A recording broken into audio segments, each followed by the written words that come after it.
Everything all right? I'm pretty sure you guys can probably hear my fan going right now. Is it pretty loud, the fan? Let me know.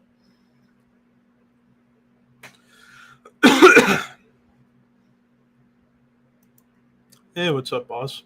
Ooh, sound is good. All right, thank you. TeamSpeak, luckily, it was the same way, so we're good there. But anyways, how's it going, everybody? Kind of an impromptu hangout here tonight. I'm just pretty much, for the most part, just bored, and also reason why I'm doing this in the dark is because, well, my air conditioner is not working very well right now. Like, it's weird. Usually, when our AC doesn't work, like the pipe on the unit will freeze, but right now it's not doing that. It runs, but it's just not blowing cool air. So it makes me wonder if I got to get a part replaced on it. But an AC guy's supposed to be here tomorrow in the morning to take a look at and see if he can fix it. I hope he fixes it because it is 79 degrees in this house. The only reason I'm not like totally boiling is because I got my fan going and it's blowing right on me just so that way I can stay somewhat cool. No, I didn't lose power. It's just trying to not make it too hot in here for me to do anything in this office. But I'll eventually get some people in here so I can talk to. In fact, I'm going to go ahead and send Maniac. Oh, that came up out of nowhere. Send Maniac an invite into this. You apparently lost power overnight. Yeah, luckily it's not the power, it's just the AC, and I gotta keep lights to a minimal so that way it doesn't get too hot in here. So, yeah. I'm gonna see if I can get Ricky in here. Although, real quick, just as a note, tomorrow we actually got a Horseman podcast episode we're going to be shooting with Sindre Johnson from Blood Red Throne, Celestial Scourge, and Deception. So that's going to be a fun time. Hey, what's up, Aaron? Sending invites to people that want to hop in here and chat. I might as well send Nick one, just why not?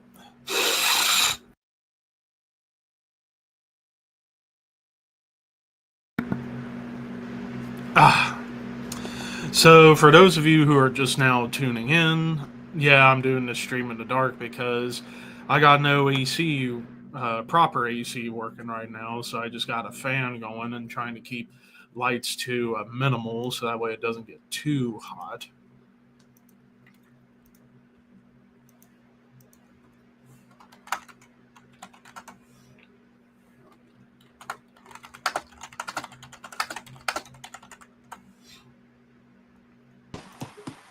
Hey, what's up? Just trying to stay cool in here. Am I actually not sideways this time? You're good. Okay. I think it's because I'll enter the room and then I'll turn my camera sideways so I can put it on my little tripod. I guess that's why it's doing that. Let me shut my door really quick.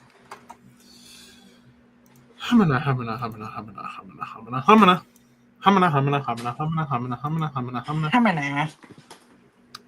So, what you been up to, Bash? I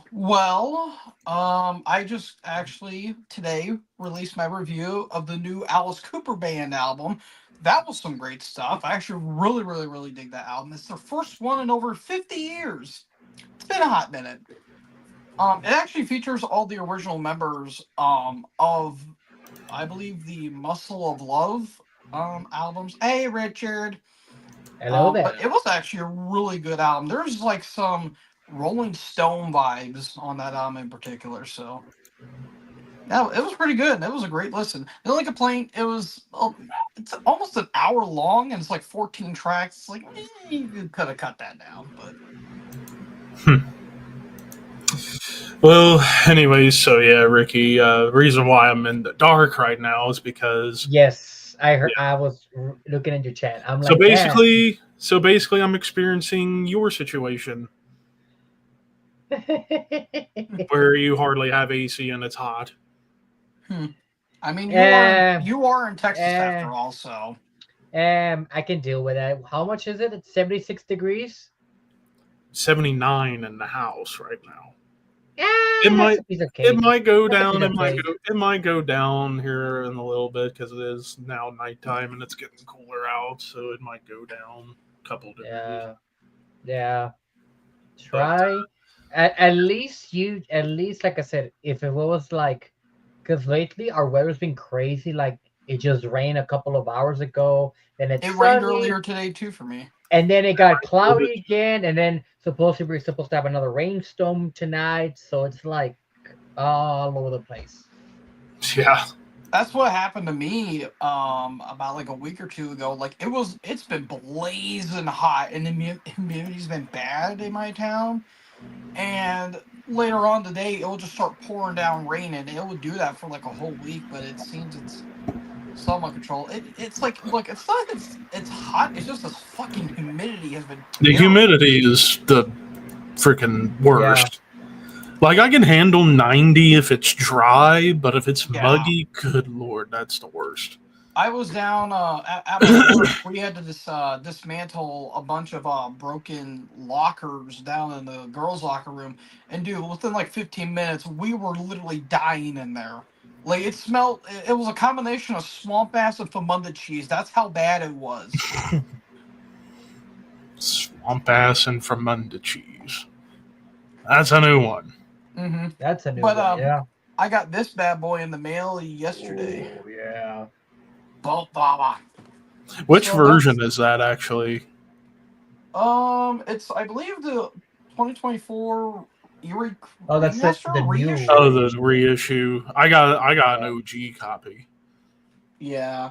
Well, it's a digipack. It's usually like a Flimps. reissue. Yeah. Hmm. Oh, but Ricky, you might like me for this one. I picked this up at my record store. You might like this one. Hell yeah. Yeah, a little bit. A little bit. I think it just did it just turn 45 years old today? Yesterday, Yep. two Yesterday? days Okay. ago. There 2 you days go. ago. July 25th, 1980. I know that date like it's set in stone. Hmm. So yeah, I've There's a got couple of some. yeah. I got ACDC to listen to, Autopsy, Baphomet, Cancer, Cryptopsy. I got so much, including the shit I'm still listening to now when it comes to like the releases this year actually. Yeah. I got a couple of stuff coming in the mail. Like I've been buying some of the Aussie stuff that I'm missing. Like I bought Shot in the Dark. I no, not Shot in the Dark. I Ultimate bought Sin. Ultimate Sin. Ultimate Sin, an original copy. I bought Osmosis. I bought No Rest for the Wicked. What else did I buy? What else did I buy? I think I bought Sabotage. From Mm. Sabbath. What else did I buy? I think for the Ozzy stuff, that's all been buying. I need to get the rest of Ozzy. The only Ozzy album I might not get is the covers one, Oh Undercover. yeah, Undercover. I had to listen to that one again. It's been a couple of years, but I I don't heard it know. wasn't that good. I Yeah, heard it wasn't.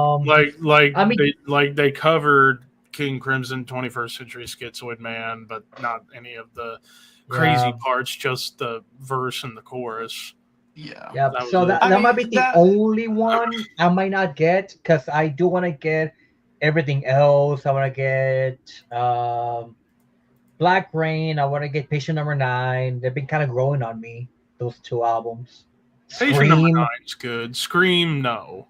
I Scream's have not that good. album. It's just as useless as it is now. Like, there's only one Yeah, track I don't mind, and it's "Let Me Hear You Scream." That one's okay, but yeah. everything And else, Time. Come on, the ballad Time is so good. I love that song.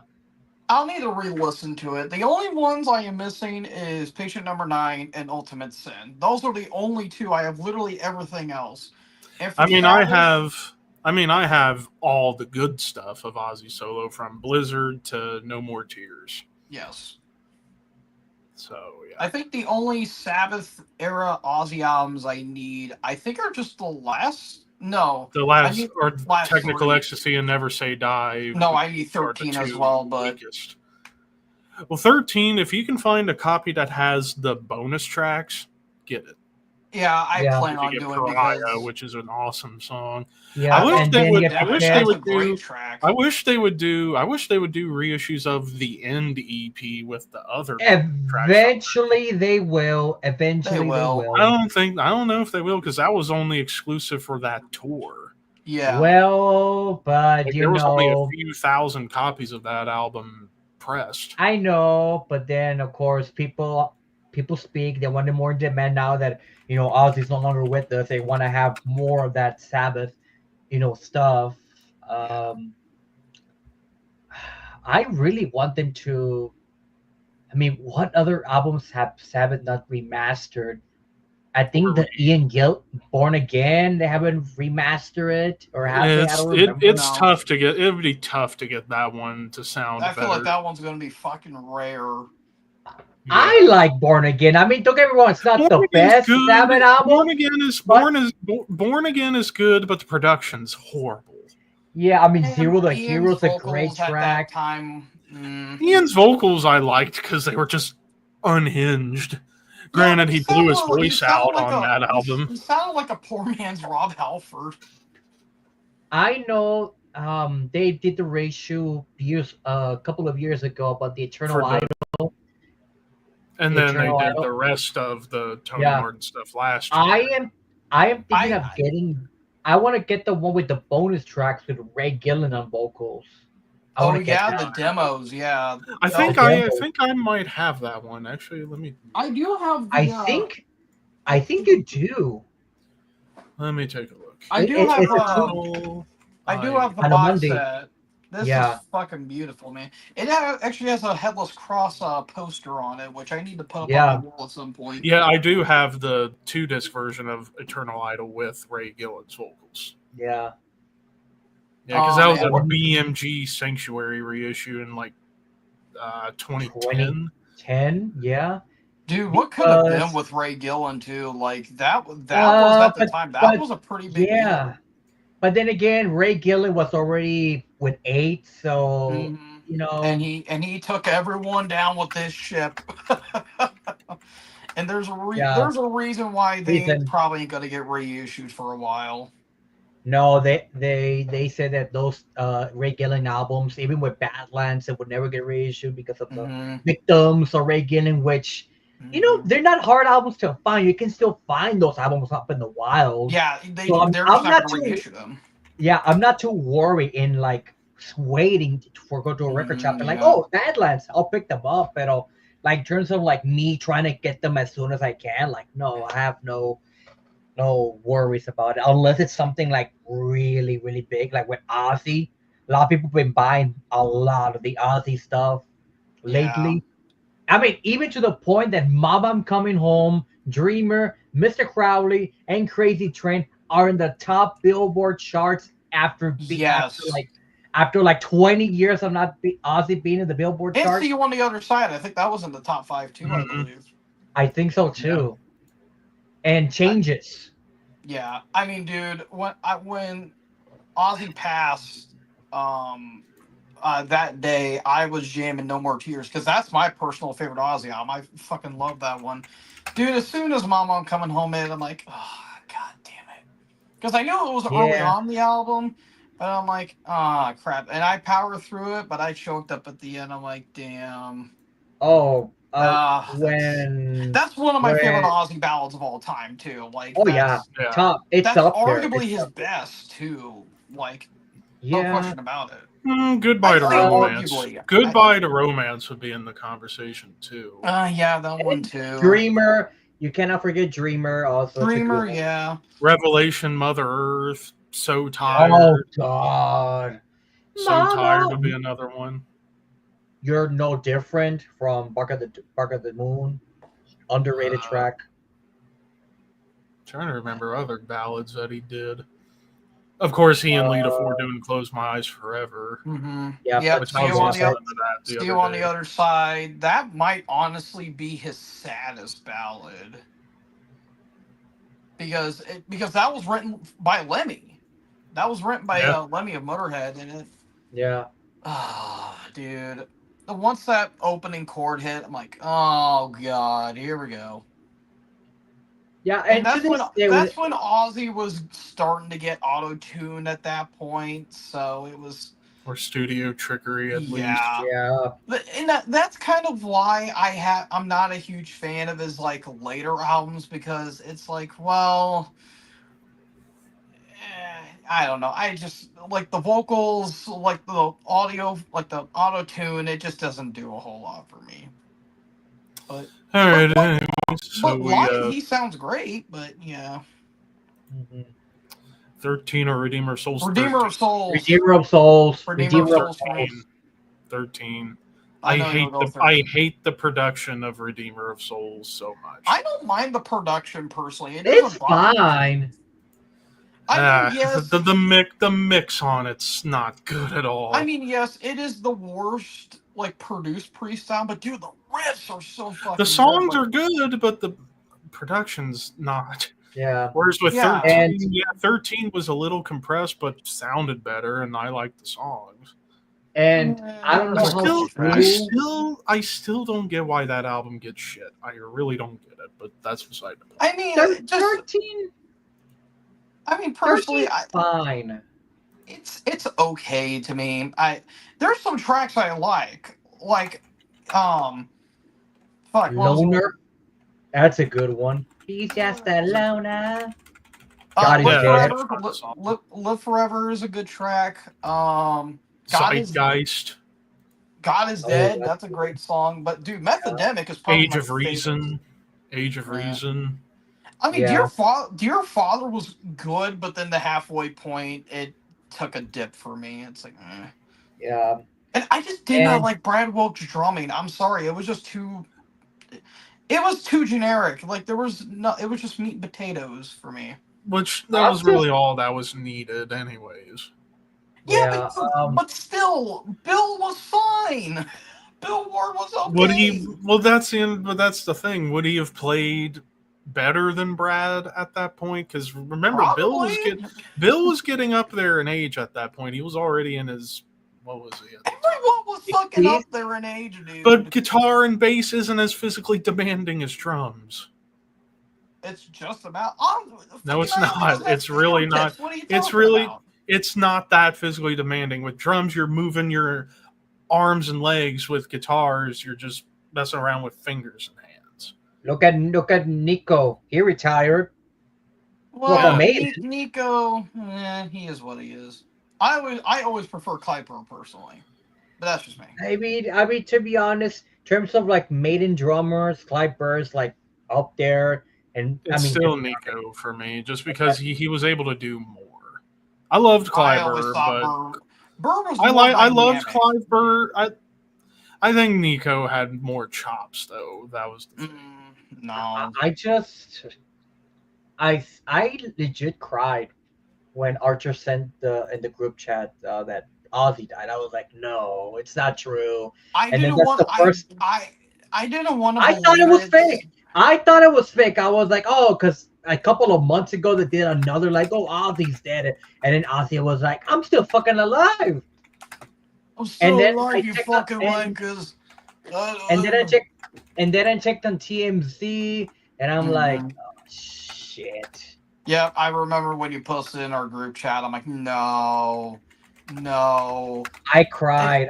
I did. Go ahead. I legit cried to the point I was like, I can't go to work, but I did go to work. But the whole drive to work and coming back from work, I was listening to Mom, I'm Coming Home. I was listening to Dreamer, Mr. Crowley, Hellraiser. All the ballads, essentially. All the ballads, because I was like, even though, and I hate the fact that I've never got to see Sabbath live or Ozzy live. That's like I never got to see Ozzy live either.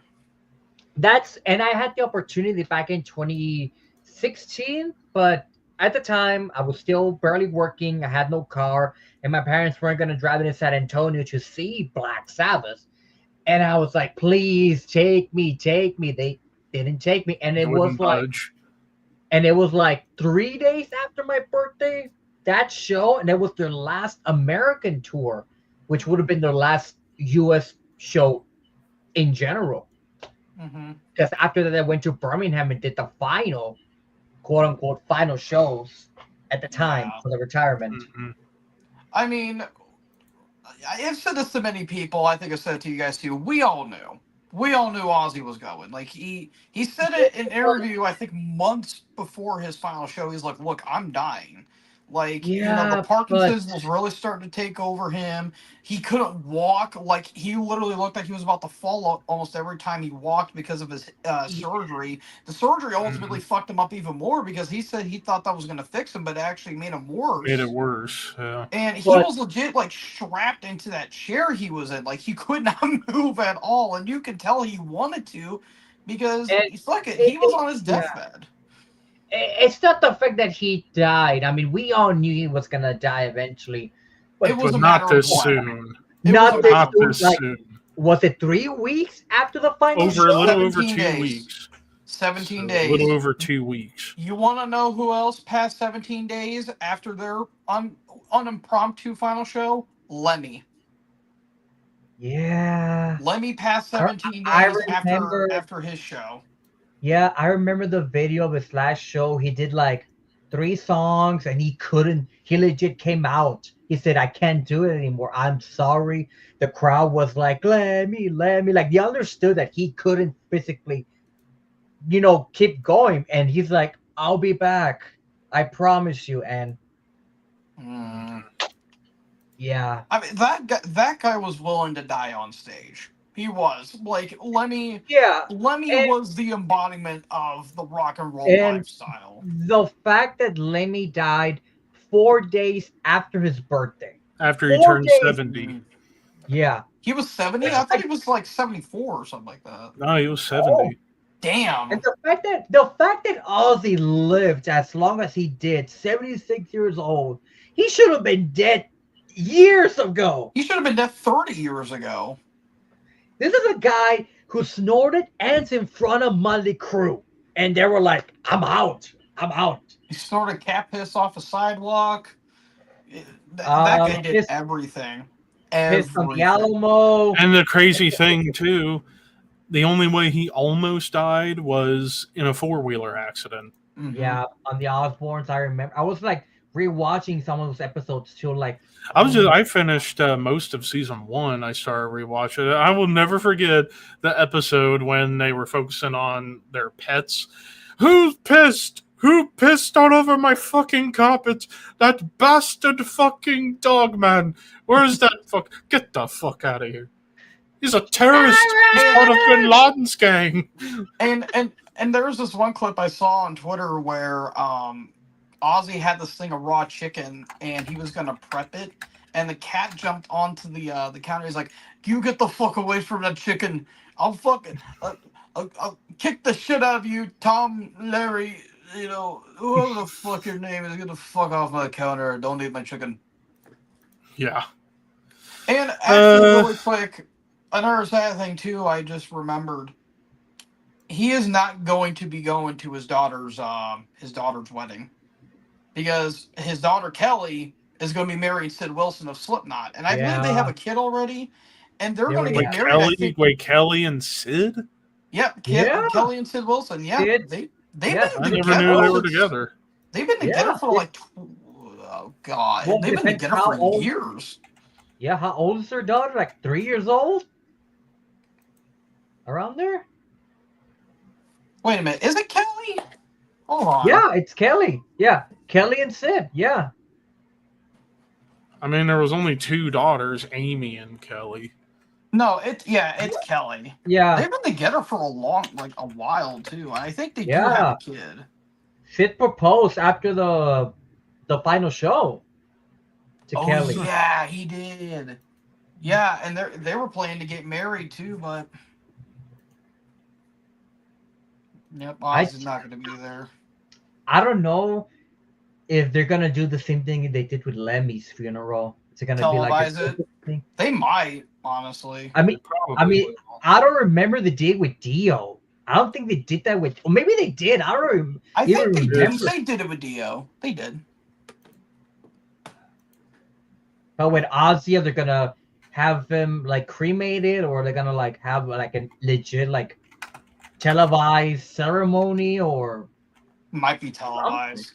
Well, no, like re-watching that show, it wasn't only a goodbye to Ozzy. It legit felt like his funeral was happening because of all the people that they like. So many people were willing to go see Ozzy, mainly Ozzy live. Like everyone else was kind of just there for showmanship and all that stuff. But if you really it's think about like all the bands that were playing his songs, and then he eventually did his stuff. And another thing too that I find kind of haunting, the last song that Ozzy would sing would be Paranoid. Look at the last line of that song, and you cannot tell me that was not intentional.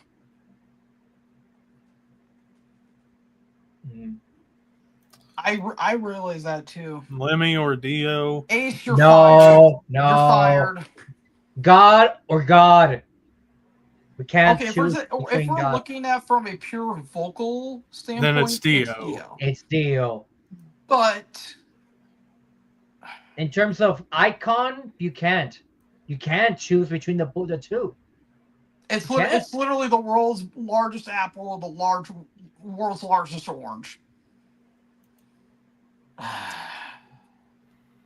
Yes, that's my answer. Now, if we're talking Dio and Elf and Lemmy and Hawkwind, that's a different story. That's still kind of tough. Yes. No, just Yes. Lemmy Dio overall. That's what it is. Yeah. Well, I guess Maniac's not hopping in on this stream, so it'll be up to me Right. to figure out some tier lists. I have a bone. I have a bone to pick with Maniac. You put malicious intent in the good category, sir. We're gonna have a talk.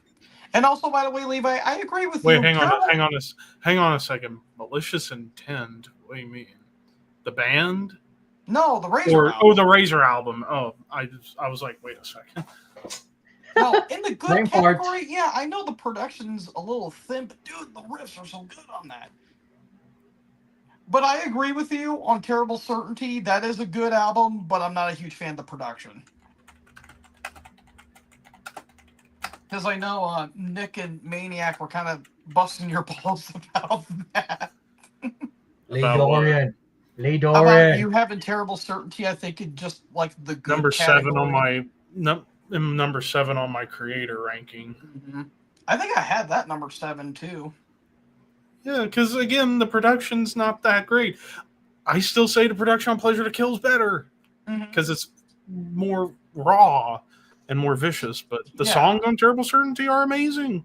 It's just production thin. That's literally it. Yeah. Like I said it on that stream, and I'll say it again. If it had the production of Coma of Souls or even Extreme Aggression, it probably would have been gone top up. 3 personally. Yeah, probably. But Probably would have been top 3 or 4. I cannot wait to see Creator again. Him again so bad. I would love to see Creator. Well, I guess I already know what we can do for a list.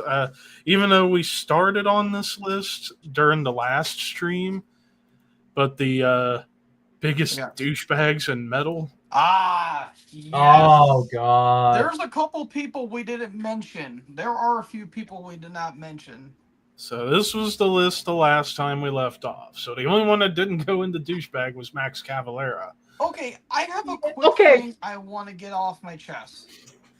That whole Dagon thing confuses the fuck out of me. Because it seemed like he was innocent, but then he wasn't. That whole thing confuses the holy shit out of me. That's all I'm going to say. Yeah. But last we left off, so yeah, we had Max and Not a Douchebag, and then in Kind of Douchebag, we had Craig Pilliard from Incantation and Disma. I forget who this was. Rob Flynn, Dave Mustaine, Lars Ulrich, Phil Anselmo, and Yari from Winter Sun. Big douchebag, we have Chris Barnes and Sebastian Bach. Turbo douchebag, we have Tim Limbrestus. I forget. Euronymous, the guy from Knockmistium, and Nikitas from the Swedish Wait, Shining. wait, is that Bart from Fake Tushka? It Yes. might be Bard. Yes, that Oh, is oh Bart. yeah. He's a turbo douchebag. Yeah, the And guy then, the guy on the fourth one right there, he looked familiar. I just couldn't remember what his name was. oh, this one? Yeah. I thought it was Necro Butcher. I was like, is that Necro No, Butcher? it's I forget something Judd from Knockmistium. Uh, And then actual scum, I forget. Varg, Miko Aspa, John Nudvide, Dagon, and Vince Neil. The first guy is like the leader of like a national social black metal act or yeah, whatever. I know and the it's band. being- I know the band. I have it right here. Fuck. I can't remember. I gotta get it right after that. Yeah, I'm trying to remember it. I'll remember it right now.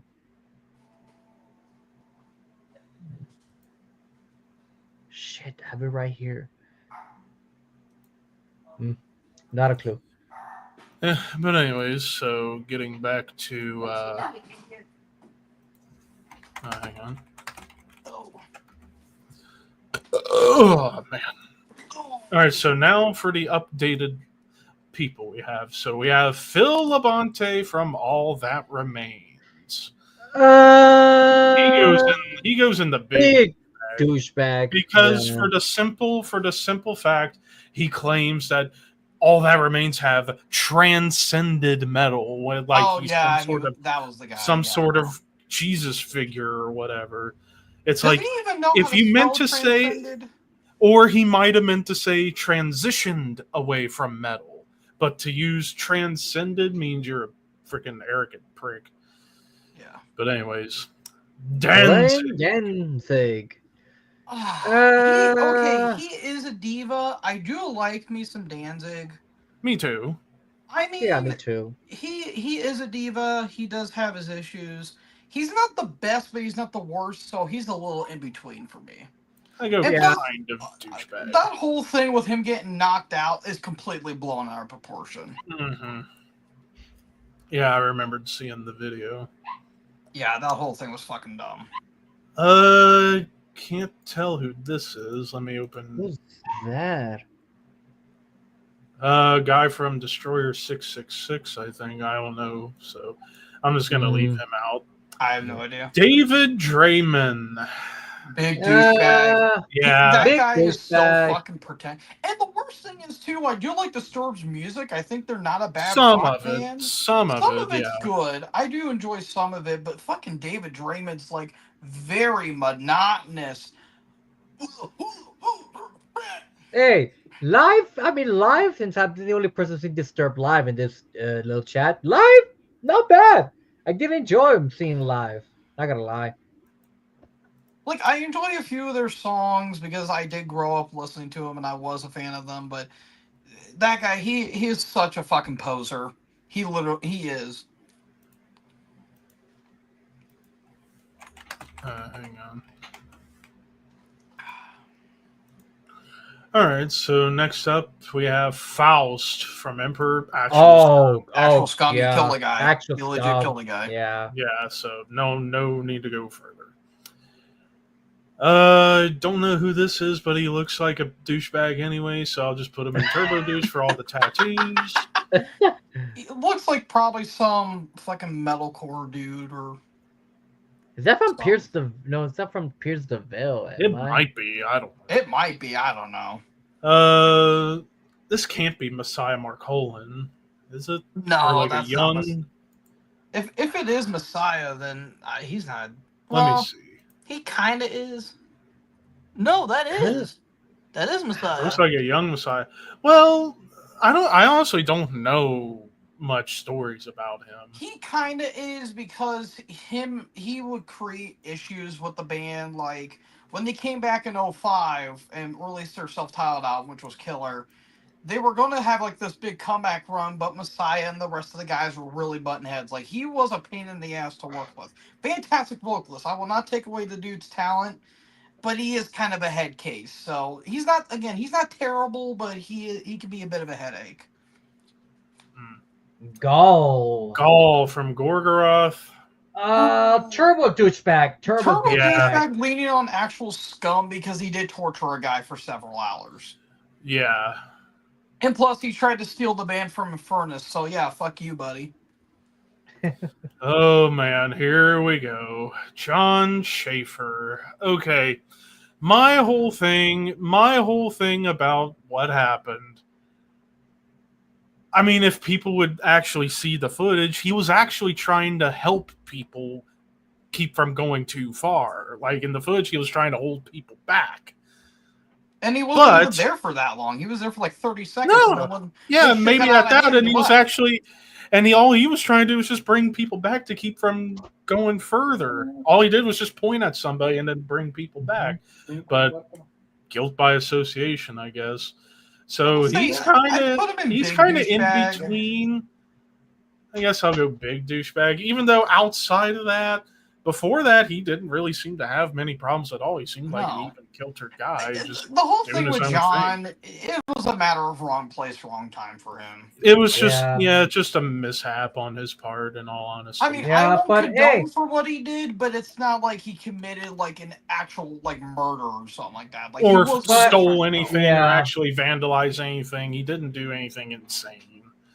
Just wrong place, wrong time. We know actual scum. Yeah. Moving along. Terrible drummer too, by the way. Oh man, Fred Durst, turbo douche. Yeah. I mean, Fred has mellowed out as the years have gone on. True. But at the same time, he acted like he was Big Dick Daniel when in reality he was small salami Sally. Like, dude had the big cock energy, and it rubbed people the wrong way. But he has mellowed out as the years have gone on. But yeah, not sorry. Yeah. Plus, he sucks as a vocalist. That dude was terrible. Trying to see who this is. Oh, this is Carl Logan from Manowar. I don't know what he did. What did he do? He diddled a kid. Oh, well, that's all I need to know then. Yep, fuck him. Yeah. Marilyn Manson. I would say douchebag. I don't know. He's got them abuse allegations, dude. Yeah, I know he's got the abuse allegations, but I'll go turbo douche for now. Yeah, that's fair. Yeah, for now, fair. you never know. Yeah, Brent Hines, Mastodon. Honestly, just kind of a douche.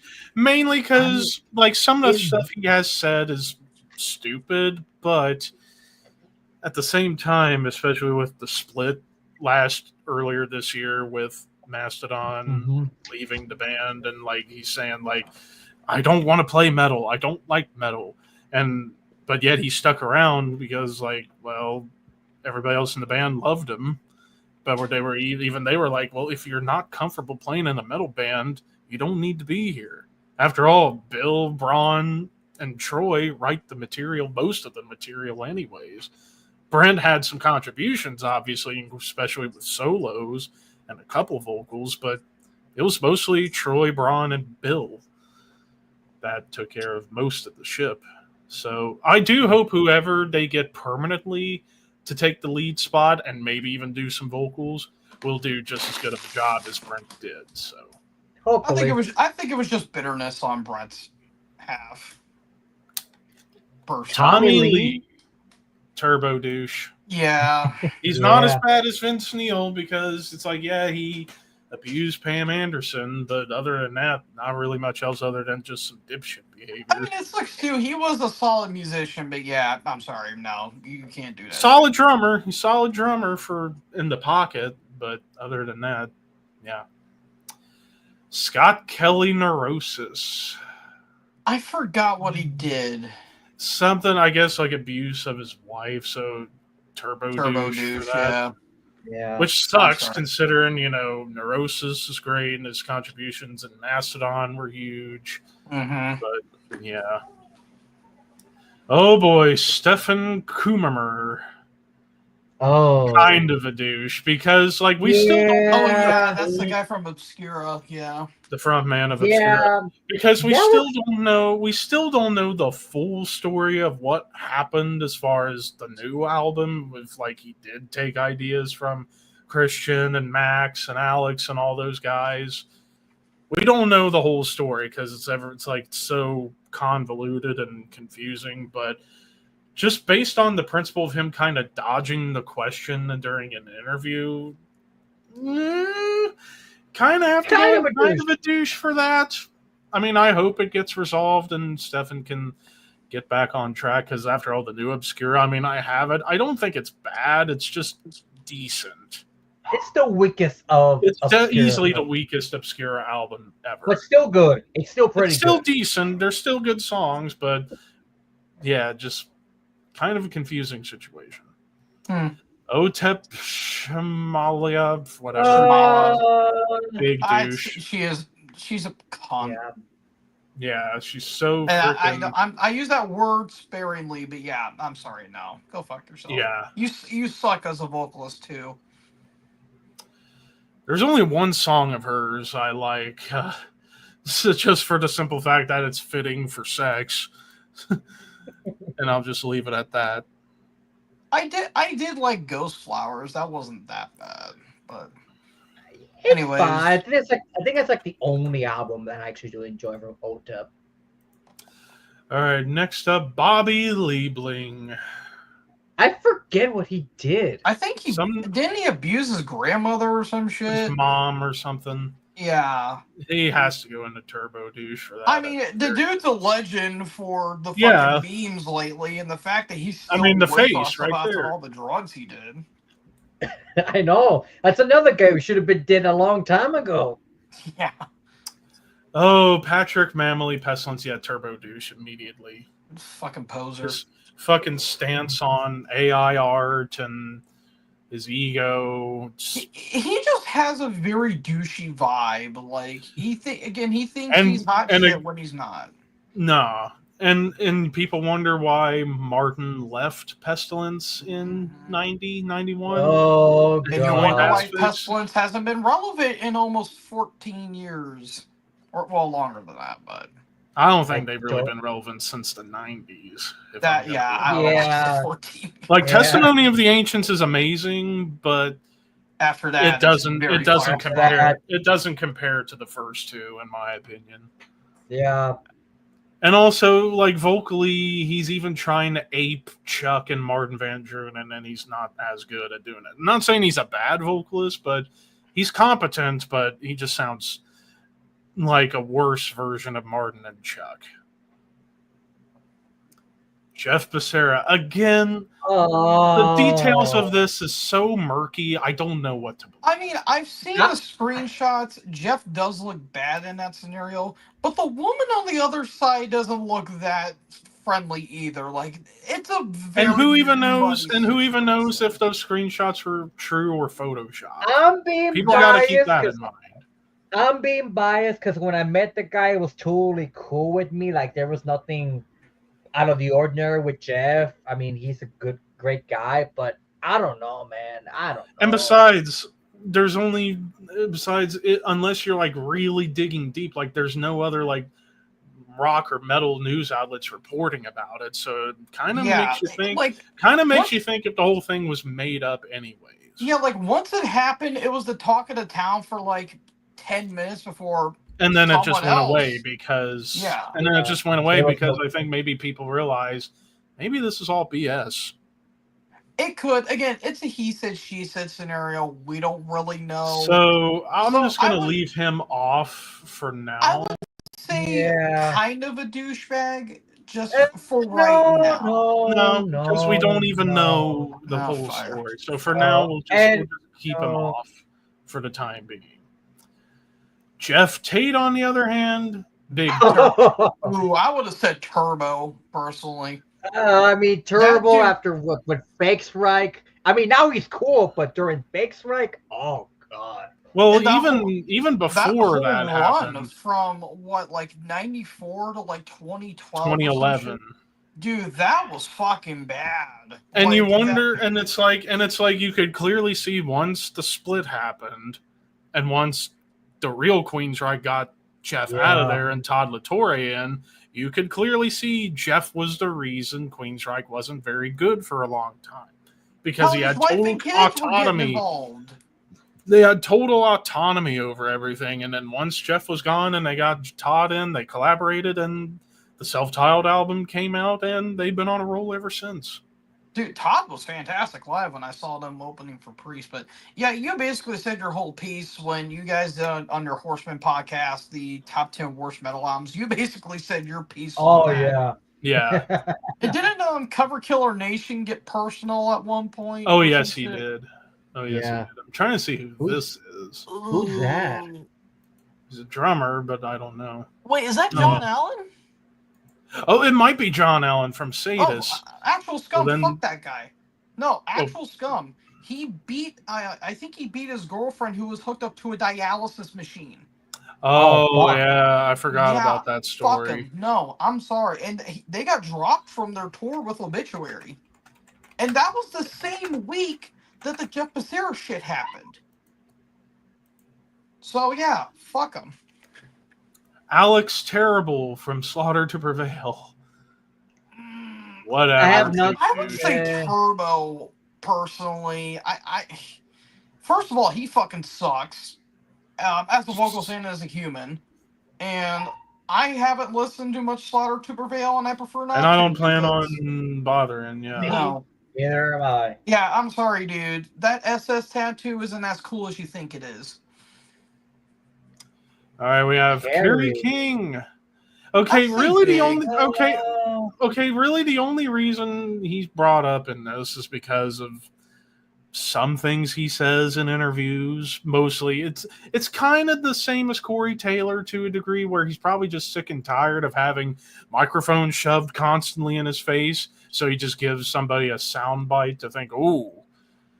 Which, other than that, he seems like a chill dude. So I'll just put him in kind of douche. It's basically kind of this. It's kind of the same effect as like a Mustaine, except Kerry isn't a whiner like Mustaine. See, the thing with Kerry is that he acts like he's a tough guy, and I'm sorry, just because you look intimidating doesn't mean you are intimidating. And plus, you're the weakest. You're the weakest member of your whole fucking band, and yet you think you're the best. No, I'm sorry. All right, next up, David DeSanto from Vector Turbo Yeah. for the abuse of his wife. Yeah. Okay, I was about to say Yeah. if the abuse was true, then that's a bit scummy. Yeah. He hasn't. Has he been doing anything as of late? I mean, really- I know he has Vector back up and running, but I Yeah. don't know if he's got a lineup. Let me check. Because it's been what? It's 10 been years? since 9 that? years. 9 It's years. about, since it's been about God. 10 since Terminal Redux. God, I can't believe it's been that long since Terminal it came out. Yeah. I've Oh been well. meaning- I've Well, been he meaning to does get into have. Vector He too. does have a full band, but they're not signed anywhere. Well, apparently they were signed to Century Media in 2022, and they were going to release a new album. However, they got backlash.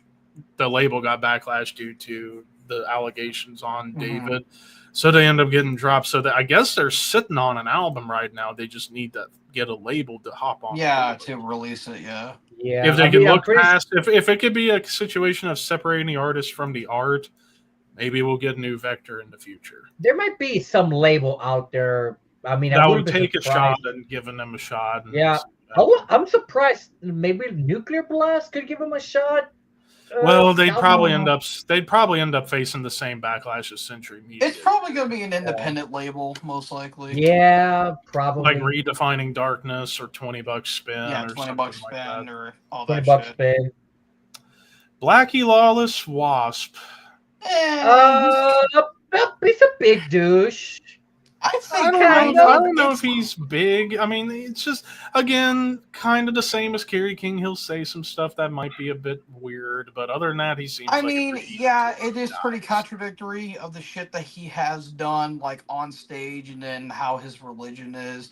But then again, all the shit that he did, that's all showbiz. Granted, Exactly. the shit that they did was a little too much, but still it was showbiz. It's like the Alice Cooper mentality. But I mean, he does kind of push his religious beliefs out a little much at some point, but it never rubbed me the wrong way. Me So, neither. I mean, I never had a Right. problem with Blackie. I've always been a fan of him. And then finally, Ingve. Ingve, big douche. Yeah, He because he's doesn't one like of the biggest donuts. egomaniacs ever, Yeah, he and doesn't also like doesn't like donuts. donuts. He doesn't like donuts.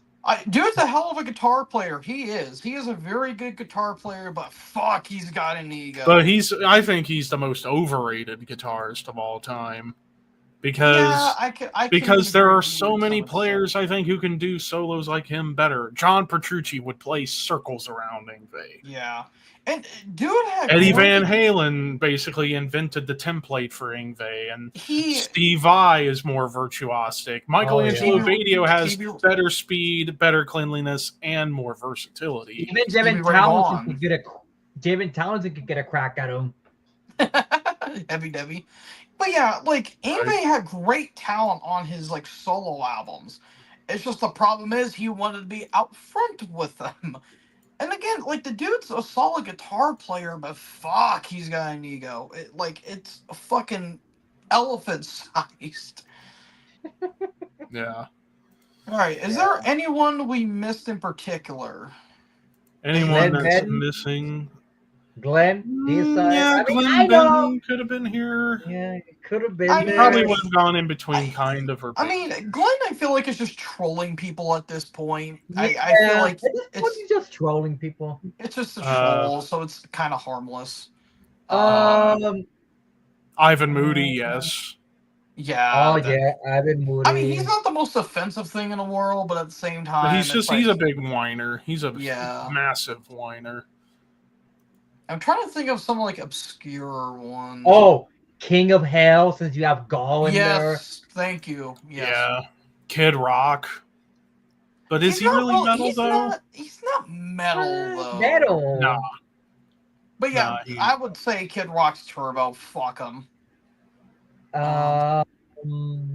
Al from Ministry, kind of. Yeah, Al from Ministry. Kyle from Ministry. Yeah.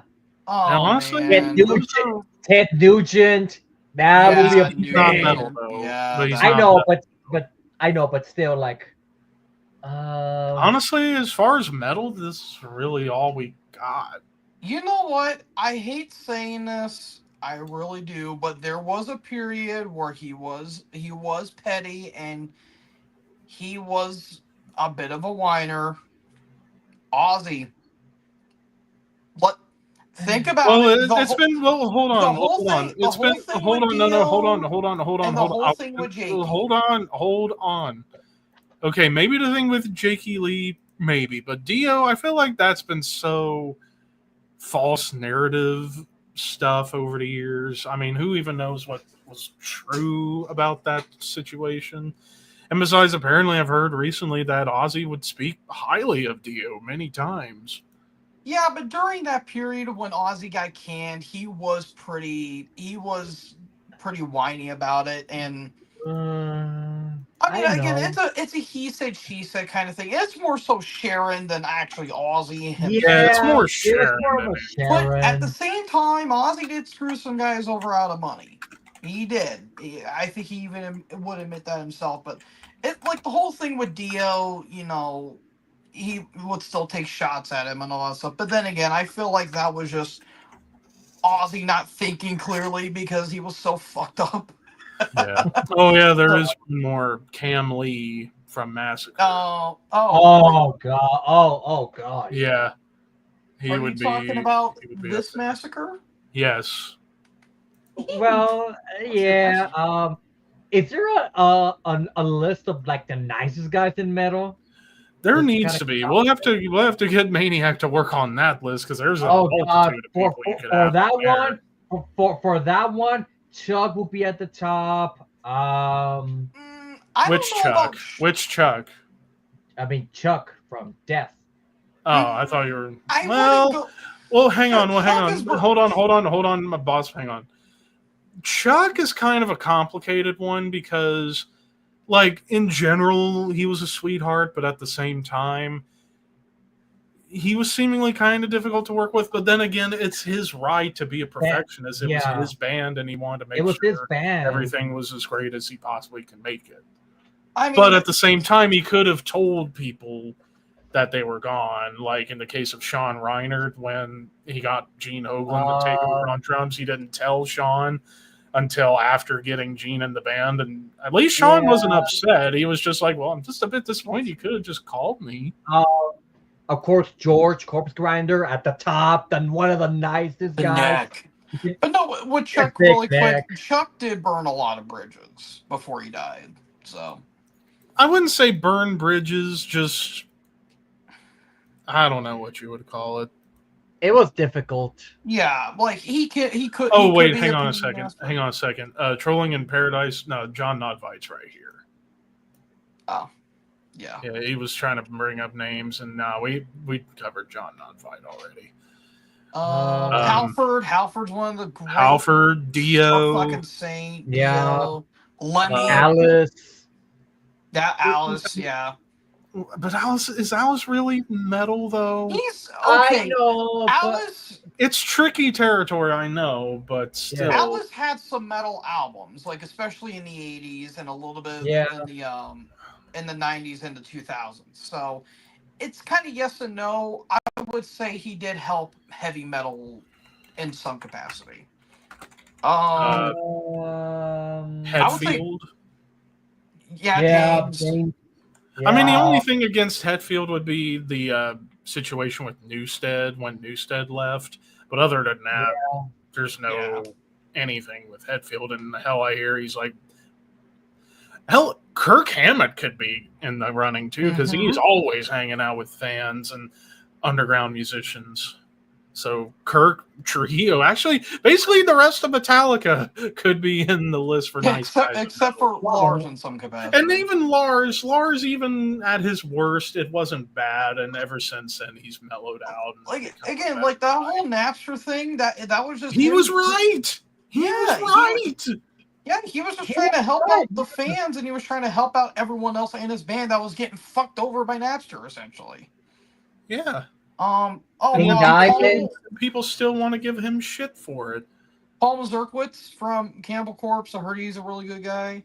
Yeah. Corpse. I would say all the like guys in the band right now.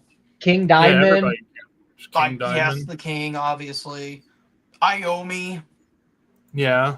Butler. The guys from Swallow Son, all of them. I love them with all my heart. Dimebag and Vinny Paul.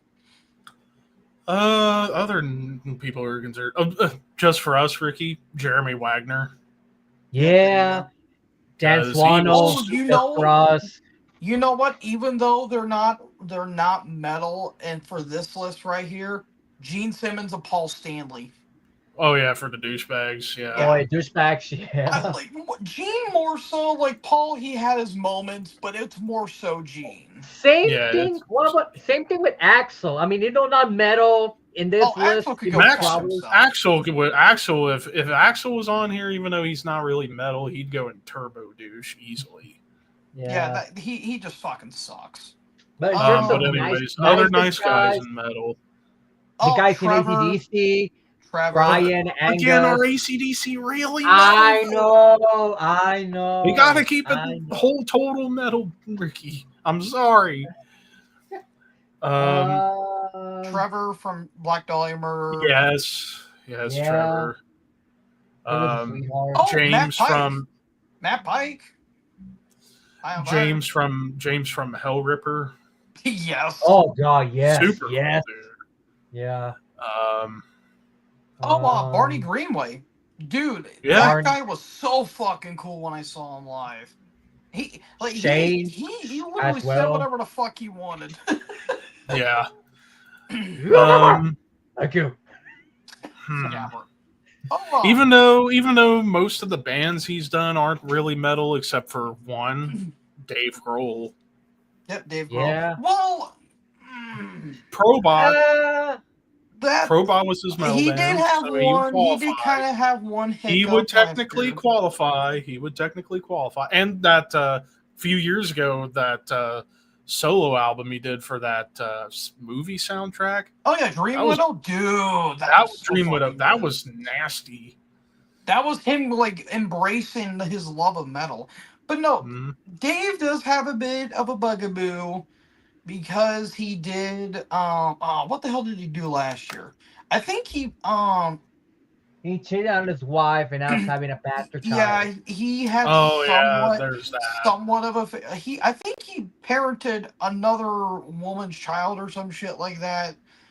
I forgot what all happened. The details on that are murky at Yeah. best too. Yeah. So Um, Oh, what's it called? Dave Vincent, maybe.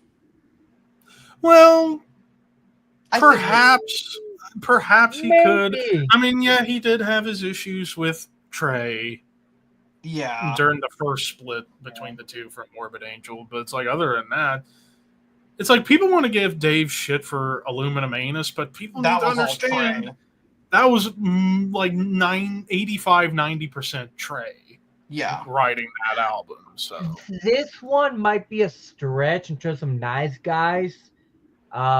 Maybe Fenris could be Fenris, there. yes. Fenris, yes. Yeah. Yeah, Fenris. Yeah. I mean, even Black's inner circle stuff aside, he didn't do anything. Yeah. He was just hanging out. So Ishan, maybe also a nice guy. Despite Ishan's kind of tricky because he did have a little bit of a weird thing back in the mid '90s where he I was know. acting his role a little too seriously. But it seemed like afterwards, yeah, he definitely grew. So. Oh, well, there was an Yeah. album he did that his wife was in, and I think like his brother-in-law was in. It felt like a nepotism, and I heard that album wasn't that good. But I mean, Ishan seems. But like I'm a talking good about guy. mainly in his personality. Like in the early days, yeah, he kind of was a divisive character, Yeah. honestly. But I would say And after, he- I would say like after mid '90s, like late '90s going forward, seems to be a really mellow guy that you want. What to pick his about Better than Necro Butcher? Samoth. Necro Butcher is a tricky one too because the Yeah. I got a comment. Yeah. Fuck you. You know what I mean? You know what I mean? We forgot someone. Euronymous. He's For there. douche, For yeah, the he's right worst. here. Yes, for the douchebag. He's right here. He's right here. Oh fuck! Never mind. Forget what. It's- God pay damn. attention to the damn screen, boss. Jeez. I can't. Okay, it's hard to tell who's all on screen, who's not because Oh, of my because you're on phone. your phone. Yeah. That's true. But Sorry, my bad. nice guys. Oh, Tom Angel Ripper. Tom's a good Yeah. guy. Tom Araya. Tom Araya. Well, Tom Araya Araya. even had his moments too. Yeah, but they weren't as bad. They're nowhere like. Ripper Dave, Owens. Dave Lombardo. Yeah, Lombardo. Ripper Gene Owens. Hoglan. Pete Gene Sandoval, Hoglan. maybe. Pete Sandoval. Well, there is controversy between he and Oscar Garcia. Yeah, the whole that's Terrorizer. true. The Terrorizer Yeah. split. Yeah, I don't know if they've even talked to each other because that Slave to the Grind documentary was now 7 years old. Who knows if they've even talked to each other since that documentary? Maybe. Perhaps. I Very don't know. slim chance, though. Like slim to none, honestly. Tom G Warrior, where would you put him? Tom, honestly, with him, it's like as much as I love him, he's even said a lot of stupid stuff. Yeah. So Martin, he on kind the of other hand, Martin was a sweetheart. Martin, a total sweetheart. rest in peace. Yeah. Yeah, Yeah. Martin Hurricane. Except for that one incident of them not going to Mexico. That was like the only thing bad I've ever heard about Martin. What happened? I've never heard this story. Have you seen the documentary that they did? This is like a mini documentary that they were gonna go to Mexico and Martin. I don't know what was the deal that either. What documentary? What documentary? It's on YouTube. Is it the Celtic Frost documentary? No, it's Because I have it watched here, it. 'cause no, it's I think a documentary that came out during Monotheist. I think around Yeah, that there. was the one. Yeah, a dying god. Yeah, I've seen that. I Yes, don't remember that yes, story ever coming up. yes. At the very end, they were talking about them going to go to Mexico, debating if they wanted to go.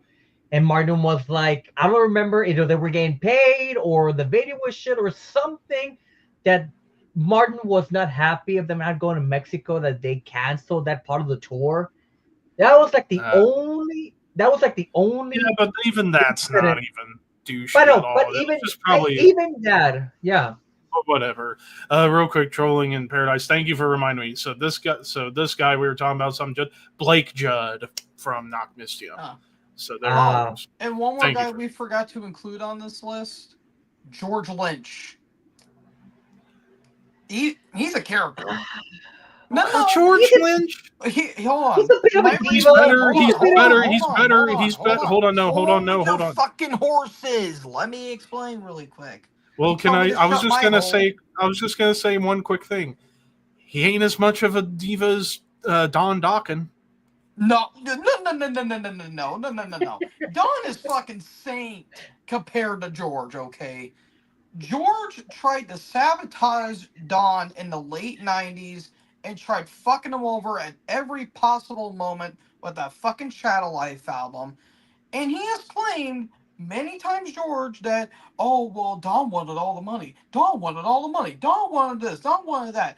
Motherfucker, he was not even in the band when the band was originally called Don Dawkins, because that's when George was actually trying out for Ozzy at the time. Before eventually they brought in, yeah, they eventually brought in Jakey Lee, and then that's when they brought in Zach Wild. And George has made up so many fucking lies. And it sucks too. The dude's a hell of a guitarist. But if he were on this list, I would put him in big douchebag because he still opens his fucking flat taw jowls about, saying, oh, Don was trying to steal the band from me. Motherfucker, Don wasn't stealing shit from him. So that's where I'm leaving it at. That whole thing is completely All right. bullshit. Anyways. But back to nice guys. Let's leave the douchebags alone. Mickey I D like it would be now, one of the good guys. Mickey D. Yeah, Matt Mickey D. Hafey. Matt Hafey from Trivium. Oh God, Matt Heavy, yeah. Scott Travis. That dude was super. Mike God, he was a Portnoy. sweetheart. Mike Portnoy, Portnoy. yeah. Even though he is not a good vocalist, M Shadows. Yeah. Like Yeah. you even admitted his vocals aren't that great, but Yeah. Then again, now I can't picture Avenged I would say Sevenfold all the without guys from Avenged Sevenfold. A7X would be on the nice guy list. Yeah. All the guys from Cattle Decap also. Yeah. Yeah, I heard Travis. Travis, yeah. is great. I mean, hell, Travis can be a funny troll though, because Yes. I was on his Twitch stream one time 4 years ago. This was during COVID, where he was playing Call of Duty, and I subscribed to his Twitch channel for a little while, and he was talking about how he liked wood on firearms, and because me being the moron that I am, I heard him say I like wood, and I clipped that, and he watches the clip back, and he goes, "You bastard ass! That's it. You owe me 5 subs right now." Like push-ups. So yeah, he can be a subtle troll, but it's hilarious. I mean, then again, he sings like a troll live. He sings like if Smeagol were a metal singer, and it's amazing. It sounds like God, Gollum. It sounds like Gollum. I still remember when I same saw character. him. I still remember when I saw him. I was like, "What the fuck?" He's Your jaw dropped. Yeah, I was like, Your jaw "There's dropped no to the way. ground. There's no way he can. There's no way he can sing that good on a record live." No, I was Dude, like, even his low gutturals are so or fucking very good. brutal death metal-esque. Yeah. Yeah. Oh, Yeah. speaking of brutal death metal, Frank Mullen. Yeah, Frank Mullen could be Frank on the Mullen, nice guy list. Carl Sanders. Dallas Toller Wade. Yep. yes. I would say all Which the we guys need to from get Nile him are on the show. We need to get Dallas on the show because I want to pick his brain on. I've asked him when I met him. He's like he's willing to do it, but right now it's just. I got to get a hold of him. I'd probably have to get a hold of him on Instagram eventually. Oh well, I actually have, but I haven't heard back. Then again, I've he's reached out not- to quite a few people. I actually even, just for you, Ricky, I even reached out I to know. Miko, Miko. Oh God, I'm gonna which die. he followed my Instagram recently, which I'm I would die if I mean then again I've met Miko, really nice Yeah. guy. But in terms of like me talking to more, even though I did talk to him when I met him, you like talk more to not Yuha. yes, I talked more to Probably. Yuha because Yuha was like the one I wanted to ask him more stuff, even though I did talk to everybody else. Yeah. But to like go on one with Miko, I'm like, I gotta pick your brain because there's a lot of things I forgot to ask him. Like I want to ask him about the Mind Dying Bride, and I mean, how's it going? And you know, about a lot of stuff I want to ask him, especially about Songs from the North and When a Shadow, because oh God, those two albums and the Moonflowers, because I know you love that album too. Yeah, I love Moonflowers a lot. Oh, Yeah. Gary Holt. Yeah. Yes, Gary Holt. he's a Well, down to okay. earth guy. Well, he has had a couple of things, but nothing insane. I did see something pop up lately. I don't know if it's true or not that it looked like he may have got some Nazi memorabilia. I don't know. That's from what I've been Well, told. okay, the whole thing about that is as long as he's not endorsing it or sympathizing with it, it's no big deal. He's just Yeah. collecting history. I was gonna It's the say same it's with kinda like, with Lemmy. It's the same thing with Lemmy. He collected Nazi World War II stuff, but he flat out said he doesn't like Nazis, but he likes to collect stuff from that era. yeah, because those kind of people know that this stuff is eventually gonna be burned out, and they want to conserve that history, no matter how bad it is. Yeah. You know. Yeah. All the guys from Overkill, like Bobby Mhm. and Bobby and Dee Dee. Yeah. Dee Dee. Michael Those Ackerfeld, he will be at the very top. Well, I don't know if I'd put him at the very top, but he'd be on there. He'd be a fun Abbas. Abbas. Boff. Well, even Abbas had a couple of like He's had his moments moments. where he's had a couple of moments in interviews, but aside from that, no. And plus the whole like rights to the name immortal thing. Yeah, it's kind of Yeah. I would say the same when it comes to both Dino and Burden of Fear Factor. was I about think to they're say both them great too. guys, but even they had the Yeah, they were in court for what, lawsuit. 3 years or some shit. Something like that, yeah. Yeah. Something like that. Jason Bittner, probably. Yeah. LG. LG from Entomb. Oh yeah, LG. Who else? Scott Ian, obviously. Well, even he has had. Unfortunately, he kind of also falls in the Kerry King route, only not whiny or douchey about it. He's just kind of confrontational about certain opinions, but other than that, it was the 90s. I gotta go, guys. I have to get some dinner, so catch you guys later. Okay, I see you, Ricky. See you, Ricky. Yeah, I hope Nick hops in soon. Hell, we might get both Nick and Joe on here because they're hanging out doing an album review, or they were when I messaged them. So yeah, they might hop on here too. Oh yeah, Ken Badine from Aborted. Yeah, he wasn't on here. I guess he needed to be added on here at some point. So, yeah, I'm trying to look up. Didn't he abuse his girlfriend or some shit like that? That's what I think it was. Yeah. I forget the specific details, but yeah, I heard Ken Badine. Yeah, pretty much fucked up bad. I mean, there's probably some out there that we probably don't really think. Well, there's even some musicians that aren't even like metal that have done some terrible things, like Gary Glitter, and all that shit. And yes, Ace, Vince Neil's right here in Actual Scum. Yeah. So yeah. I'm trying to find another tier list to do, or at least one that perhaps Maniac was adding on to that we could add on to it. But let me look up. I wonder if there's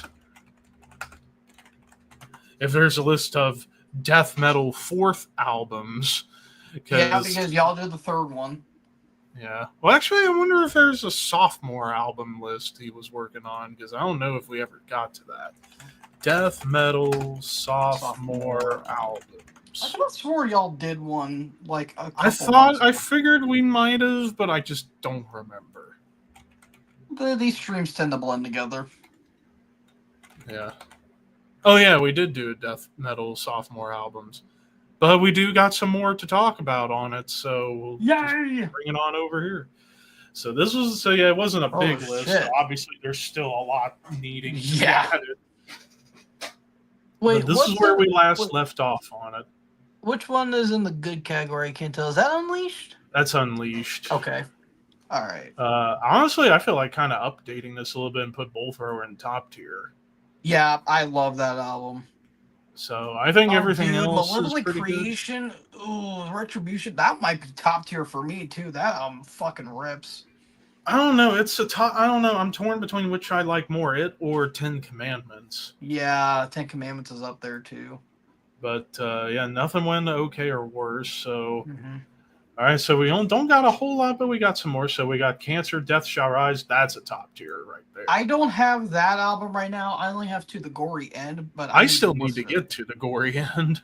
I need to listen to Death Shall Rise though. Death Shall Rise, I think it's the best Cancer album ever. Also, you have James Murphy on that album. James Murphy doing leads, and it was fantastic. Fun fact: drum production is pretty much the same drum production as Sepultura Arise. Like the sound of the drums are the same. Because I think they were both recorded at the same exact time in '91, so it makes sense.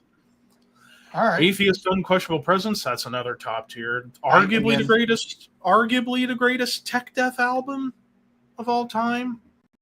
I don't know, dude. Cryptopsy's None So Vile's up there.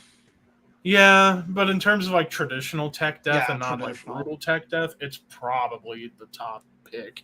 If not, it's up there. Hey, how's it going, Alain MC? Alain? Benediction, the Grand Leveler? I go great. Like, the production still wasn't quite there for them, but musically is pretty fucking awesome. Again, I still need to get into Benediction. Pungent Stench, I forget what the name of this album is. Been Caught Buttering. I've yet to listen to a lot of Pungent have Stench. not dived into Pungent Stench. Same with Gorefest, so unfortunately we're going to have to leave them out. Nocturnus Thresholds, though. Yep. So this album suffers for not the best mix. Song-wise, there's some damn good songs on there, but not the biggest fan of the vocals. So I think I'm going to put it in. Yeah, Mike Browning's vocals. This wasn't even Mike Browning on vocals. Oh, he was just a drummer. Oh. No, they actually had a front man because, well, they were kind of forced to because Digby at Earache, after The Key came out, said to Mike, well, either you quit singing or quit playing drums and be the front man or get a front man. And Mike was like, he didn't want to. He wanted to do vocals and play drums, but Digby was so hell-bent on either having Mike be the front man and not be the drummer anymore, or get a front man while Mike played drums. So that's why he had a front man on this album and not Mike.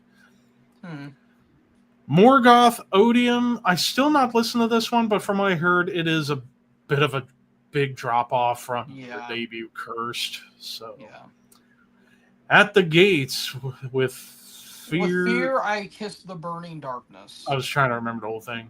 It's good. Again, I'll put it up in great. Best.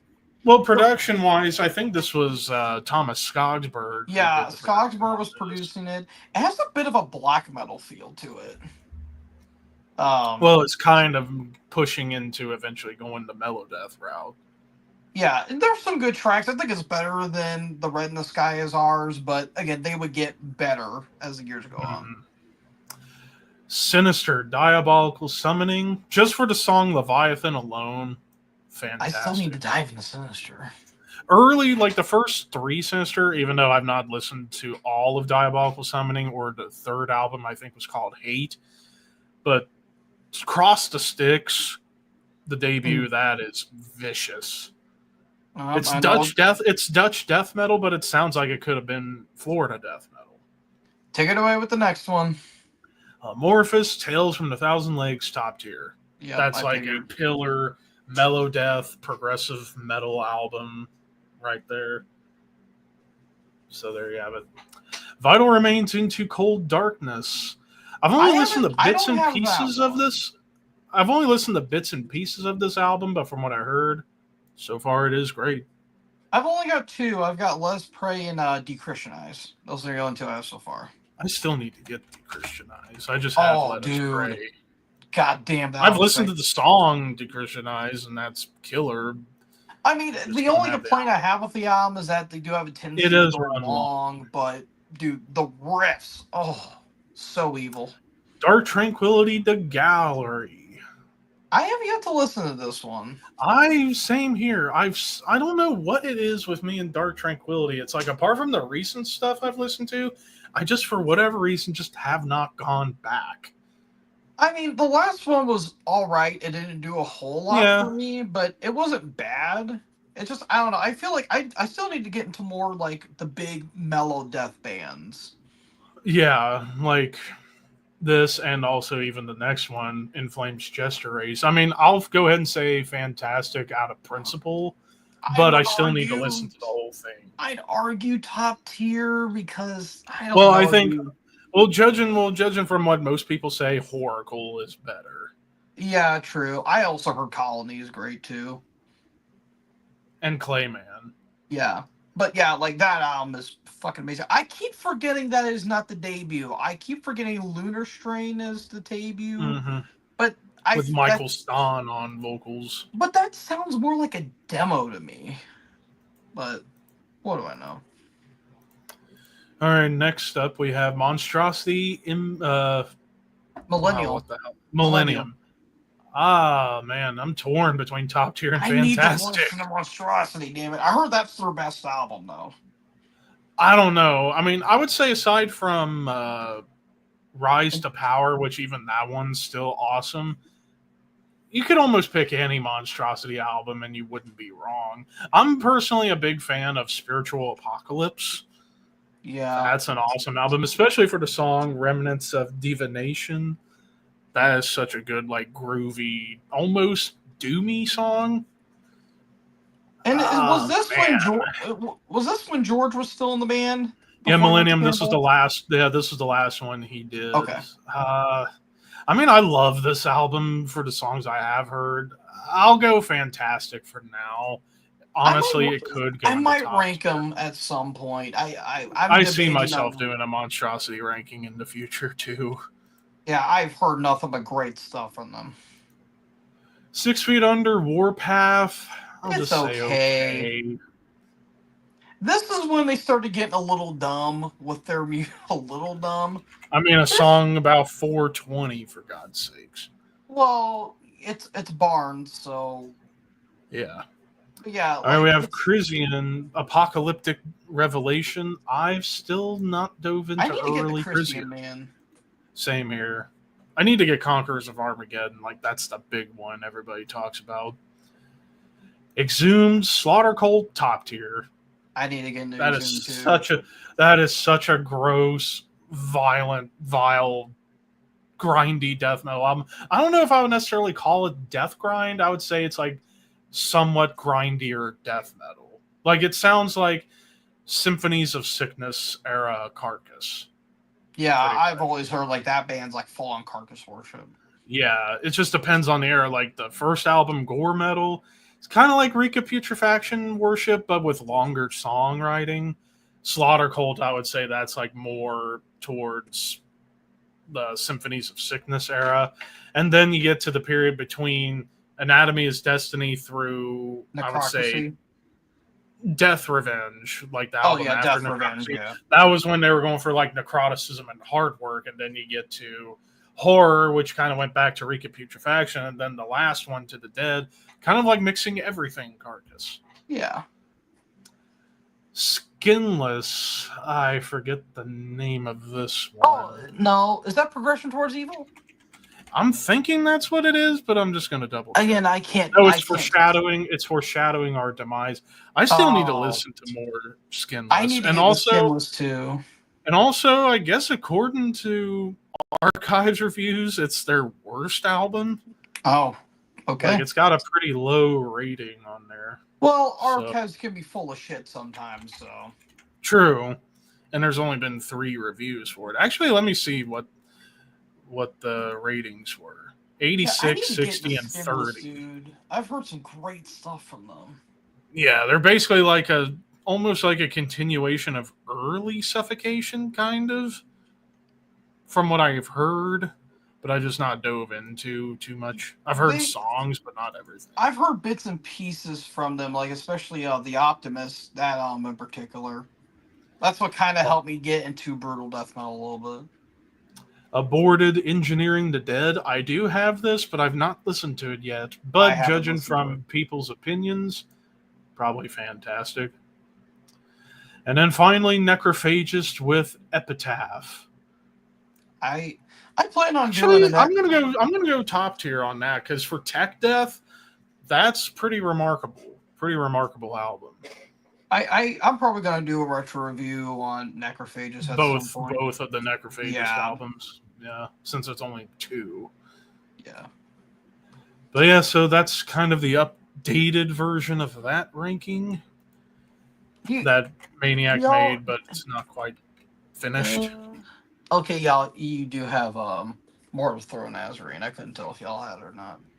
Yeah, I mean, there's other ones, big ones missing, like Here and After Immolation, Bowels of Repugnance by Broken Hope, Blood Incantation, Hidden History of the Human Race, Gatecreeper Deserted, there's 200 Stab Wounds new album, Tomb Mold, Necrot, but I'm also trying to think of like older bands. Jungle Rot, maybe? Yeah, Jungle Rot. Yeah, there's a lot. There is a lot missing on this one, which I know Maniac's gonna have work to do. Allegian? Yeah, Allegian, yep. Is Autopsy in there? Yeah, it's top tier Mental Funeral.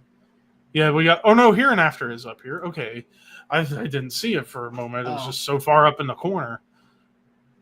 But yeah, and like Blood Red Throne affiliated with the Suffering could be on here, and that would be fantastic to me. Oh, Gruesome. Yeah, Gruesome.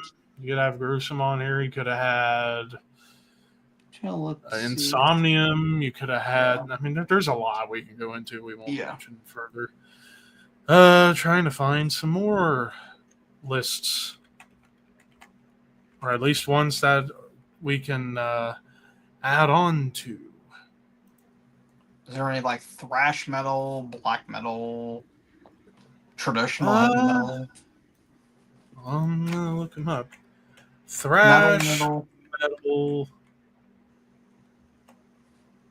I wonder if there's like a 90s thrash metal list, which that will be kind of short.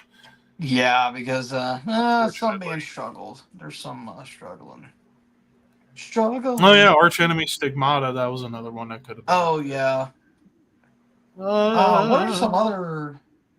I feel like there's a big one we're missing.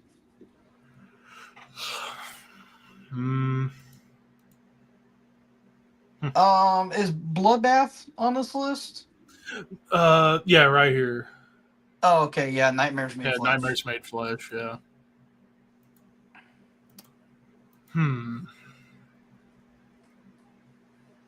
Ugh. Trying to think of lists here. Let me look up 2000s thrash. Well, I was gonna say since it's just you and me for now, if you wanted to do a quick wrestling one, but yeah, we can do a quick wrestling one. Because pick the topic. I mean, we fucking lost Hogan. Of course we did. Ooh. Well, we can't do SummerSlam because we just did that one that's happening next week. We can't do Mania. We just did that one. We did Rumble. We were gonna do Survivor Series, but the list we had didn't feature all the main events. Well, actually, I'm gonna relook at that and see. Oh man, maybe Money in the Bank holders. WWE Money in the Bank cash-ins. Sure. Well, now I gotta find. Okay, here we go. We got Money in the Bank winners, Oh, 2005 through 2024. So we don't have this year. yeah, we don't have Seth and Naomi. All right. So starting off with Asuka. Well, I mean, Do you consider this a cash-in? well, it's not cash-in. It's winners. Oh, it's just winners. It's just winners. Well, I mean, she only had the briefcase one night since it turned out it was for the belt. Since Yeah, because Becky was came on out and said maternity. she was pregnant. Yeah. I'm going to go be a mooter. I'll go A. I'll probably go A for B? Asuka. I don't know. This whole period of WWE, oh my The God. Thunderdome era, yeah. Well, no, this was pre-Thunderdome, but still. But still. All right, next up, Otis. D. Waste of Because fucking they did time. nothing with him. They did nothing with him. It was with a the comedy briefcase. goof. It was a comedy gag. Yeah, and only for him to lose the briefcase to The Miz of all people. And the Tucker Hill turn went fucking nowhere. Yeah. They did it just to do it. Kane, on the principle that he cashed in the night he won, S tier. He only Since he had was it the for, first what, to do it. 45 minutes? If that, yeah, but just on the principle he was the first one to cash in the same night of winning, he goes at the top for now. Even if the title reign itself was not good. It was a few years too late. Let's just say that. The Miz. Ooh. Honestly, I put him in A tier. I would go A because he did great. He did good stuff while holding the briefcase. He was the perfect heel for it because he was that like annoying asshole like heel. He got a lot of heat. He had a lot of fucking heat, but yeah, and also the cash in was pretty cool itself. Yeah, even if the reign.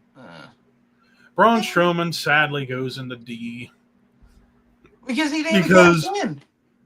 Well, the cash in was robbed because of a no contest in a Hell in a Cell match. And I mean, the worst part of that is that he was the only one that could have won that match too. Mm-hmm. Even though he didn't really need the briefcase. And plus, he was feuding with fucking Owens for like 15 years. And where Owens is somehow the heel, and yet he's getting the shit beat out of him by a big baby face. How does that work? All right, next up, we got CM Punk's second win. S tier. His second win, I'd say B. Because, really? Because it just felt kind of strange that they had him win it 2 years in a row. Okay, the first one wasn't. Well, we're gonna get there. We're gonna get to that one. Don't jump ahead, Mister. Don't jump ahead. But in a second win here, it just kind of came out of nowhere. And then even the cash in itself was seemingly out of nowhere. But the cash in itself was a great way to turn him heel. I say we rank this based on what they did with the briefcase when they won it. I'd say we should base it on that principle alone. Well, then I'll put him in A then for the second.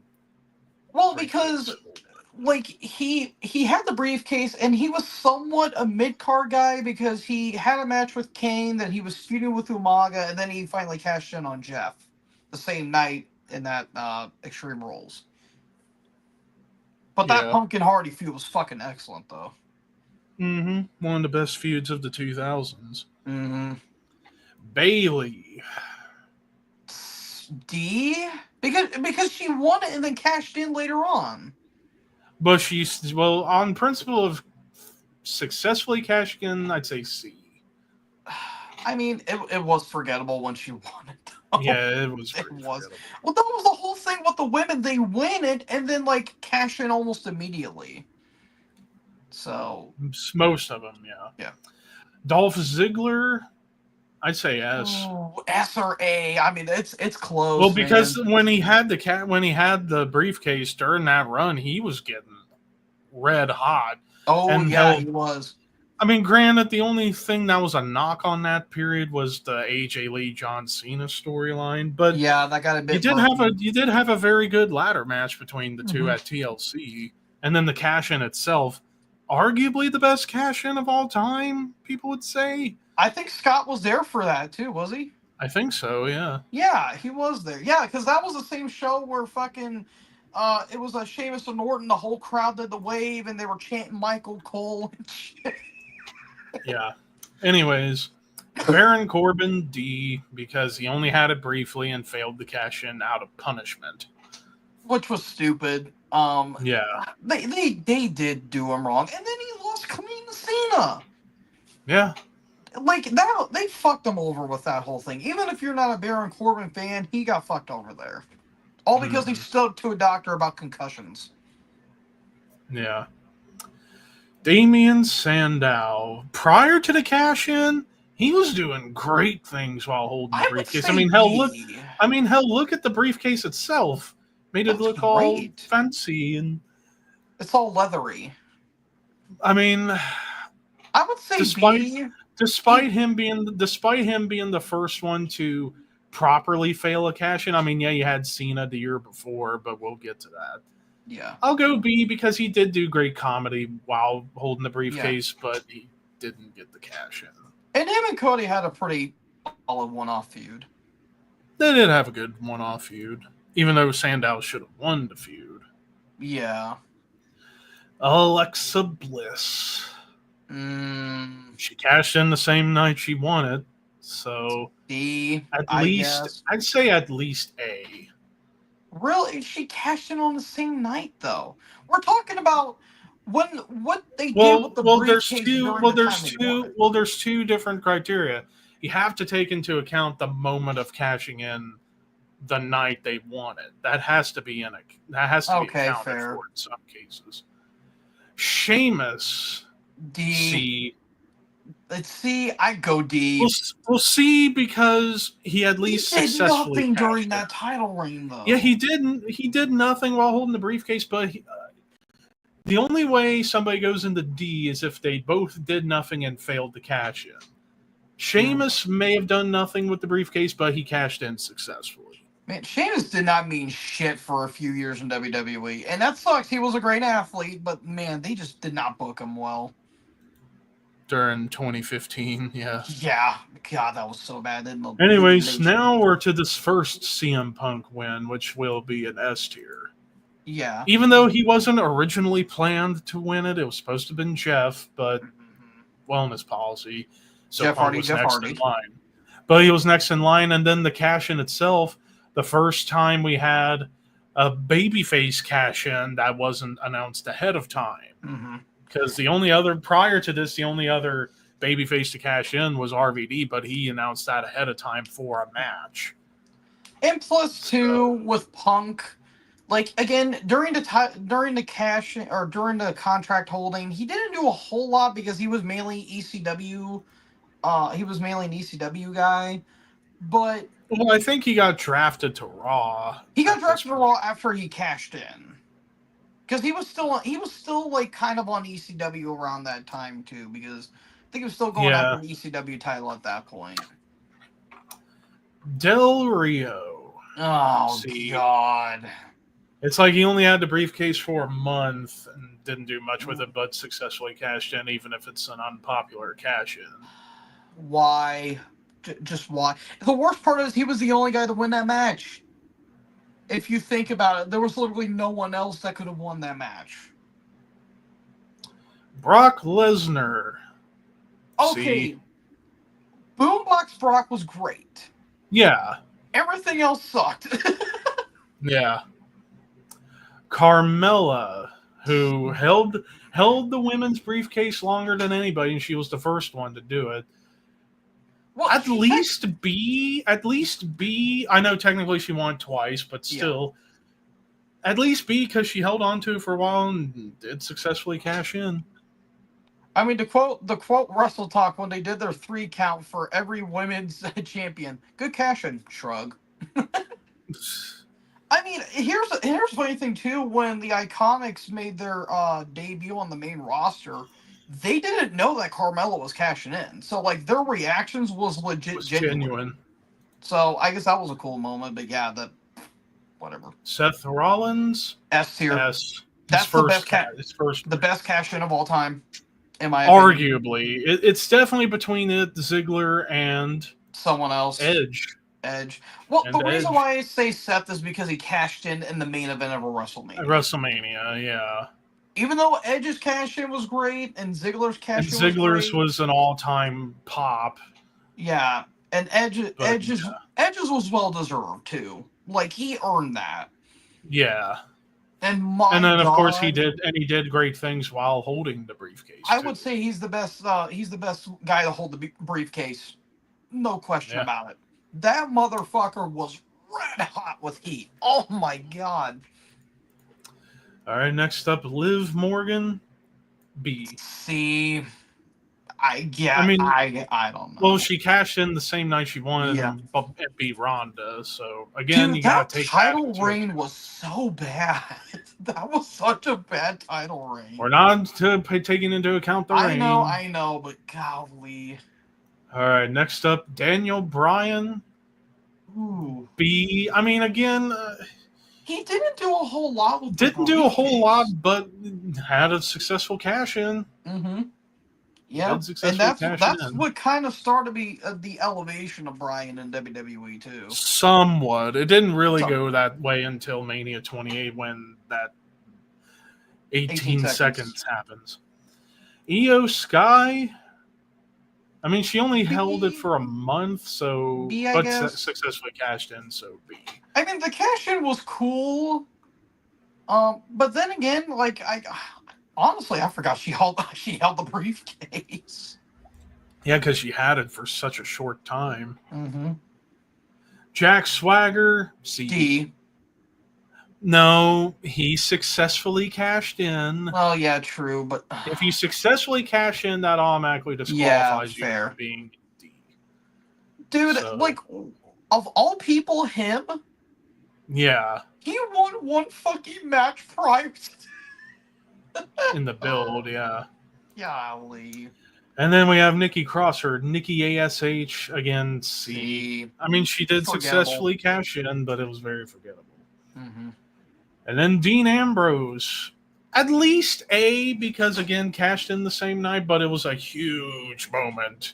Yeah, because it was the night all three members of the Shield won the title, and then exactly had their fucking triple threat at a fucking B pay-per-view. Mm-hmm. Yeah. I get it, Roman was suspended, I get it, but still, you could have built it up. Come on now. And also, don't do it on a B pay-per-view. Do it at SummerSlam, the triple threat. Yeah, you could have had Seth and Dean at Battleground, Roman returns, and then set for the match at SummerSlam. Boom. Just solve your problem. Give me your money. And Ambrose could have retained. Yeah, there's that. And then go with the Universal title stuff there from there. Mm-hmm. All right, anyways, Big E, A. It was a good moment. Yeah, huge.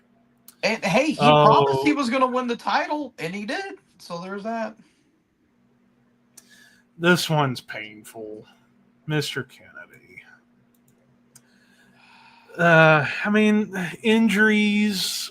I mean, very weird and very weird circumstances too. Yeah, like who knows if he was really hurt or. Yeah, wasn't he supposed to be out for like a couple weeks or months, and instead he was out for 6 or some shit?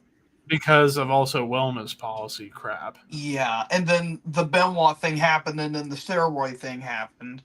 Yeah, so it added on top. Yeah. So unfortunately, he has to be in D out just for that, even though it's painful. He should have cashed. Well, he was supposed to have cashed in, and he technically never got to cash in because he lost the briefcase to Edge. Mm-hmm. But dude, oh my God! They wanted to push him so badly. They really did. They really wanted to push him. They had something with him. But yeah, because he was super charismatic, amazing on the mic, and really good in the ring. It's just... And he should have been Well, okay. Kennedy did shoot himself in the foot with some interviews he did around that time. Yes, but a lot of people did. A lot of people did. Randy Orton, B. B, I guess. I mean... Because, it led to a great heel turn. I guess. Which he desperately needed. Yeah. He desperately needed to turn heel in 2013. At that point was struggling. Yeah. And again, he only held it for a month, so there's that. Rob Van Dam, I go A, since Ooh, either first A or babyface. S. I don't know, The man. first babyface to win it, and also the first one to cash in ahead of time for a match Mm-hmm. and successfully win. And I believe he is the only guy to have the Money in the Bank and to win the Intercontinental Championship simultaneously. Right there in the picture. Yep. Damian Priest, A. One of the longer holdovers with the briefcase. Granted, there were portions where they didn't pay much attention to it, but there were portions where he kept teasing. To me, Teasing. he was just he just felt like he just felt like a lackey. Kept teasing. Cheesing? I mean, the cash in was cool, but I don't know. I don't know. I was starting to blank out. John Cena. D. Yeah, because he was the first one to not have a successful cash in, but it wasn't because he flat out lost. It was because of a DQ. Big Show. Because of a DQ by Big Show. He did not need the fucking briefcase at this point. No. I'm trying to remember who was all in that match. It was Cena, Kane, Big Show, Jericho, and Miz. Big Show. Yeah, it was only a 5-man match. It's the shortest Money in the Bank match in terms of people. But yeah, that was supposed to be the worst year of Cena's career, and yeah, it was like you give him the briefcase. Yeah, and you give him the briefcase. I mean, if he was going to give the briefcase to anybody out of those guys, probably Jericho should have gotten it. But then Jericho should have won the briefcase like 5 different times. Then again, Jericho was going to be taking time off after SummerSlam anyways to work on more Fozzy stuff. So I guess the next in line could have been The Miz. They could have had him be a 2-time briefcase winner. Since this was the beginning of his Hollywood gimmick, a.k.a. the best thing he ever did. Well, yeah, but you could have done, like, Jericho and Punk, and, like, Ziggler screwed Jericho out of it, and maybe... Because that was going to lead to Jericho and Ziggler at SummerSlam, yeah. So you could have done something, but, yeah.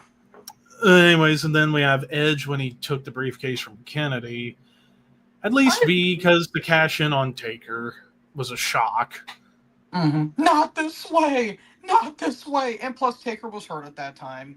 Yeah, so they had to take the belt off him somehow. And that sucks too, because I think that could have been one of Taker's best years.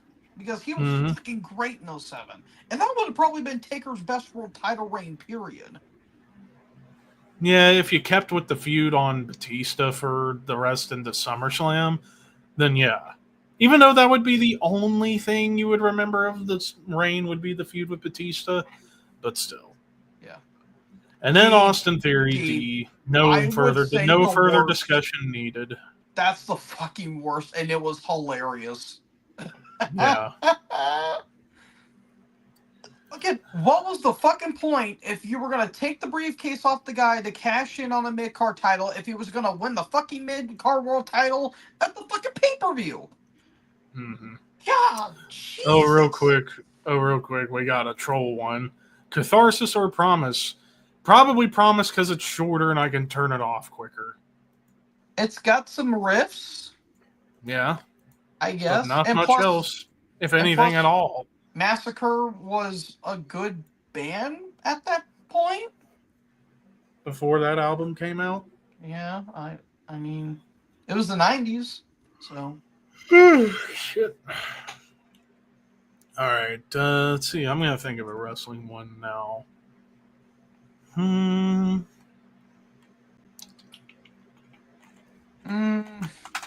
on. I think I might have one. Hopefully, the list is here.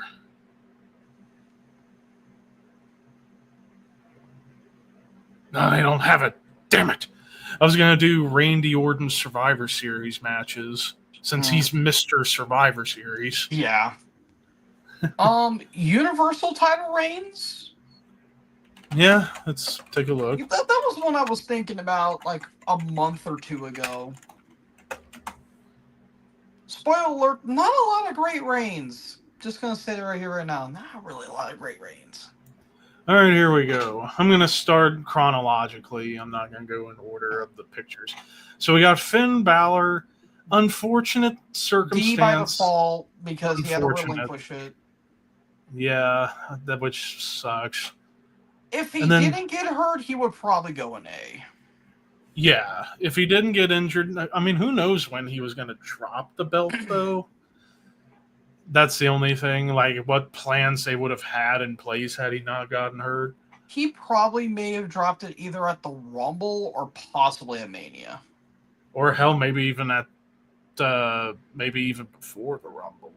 Could be. Maybe at like a Hell in a Cell, maybe.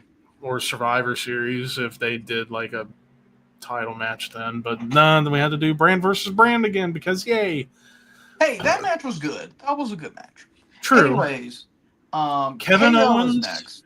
Okay, so KO's tough because honestly, the only things notable about this run was the match at Rumble with Roman and the stuff he and Jericho did. But in all honesty, he was second fiddle to Jericho. Yeah. So on that he principle, tried. unfortunately, he tried. Unfortunately, he'll have to go and see. He had good matches. Like the 4-way for the vacant title was good. He had some good matches with Seth. The match And he an had with awesome Roman was match great. with Roman. And then a unfortunately- squash against Goldberg. Yeah, and that fucked over him and Jericho because that should have been for the fucking title, but no. Should have been for the Universal title, not the U.S. title. Should have been for the Universal title at Mania. Yeah.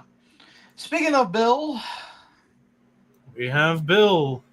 I'd say D, C, D, I'll go C. because he only held it for a month before dropping it to Brock. Which, speaking of Brock, we get to 400 plus days of Brock. Okay, so I used to hate it when he had a world title because he wasn't around a lot, but looking back and finally understanding wrestling better, it was great that he had the belt and didn't show up as much because that, especially now that you had a brand split, even though, again, there should only be one world championship. Yeah. But if you're going to have two, at least it gave more spotlight to the WWE title. And also during Brock's run of 400 plus days, he did have some bangers, like I think it was the 5-way at SummerSlam. It was the 4-way. Him, with Joe, Strowman, Reigns, and Joe, Strowman. and Roman. The match, who did he face? Him and AJ at Him and Survivor AJ, Series yeah, that was great. No pun intended. Yeah. Yeah, you had lulls like the matches with Roman in 2018. Yeah. I guess And B. The matches with Strowman were kind of meh. It's B, borderline C for me because, again... Like, it started off well, and then it tapered off. Again, him and Goldberg should not have been for the title. But, again, Brock needed to have a title at that point. Is it Brock on here a couple times? Because he won it, Yeah, there's quite a few. Okay. There's quite a few. All right, so Roman's next first up, we reign. get to Roman's first reign. Unfortunately, it's C. He had to relinquish it sooner. Well, honestly, the reign itself wasn't even good because it got mired in dumb bullshit booking, like the Strowman stuff and then that dumb Hell in a Cell match. Sadly, and that led to the Dogs of War. Well, I mean, the thing is, when Roman won it, like, people were just happy that they finally put the fucking title on him. And then the whole thing with Braun, people were liking Braun more because of their feud in 2017. Yeah, but they kept Roman face and put Strowman Roman heel for whatever reason. Yeah, because turning Braun heel is going to be good. Fucking idiots. Yeah. All right, next Brock's up we get second to reign. Brock's second reign, which he won after winning the vacant belt. And then he dropped it at Mania. I mean, see, kind of almost the same as his first run, except didn't he defend it twice technically? Because him and Braun had that fucking terrible match at Crown Jewel. And Him then and you did Finn have. didn't have. Oh no. Well, no, Oh hold up. And then you had the match with him and Bryan. That yes, was thank you. amazing. And then he and Balor had a very good match at the Yeah, they Rumble. had a good like under 10-minute match at the Rumble. Very good under 10-minute match. And then the match where he lost it to the next guy we'll talk about was a really shocker start. But yeah, see. Well, now that And we then, said that, maybe B, because he only had one like terrible match, and that was against Braun. But then again, it was supposed to be a triple threat. But yeah, I'd say B for the second reign. and then we get Rollins' first, Oh which God. Okay, this it started like off good, the moment of winning it was great and started off good with the AJ stuff. and And then then the Baron Corbin. Corbin feud, and then Lacey Evans and Becky got involved. Yeah, see, and that's when Seth was struggling at that point. Yeah, because of how he was being booked. And then also, people were pissed off at him ranting at Kenny Omega on Twitter about defending WWE. And wasn't he taking the piss out of Osprey too at that point? I think something I like don't know that. if it was at that point or not. I I think that can't was a few remember. years later. But Seth's cool now. He's cool. It's just, sometimes things get to you. And then Brock's third and final run with the Universal title just basically was there to get themselves out of a bad situation with Rollins, Yeah. only to drop it back to him. So yeah, And then D by Rollins' default. second reign, honestly, is a D as that well, was so fucking especially. bad. Oh, Yeah. dude, that Hell in a Cell match. Yeah. Oh, fucking brutal. And then we Absolutely brutal. we get the Fiend's first, which honestly his first reign wasn't bad. Like he did have some good stuff, like the stuff with Bryan at Rumble Yeah. was great. But then he dropped it to But Bill. then dropped it to Bill. So I guess C and then Bill's. I would say D because the magic Well, was no, gone. well, no. He goes into C because he did have one great match, and that was with Bryan. That's fair. That's fair. But dude, everything else was bad. Was not good. That Miz match was fucking terrible. And then we get Goldberg's second run, which was basically there initially to put the belt on Roman before COVID happened. And then we get Strowman finally getting it. But the reign itself wasn't particularly great. I mean, I don't think it was terrible. I mean, he and Bray did have an awesome match at SummerSlam where they just beat the shit out of each other. And then Roman returning. So based on having at least one really good match, C. Well, one match. Okay. Anyways. And then we get the Fiend's second run, which sadly he only held it for a week. And then there's no discussion. And then hold up. There is no discussion needed. Top. No discussion needed. He is easily at the top of this. There were points where it doesn't matter. It don't matter. It doesn't matter. The whole run was amazing. That we will never see another. We will never see it. We will never see another reign like that again. When did the titles officially merge? Mania 38, so a little over a year and a half after he won it. Okay, because I thought we were continuing like 2023 and shit like that. Because that does count. Well, that does count because it was still still had both belts. Okay, but that was only for the 1 year, and then 2023 after Mania 39 we get the big gold belt modified come back, and then they made the singular belt. Okay, because I was about to say, if we're going past 2023, that's when things were starting to get a bit tedious. But he still had damn good matches. He still had good matches, but the weakest match he had until he lost it during 2023 was the match with Jay at SummerSlam, but it was still good. Just every other match he had afterwards before losing it were just better. Well, I mean, if you want to be technical, the match he had with Bryan at the Chamber, but that felt more like an angle more than anything. But yes, Roman top tier. There's no discussion about it. Yeah. Which goes to show you how pretty fucking bad most of the reigns were for the Universal. Well, the Universal title itself was just cursed. Yeah, because I'm glad it's gone. Injuries, replacements, bad booking, bad timing. It was pretty bad. Yeah, literally the only half gray reign was Roman from Payback 2020 till Mania 40. Yeah. Where it's like the first two Brock reigns were solid, decent, and then everything else was just disappointing or bad. Yeah.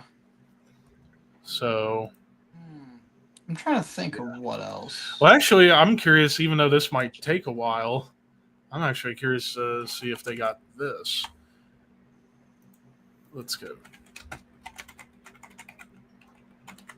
Yeah, I think we did Hell in a Cell already. I believe y'all did that. Trying to like. And you did Okay, Super. this one we'll try. This one we're going to try and be fast, Oh as God. fast as possible. WWE Championship reign. Oh Lord. Okay, there's gonna be a good like. There's gonna be some we're not well known for because Like the old days, like because the obviously we weren't old alive. days. So yeah. So for I say we'll touch on a couple of the older reigns, but primarily we're going to be starting from Hogan's first reign to now. Yeah. That's the primary thing. Yeah, that's what we mainly remember. All right, Nick, we'll see you in a bit, and we can get back to some metal stuff. Mr. Necrotic. So, Oh wait, wait, hold on. What's the tier listing? all right, we got don't know when did that happen. F E P C. I'm gonna get rid of E because E don't exist in grading. Well, do you want to put like a tier where don't know about? Well, or, like, that's not familiar that's right with? here. That's right here. Okay. Well, there you go. We just fucking solved a good chunk of it. Yep. All right, so kicking off with Buddy Rogers. Well, he Nature only Boy had Buddy Rogers. he only had the belt for like this much time. So Yeah.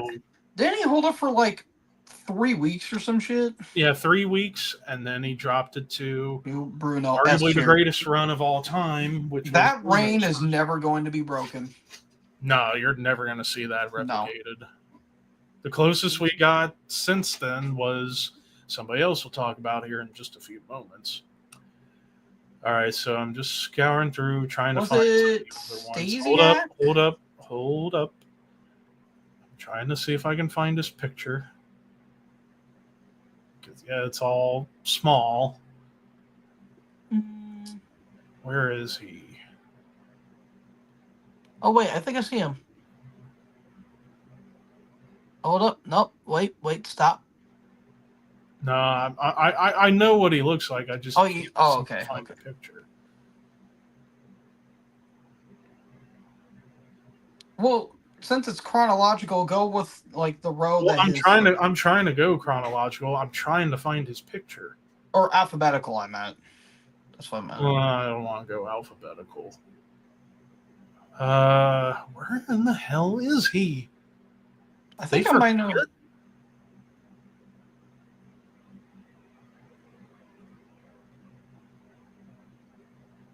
I can't. I know I saw his picture earlier, like right when I brought it up, but now for the life of me, I can't seem to find it. Is Ivan Koloff is who I'm trying to find. Go to. Oh, here he is. Yeah, I was going to say, is that him right there? Yeah.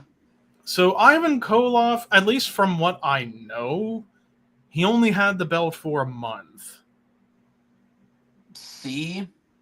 I guess. I'll just put him in I don't know, just because like I don't know how many matches he had during that period. And that was because you know, and even Bruno said it in later years. If he could go back, he wouldn't have dropped the belt to Ivan, just for the simple fact he felt bad Ivan didn't get a fair shot at the belt. Yeah. Which he would then drop it to Pedro Morales, who had it for nearly 3 years, but I don't know how it went. We would probably say maybe S tier.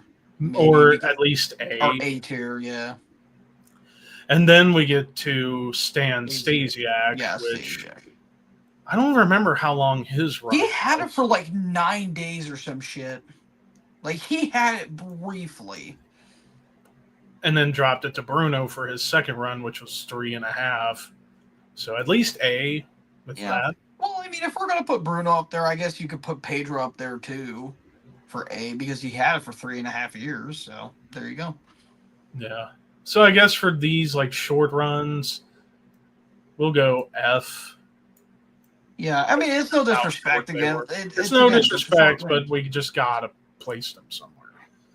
All right, and now gotta find the man of the hour, the man of the power, superstar Billy Graham. Hold on. Scroll down. Scroll down some more. I There know he where. is. Yeah, there he is. So Graham, the Um, first heel to have a substantial run with it, which was almost a whole year. Even though B? even though he admits he was not great in the ring, but he could work with good guys. Hell, the main feud you remember from this run was Dusty. Mm-hmm. So at least B, because Yeah, B. but granted, he should have been babyface because he was so Yeah. popular Yeah, he during was that over. time. And then you get to Bob Backlund, the second longest run technically of 5 years. Ooh, A or B or A, I'm S gonna or go A. A. I'm gonna go Yeah. A because there were some people who didn't like it, and then there's the controversy because there is a technicality with Antonio Inoki. Mr. Inoki, the Chin Man himself. So technically, he had it twice Technically, had it twice. Yeah. and during that first run, but yeah, it was Yeah. just there. All right, and then next up we have the Iron Sheik. I'll fuck your butt and make you humble. I'll break your back and make you humble. There Fuck you the go. Hulk Hogan. He was probably shaking his fist when that happened. So Sheik only had it for a month, took it off Backlund. So because he had it for such a short time, and because he was, my God, the heat he got. Woo! Yeah, but then it leads to Hogan's first run, which, out of principle, S. Yeah, it's gotta be because He did have held some that great. for what, He did 4 have years? 4 years, over 4 years, and had great matches during that run. Great feuds. Some really good feuds. Piper, Andre, Bundy. a brief feud with Bundy too. Like brief feud, and even a brief feud with Terry Funk. Mm-hmm. Yep. Oh, dude, So those matches were fucking violent for that time. Yeah, in '86, I think it was. Yes, '86, because that's when Funk was on his way out. All right, And now then we next get one to technically. Andre. All right, where is Andre? Hold on. Is he not in here? No, he'd be on here. He would be at the top then. Oh, here he is. Oh yeah. So Andre. Okay, so this is tricky because he only had the belt for like 2 or 3 minutes before giving it up. So before he gave it up, and they even have DiBiase in here. Yeah, which DiBiase, he was champion. He wore on a he house show defended for it on house shows, but yet they don't count it as a reign, which is stupid. Yeah, so I guess by default F because it technically never happened. Well, then it would go in. Put it near Inoki. Yeah, because it'd be in the same boat as Antonio Inoki by that extent. But then we get to Randy Savage. Man, Randy Savage. I'll tell you something, Minji. It's just crooked. So he had the belt for over a year. I would say B. B. Because the main thing you remember most about this reign was him and Hogan, the Mega Powers, and the heel turn. I mean, he was over, but he was never Hogan over. Because, unfortunately, Hogan held him down. Yep. Speaking of Hogan, we get to his second run, which was a year. Wait, does this list have, like, some wrestlers' multiple reigns? Yeah. Oh, Lord. So, yeah, like I said, we're going to have to try and be quick. Yeah. But Hogan's second run of a year, he did some good stuff, but for the most part, it was... It was mainly him and Savage. It was mainly the Savage thing. C? Yeah, that's fair. C or B. And then we get Ultimate Warrior, which... The only thing notable about this feud, 2 things. The Rick Rude feud in the summer, and then, unfortunately, being the third wheel in the LOD Demolition feud. I feel like he was the first mid-card world champion. Yeah, So because he was he primarily over. IC Dude champ. was red. He was red fucking hot. Dare But he I was- say white hot? Yeah, but he was not Savage and he was not Hogan. So he was like the third man. Yeah. All right, and then we get to Mr. Sergeant Sergeant Slaughter. D. F. I mean, he The had reason the belt why- for a few months, but at the same time, I don't even remember any notable matches he had for the belt until Mania. It was mainly him and Hogan feuding over it. I mean, Yeah, I respect the fact they gave it to Slaughter because always felt like Sarge was an underrated worker. I mean, he was never like Oh, the yeah. greatest thing in the world, but obviously that match with Pat Patterson and some other matches that he would have. But I would Yeah. say D because I can at least respect the fact that they were trying something with Slaughter, even though the Iraqi sympathizer thing was fucking terrible. Yeah. And at least Sarge got to be in a main event in some capacity at Mania, so they tried. All right, moving but- on. Moving on, we gotta be quick. So Hogan's third run, which would last until Survivor Series, honestly, the same boat as his second reign. Again, it was mainly the Slaughter feud. Yeah. And then we get to Undertaker's first, which was only 6 days. F. Yeah, I mean, granted, he did have some good matches on the house shows with Bulldog, but other But than you that, mainly remember the moment he won the title, controversy of losing the belt. and that's when Hogan broke his neck, quote unquote. Anyways, then we get Ric Flair's first run. The moment of winning the belt was amazing, and the match with Savage at Mania was incredible. See? Yeah, see. And we have a necrotic Nick sighting. A lot of shirtless men on this Yeah, little. There's no Peter Steele, unfortunately. no. Well, right, so- I mean, do you want to continue this, or do you want to? We do can it continue different? this we can continue this on a different stream. Okay. Since we still got a long way to go, Yeah, obviously. we got a shit ton of guys we got to go through. All right, so close out of these. So we had Maniac updated some more people on the douchebags list. So what do you think of the additions we made? Well, let's see. Did we get any additions to actual scum? Yeah, we got Faust, Dave Holland, Oh, Carl yeah. Logan, and John Allen. Yeah. John Allen, dude, that one surprised me. Like, God, man. Like, chicks on dialysis and you're fucking beating on her. dialysis machine. Yeah. That's That fucked was up. around. That was around the same period with the whole thing with Jeff Becerra came out. Yeah. Oh, man. There's Yeah, there's it was And a then for race Turbo Douchebag, we got some. Fred Durst. Yeah. Yeah, I mean, he's more of a harmless douchebag. Like, he kind of just, I put him maybe under, like, big douchebag. He's still a douchebag, but, like, he's a bro. Yeah. Like, in He's terms of, bro, like, doing yeah. shit to people, Mhm. Well, I mean, I even said he's mellowed out over the years, but he has moments. Yeah. Then Bobby- we had, Bobby. yeah, Bobby Labeling is, yeah, it's, I can't forget, like, yeah, he fucking beat on his mom, dude. Yeah. I mean, granted, he was on a shit ton of drugs, but that doesn't excuse it. Yeah. Patrick Mamelli, he's just kind of been douchey throughout his entire career. Like, there seems to be no break in douchiness.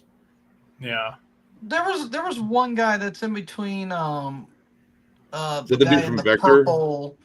No, it's like the short hair cut guy on Turbo Douche. We don't know who that guy. No, Oh, that's hair. Gall from. No. No, The the one- guy Oh, next this to guy. Alex Yeah, no. Terrible. Yeah. Yeah, who's that? Is that Alex Terrible? No, the guy next to Alex Terrible, it isn't Patrick. Oh, that's David DeSanto from Vector. Okay, Yeah. that's what I thought it was. Yeah. Man, he trashed that band's career. That sucks. Yeah. Yeah, it is unfortunate. All Yeah, right. Tommy Lee. David Draymond's been unlikable for fucking forever. We put I met him AJ back in we- 2000. He was a fucking. And then up in kind of a douchebag. Yeah, I mean, I definitely agree with Danzig being on there. I mean, Um, like I said, Glenn. He's not like terrible. He's just a diva. That's literally all about him. Like the most, like, all right, some of these dudes are just like hyper pretentious. Yeah. Dude from Liturgy. I'd even say Rob Flynn, and you know what? Honestly, Dave Mustaine, like they're two sides of the same coin. Yeah.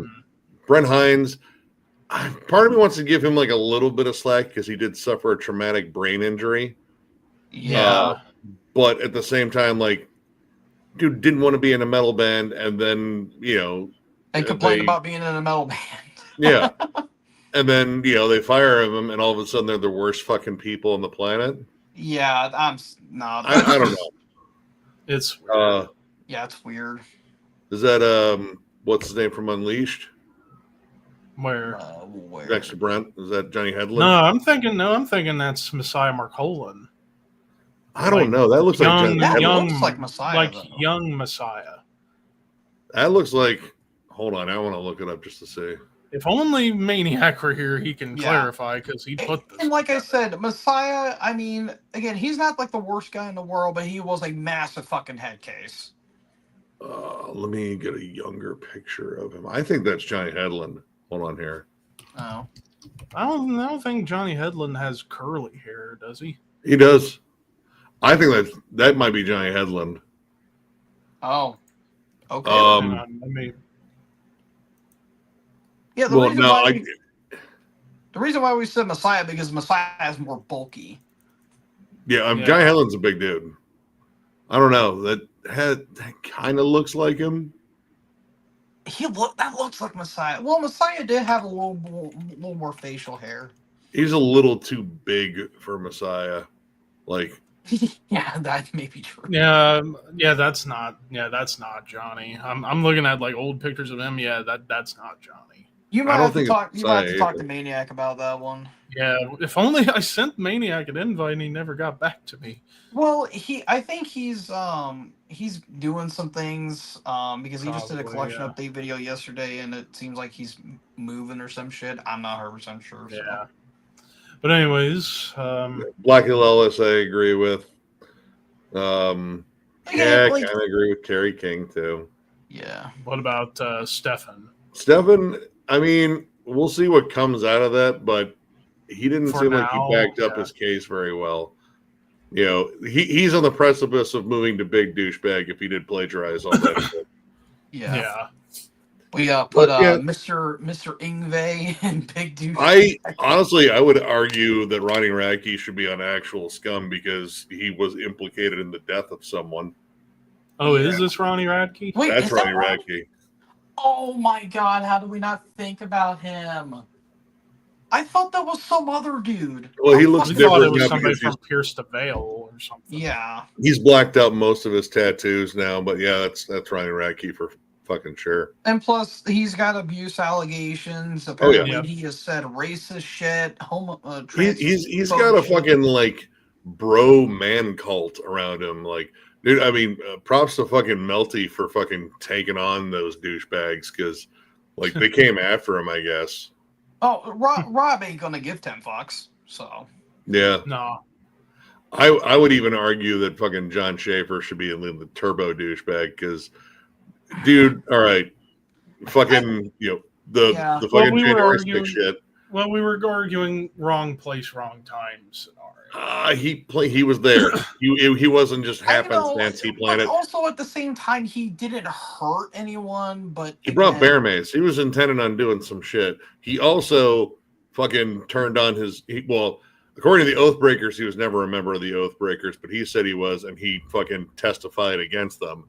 And now he's doing the typical fucking shit. Coming back. Oh, I found Jesus. I'm clean slate, total clean slate. I was like, are you? Yeah. All right, now this guy we couldn't figure out. Yeah, who are these two schmucks? Let's see. This is Jeff Sarah, but because we were discussing, we don't know the full story of that, if it's even real or not. I've seen the texts, I've seen the messages. It doesn't. But then again, who knows if they were photoshopped or not? Because people can easily. I don't know, man. Like, if you're gonna fucking go after a celebrity, go after one with like money. Yeah, I got a feeling like that was initiated by Jeff, and he was probably lonely, probably kind of desperate. Like he's just been like in and out of the hospital, surgeries, like he did like flap surgery, stuff like that. He was sick for a while too. If you saw any of the footage and stuff from his like the tour he did with Iwata, we caught him in Detroit. Dude, he was fucking partying his ass off and drinking and he likes the ladies.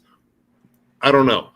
I have a feeling that he kind of fucked up and he really hasn't done much in the way of trying to clear his name. Well, also the whole thing, the lady on the other side wasn't making her situation look any better. Like, she looks suspect as all hell. Like, again, the whole situation's fucking weird. It's weird, and we don't even know the whole story. Yeah, so I'm kind of undecided on it. Yeah, that's so. why we left him off, because we just don't know. And then And this plus, guy, and plus I not don't to know. mention- All right, click on him. Can you expand that image? Let's say. Oh, that's super helpful. Hang on. Oh wait, that might be Wait, he KK thought it was the Warslut? guy from Destroyer 666. yeah, KK Warslut. Oh yeah, that's KK right. Warslut? Yeah, he is kind of a dick. Like from what he's been chased out of his own fucking country. Yeah. Huh. Like he's had to move around from country to country. I guess they live in maybe Denmark now. But Also, yeah, he's that just name he sounds like he's trying to be so fucking edgy. oh no, he's a giant edgelord. And what I'm surprised is not on here, and he just popped up in the news again. Dusty Waring, BT Man, the guitarist. I guess we found out was fired. Yeah. With his allegations, which don't look good. What allegations? Do I even want to know?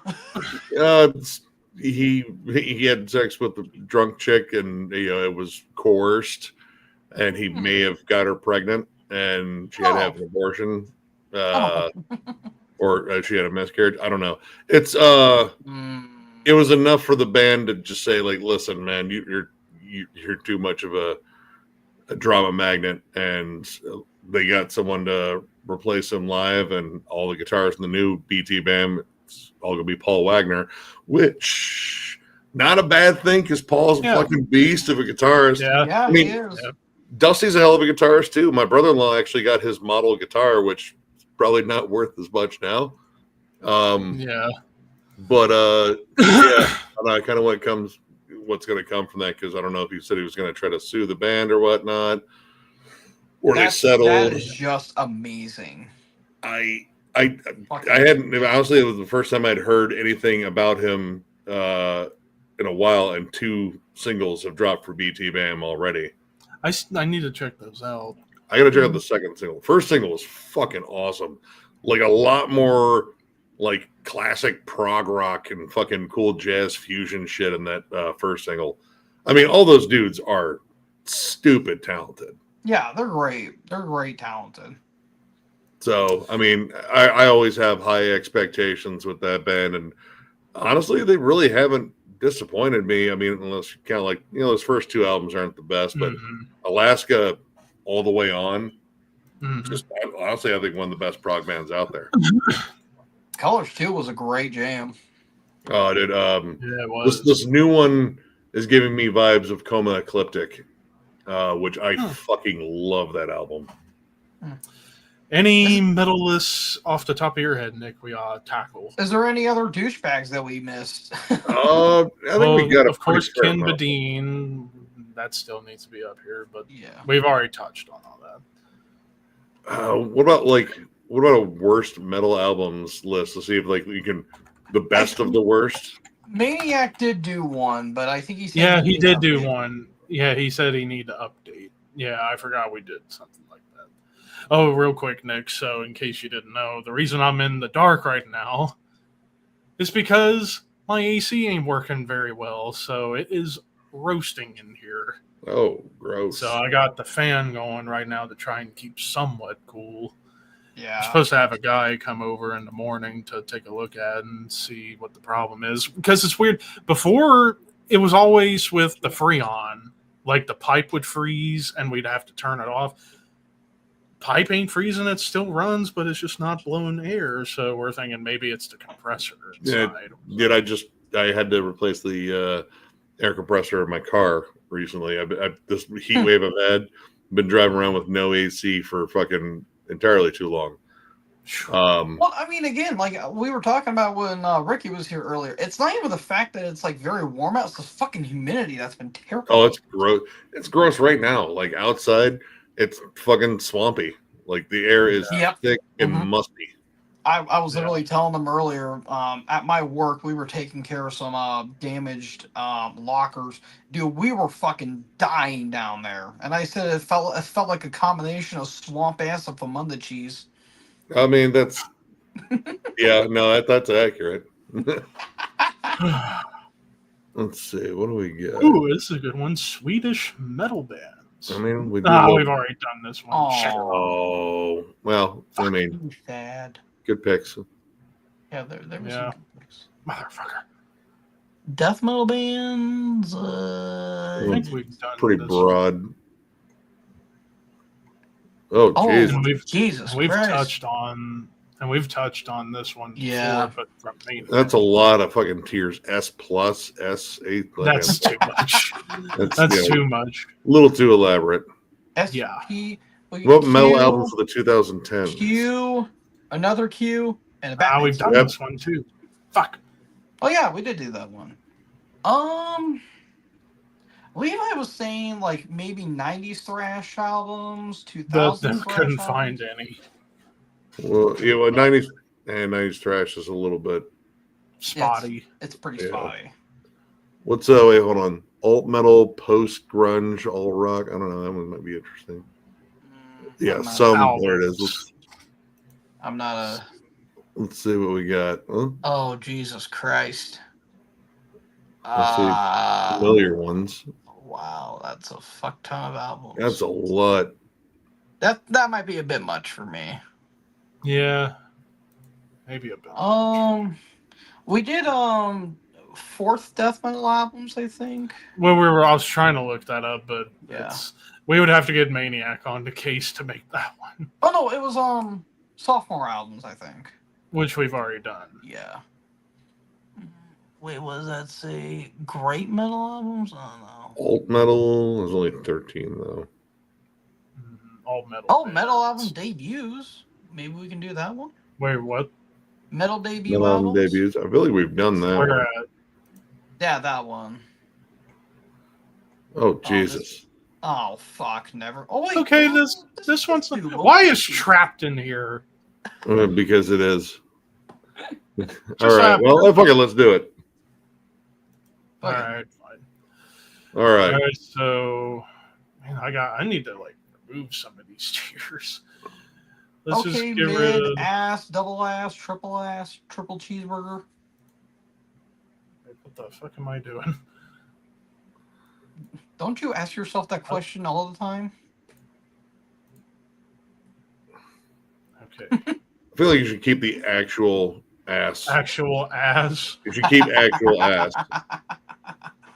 But, let's see.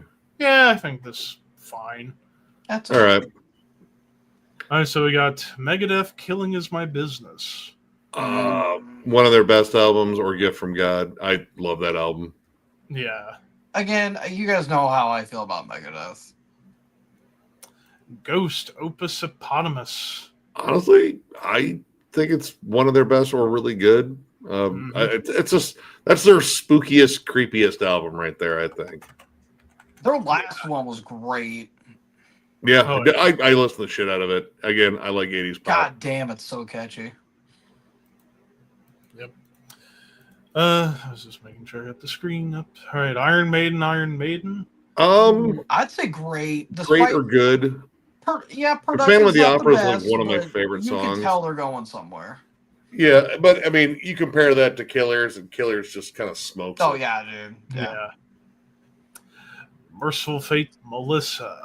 This is tough. This is between top and one of their best.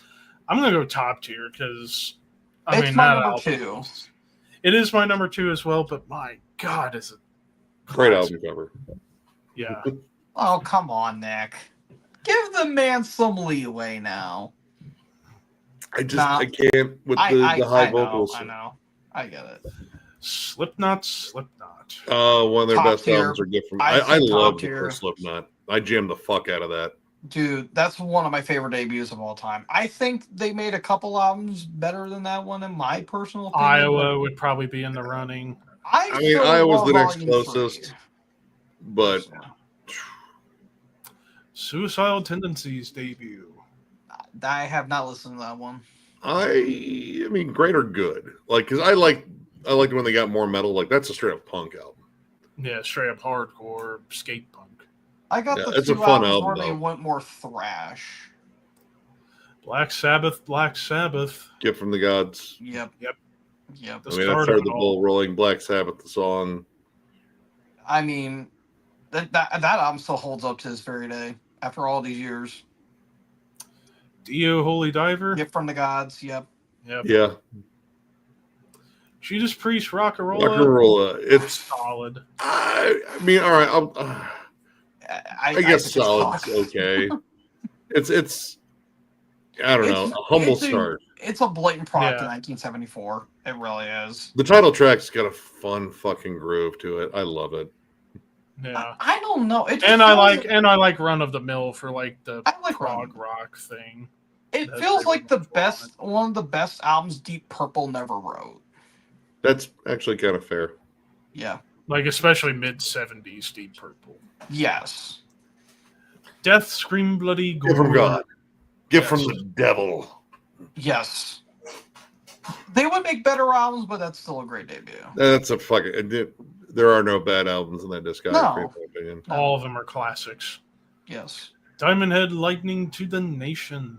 I still need to get this one. I mean, it is one of their best albums. That's fair, but they don't have a That tremendous many. one. I still need to get the original one. I don't want to get the re-recorded Yeah. one. Same. Oh. Don't they have like 4 or 5 albums or something like that? It's a very short catalog. Yeah. Yeah, Ooh. Korn. it's one of their best. I for would Gift from say God. Gift Like, from the Gods. Dude, that album. that's still a killer fucking album. Dude, it's unnerving. It's so unnerving. Like, Oh, that, dude, the Daddy's dingy like one of the production. creepiest songs ever. What song, Daddy? Oh, Daddy. Yeah. That song's fucking terrifying considering what actually happened to John Davis. Motorhead. I mean, It's solid. It's not really. it's all right. It's fun. all right. They would get a lot not better. Don't think of it as the first Motorhead album. Think it more of a continuation of Hawkwind. Yeah. Misfits. Walk Among Us. Amongst I don't think that's their debut. Yeah. Is it- Well, is it maybe Earth in full length. Maybe It's- first full length. Well, I mean, I thought Static Age counted as a full. Hold on here. Let's get an official ruling on this. Yeah, I was actually gonna do that too. As far as studio albums, it is their first. Okay, there you go. Wow. I thought Static Age Oh, counted wow. as. Yeah, all right. I mean, that's a good album. I fucking love that album. It's when the Misfits were good. System of a Down's debut. I need to get that. It's one of their best albums. I love that album. Yeah. Tool Undertow. I would say great. I prefer Anima and Lateralist, but I still think that's got some awesome songs, dude. Crawl Away, Bottom, Prison Sex, Sober. Yeah. Wasn't Prison Sex on that album? Oh, yeah. Yeah. That's a good song too. Municipal Waste, Waste 'em All. It's a good album. They got I so thought much that better was, with Hazardous Mutation. I thought that was Demolition Hammer at first. Testament to Legacy, top. Yeah. It's not my favorite. It's not my favorite either, but it's a It's fucking my favorite. smoking I debut. think the New Order's a little bit better, but Yeah. that's a good debut. That's almost a 1A, 1B for me. Yeah, it is. It really is. Typo Negative, Slow, Deep, and Hard. I think it's great. Great. I love that album. It's a nice blend of punk, hardcore, doom, Thrash, Doom, and Gothic. It's Oh. everything.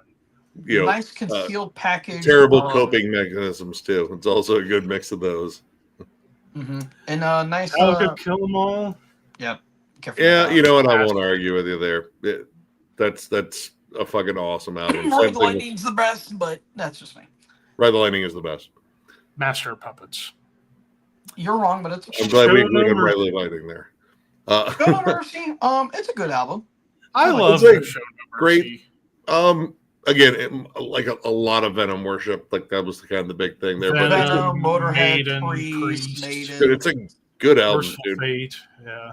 I Die by would the say Sword, in terms of Black Magic. musicianship, I think it's their best album because it's just kind of like it really shows off like their like More melodic songwriting. side. Oh yeah. Yeah.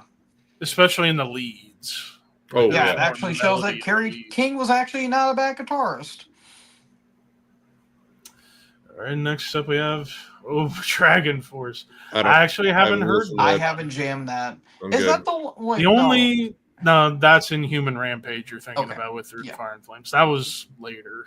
Yeah, I that was a forget the couple name albums. of this one, but it's whatever. Was that Sonic something like that or some shit? Something like that. Blizzard of Oz.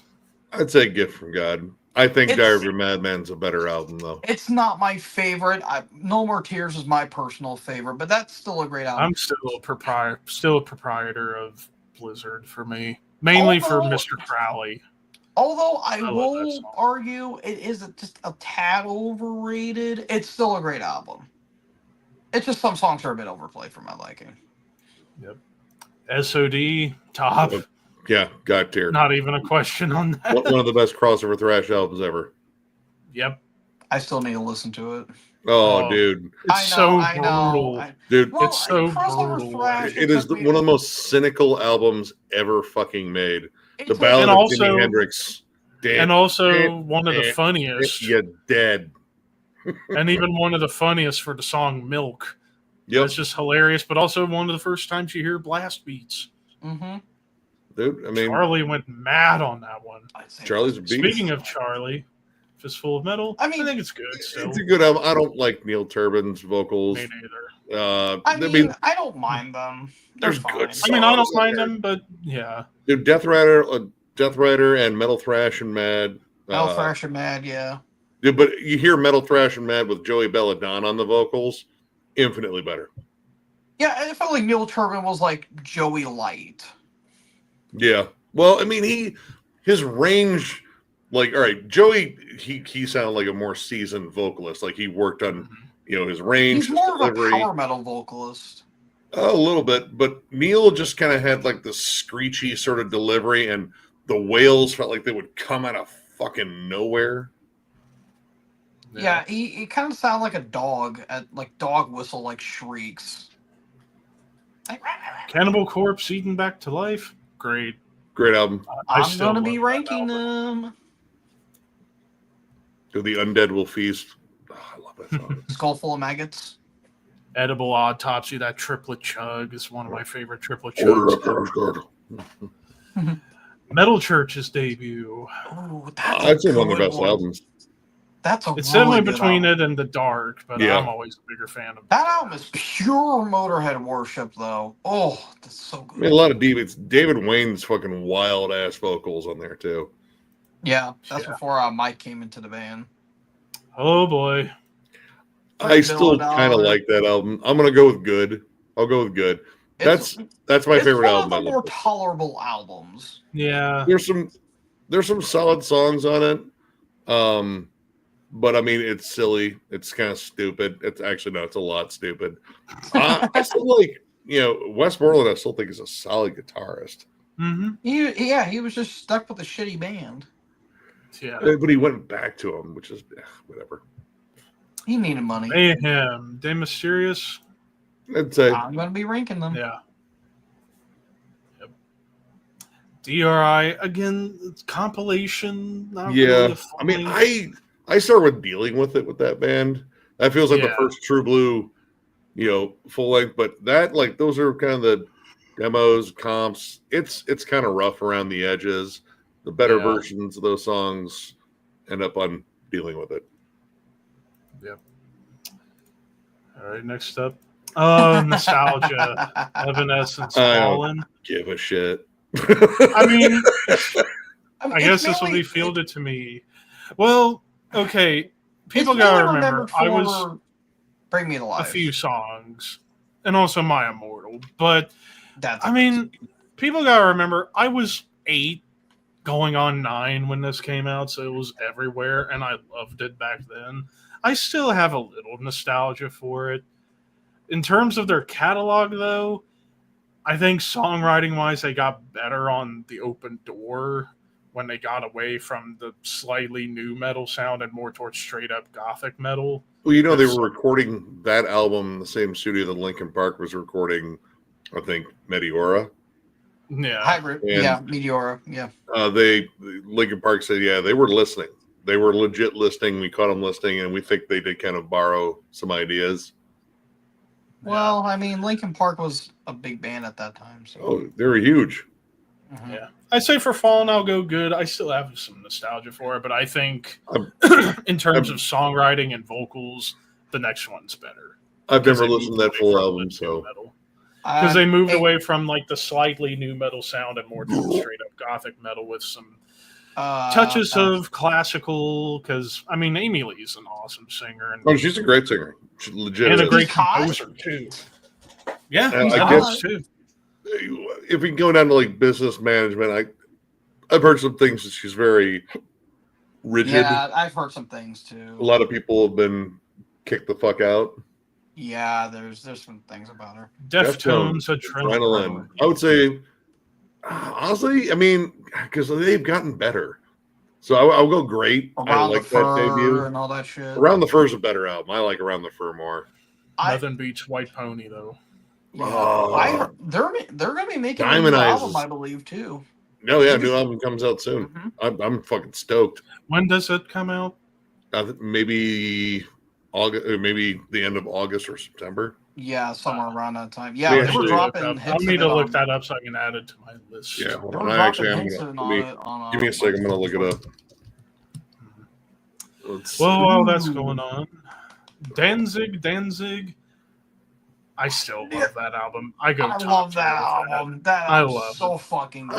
I still need to actually listen to it. Private Music. August 22nd There is you when go. New Deftones drops. Yeah, no, that Danzig album is beautiful. It's probably Yeah. his best album. There's a couple Yeah. albums I would argue. I mean, the first three are First three pretty are damn great. great, but the Yeah. first one's still, I think, the best. Dude, Twist of Cain. Oh, so good. Oh god, dude, actual ass. Actual ass. Come on. Even the album cover sucks. There's nothing Dude, Terry redeemable Blaze about is the that. best Lenny vocalist DePuma. out of that whole band. except for Dimes Leads. Dimes Leads, were good on that one. They were better on the next one. But fuck, dude, that album Fucking sucks. Lenny DePuma. Lenny the What the- LARPing Puma. That creature has muscle groups that don't fucking exist. Real talk, So we now know Mr. Biggleworth's father didn't give him the proper genes. Oh god, well, I don't know how any of the band just looked at it as like, dude, that's fucking awesome.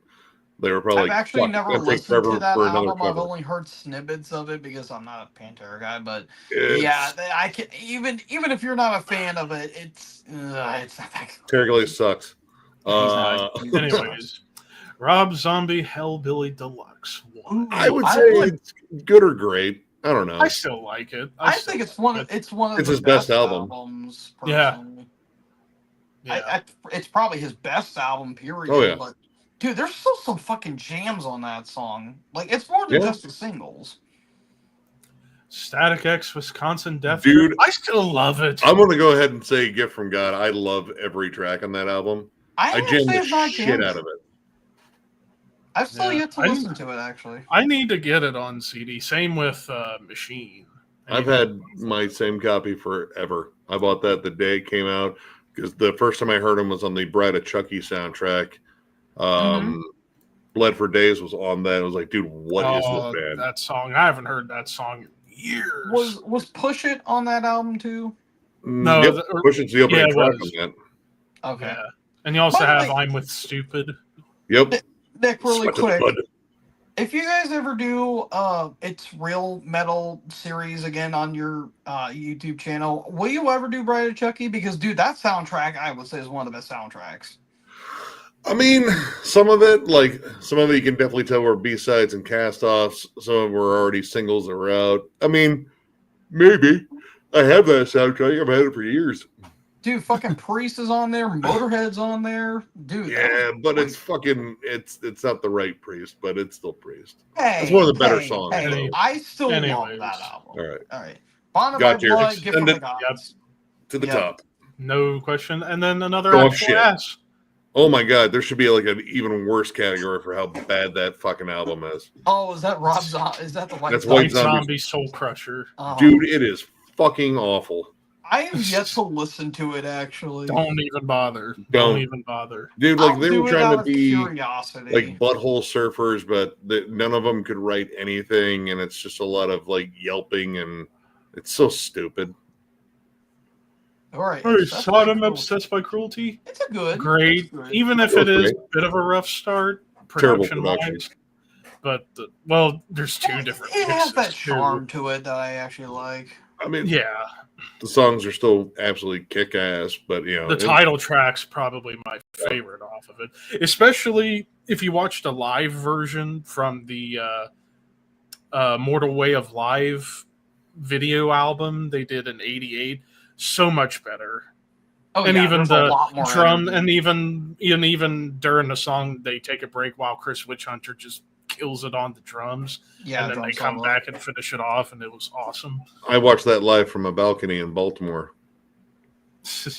Well, good for fucking you. Nightwish, I forget the name of it, but I haven't heard it. Never I listened.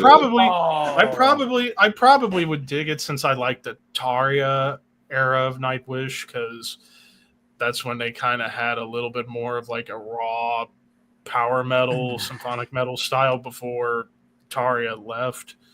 And now It's like Ocean or some shit. I can't remember. it's what it not was. that one. No, Oceanborn. I think that was their second album. Oh, Oceanborn. I I just was can't thinking remember. Ocean's Child for some stupid reason. Let me zoom in on this so I can get the fucking title. Angels. Fall. Hang on, I'll just go to the archives. Angels Fall First. Oh. All right. So that was 97 when that came out. So. Mm-hmm. All right, we have Led Ooh, Zeppelin. Led Led Zeppelin. It's a damn good Gift debut. for Gods are one of the best. It's up there, dude. I mean, Great I'm a for bigger debut. fan of 2 than the first one. I love Zeppelin 2 more, but I mean, Zeppelin 1's landmark. I mean, yeah, Even though I don't think Robert Plant's a great vocalist. That I do think he's a great vocalist. He's just I think so, too. overboard. I don't know, I just, and, sometimes well, the there's vocals also- kind of. There's also the accusations of stolen music on there too, and I mean, Led Yeah. Zeppelin was no stranger to controversy. Yeah. Def Stairway to Leppard Heaven. On Through the Night. Honestly, it's a solid fucking album, dude. That's I would say good to great. I Before think they- High and Dry is better, though, for sure. It's more of a. I mean, I don't know. I kind of call that a metal album. It feels more like a rock album, but they had their first big single on it, and it was a good one. But that one has like a lot of new album stuff in it that I really enjoy. Oh, yeah. Well, I mean, you still get a lot of new album on High and Dry, too. Fair amount. I still feel like It was definitely the turning point towards where they would go Oh, on yeah. Pyromania. But it felt Americanized. That's before they pushed out, but Dark Throne, Soulside Journey, one of their best. I fucking love that album, I still need to listen to that one. I've only heard snippets of it. dude. It's a great fucking death metal album. It sounds HM good too. Like great that HM2 production is death fucking metal, too. heavy. Rammstein, Herzeleid, I think it's one of their best. I admit I do like that album. The title, the song Rammstein, probably the Yep. doomiest song they ever wrote, and really cool leads on there.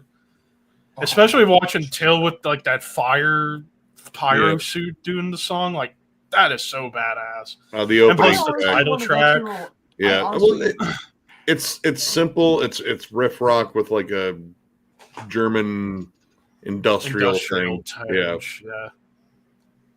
I mean, a part of me King wants to go to a Diamond. Rammstein show just to see. I would the love to live see a event. Rammstein. I'd love to see a Rammstein show in person just to see what antics are going to go down.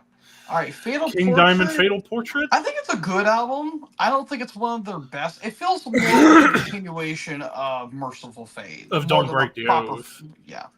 Whereas Abigail was really Yeah, where you that got the sense felt of, like a that is proper a King King Diamond album. So And Nick is just going to stand there and just say, sure, why not? Yeah. It's good. all right, Venom, Welcome to Hell. I mean, it's I a say great great. album. I think Black Metal's better, and even At War with Satan. No, I Like, don't War think with At Satan's War with probably Satan's my favorite. better. I said even that album's better Yeah. too. So. I don't know. I love that album, though, man. Kitty Spit. Honestly, I'd say it's good. Like, Ooh. you know, it was a product of the time. Like, it wasn't. I don't know. Like, I started calling them new metal, but they kind of fit in that. It was more groove metal, More new groove metal. but it had some like heavy ass tracks on it. But it was really uneven, and I mean, they were young. Like, they were like fucking teenagers. Yeah. Like 16 or some shit. Oh, Yep, top goated. tier. We know where John will Altars. put that album. He's changed his tune on that He'd one. probably put it down here. I actually was just watching that earlier, and it's like, dude, it does not. What get the actual ranking or the Yes. compilation? Okay. Yeah, the I actual told him. Death Angel, I would actually Ultraviolence. for that. Yeah, God tier. Yeah, that's such a Damn great that album. man. Mistress of Pain and the title track alone. I heard the title track's like one of the best instrumentals. Yes. It is. 10 minutes of 10 minutes riffs. of riffs, yes. Dude. They were young with that album. They were like 15. Yeah, unbelievably fucking talented. Ooh, Endless Pain. by It's Creator. good. It's Great. good. I put it at great. I like that album a lot. That's one. That was my number. It's fun. It's a fun 6. album. Dude, That was my number Tormentor. 6 in the ranking. I think it was Storm like of my the number. Beast. I think it was my number 9. Like, Total it's- Death. Yeah, the title track. Nuclear Assault. Game Over. I'd say one of their best. I I'd say love it's that one of album. the best. The That first is one of the three. best. The first 3 are. I might like Survive a little bit more than that one. But yeah, it's mainly cool. because of production. But dude, Hang the Pope. Emperor. Oh, yeah. It's Emperor. Go. Goated. Night Side Eclipse. Sure, why not? Fear Factory. Soul of a New Machine. I love this album to death. I think it's a good Like, album. this is- It's nowhere near as awesome as Demanufactured. It's their different Or sounding even album. obsolete. I would say Oh. personally, if I ever decide to rank Fear Factory, which could happen, Soul of the New Machine might be number 3 on my list. Maybe. I don't know. There's just something about when they were doing death metal that I really latched onto. Like very much like if you took Napalm Death, Bolt Thrower, Yep. and Godflesh and mashed them together, you get Benediction. Benediction. My issue are the cleans on that vocals. There's some sour notes. Yeah, a couple but times. I like the old school, like, gnarly, grisly production. Yeah. There's some absolutely fucking beastly songs on there too, like almost Napalm Deathish. Scapegoat, Martyr, what was it? Leechmaster. Yep. Big God Raped Souls. Although I will say the song "Arise Above Oppression," I prefer the version on Concrete more than on the album, just because, like, with Burden's vocals on the Concrete version, that sounded straight up Barney. Yeah. Like straight up Barney. Bathory, one of their best. One of their best. Yeah. I think it was my I mean, it's a fun, 4 or 5. it's a fun party black metal album. Thrash. It's so fun. It drips with satanic sleaze. I love it. Mhm. Lamb of God, New American Gospel. It's a good album. Like, even when they remastered it, I'm still not a fan of the Steve Austin production. Yeah. Steve Austin's he's kind of good at just doing today's the day stuff. Yeah. The piccolo snare was kind of obnoxious. Randy hadn't quite found his voice. Still had some riffs. Was it But Stone Cold Steve Austin? Goddamn, No. Miss Kristen, I produced this motherfucker. Imagine if Stone Cold Steve Austin actually started producing metal albums. Hell, he loves it so much he might learn some tricks and he might Yeah, be he's a good. You never Pantera know. guy. So Yeah. uh-oh. All right, you guys leave me on this one. I Oh, haven't come listened on. to it. I'm going all right because there are a few songs I still do like on here, but I hardly go back to it. I used to really like this album way back when I was early teenager, preteen, but now out of all the Avenged Sevenfold albums, that's the one I've gone back to the least. I own it too. And Yeah, it's you not know, bad, but it's certainly not a good start for them. Thank Fluffy God they came out with songwriting, Thank God bad they came out vocals. with. Thank God they came out with Waking the The Fallen, poop and runs. that's really where they propelled. So, thank Waking God the Waking the Fallen's a Fallen great came album. out, and it's fucking top tier for me right there. Yeah, that's a And good they just album. kept getting better after that, at least. The Well, vocals even did the it. new album. Hey, Musically they got better. Musically, it's great. Josh might be able to hop on. All right. Mr. Yeah, let me Josh. send a link over to him. We'll tell you what, you get him, we'll bring him in. Yeah. Because there's still plenty of albums to go here. I Yeah, think. there's still Yeah, quite we a got few. quite a bit, and we'll probably do a couple more lists too. All right, well, because give I me don't plan a on. second. I'm going gonna go to grab bed a smoke. for a while. All right. I'll let you Yeah, 'cause collect I'm- Josh. Yeah, because I don't plan on going to bed for a while because of this freaking roast. I mean, And I'm I probably gotta, not I gonna gotta get work very much tomorrow, sleep but I don't either. have to work till about noon because the Well, school's there you go- go. school's gonna be starting back up in about a week or two. So, yay. Yeah. And actually, real quick, I'm gonna go take a quick leak, and I will be right back. I'm actually gonna give me a drink as well. Here, I'll see if I can pull up the chat while they are gone. So it's actually just me for right now. So, how's everyone doing? We're just gonna be taking a quick little piss and having our little cigarette.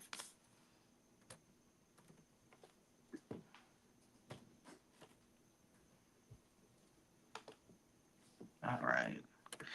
YouTube.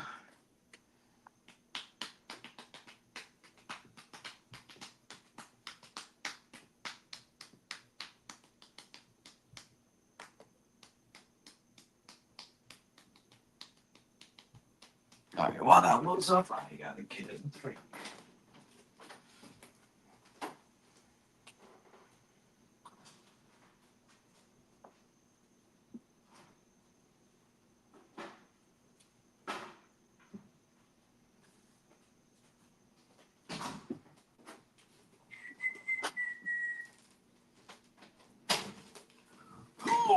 Oh, I almost felt like I sat on my balls. All right. Alrighty. What do we got here?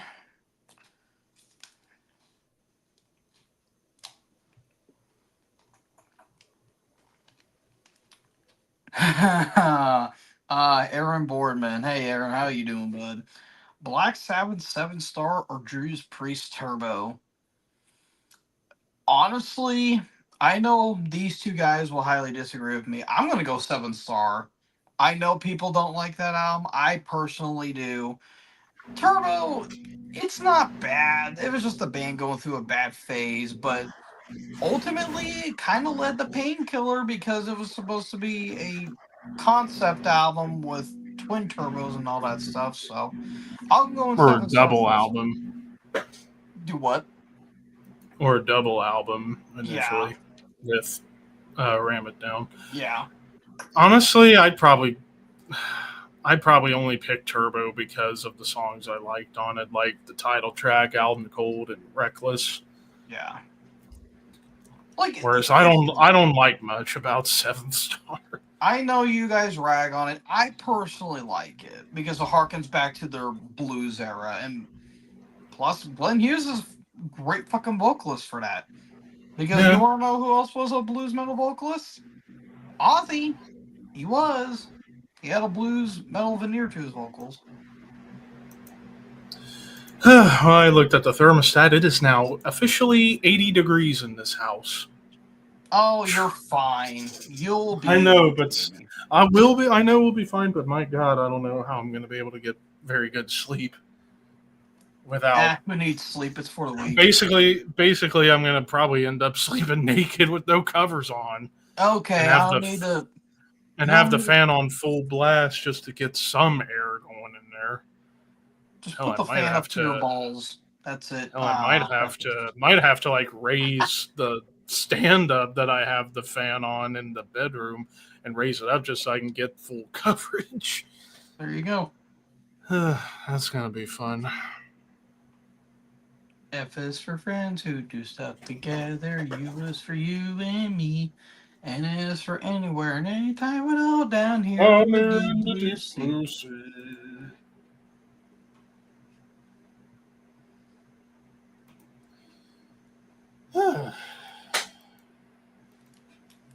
Well, Waiting on Josh to get in, and then waiting on. I thought Shrev was the- going to join us. Apparently, that was not the case. I guess he might have went home probably.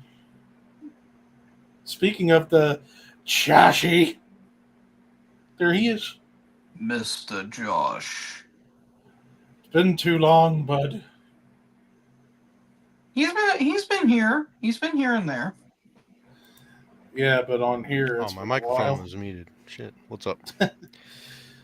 Trying to figure out how I'm gonna sleep in this heat. Yeah, I heard about that. Yeah. Yeah, I mean, again, the whole thing is, it's like usually when it was having issues, it was because it needed Freon or refrigerant because it would freeze like the pipe.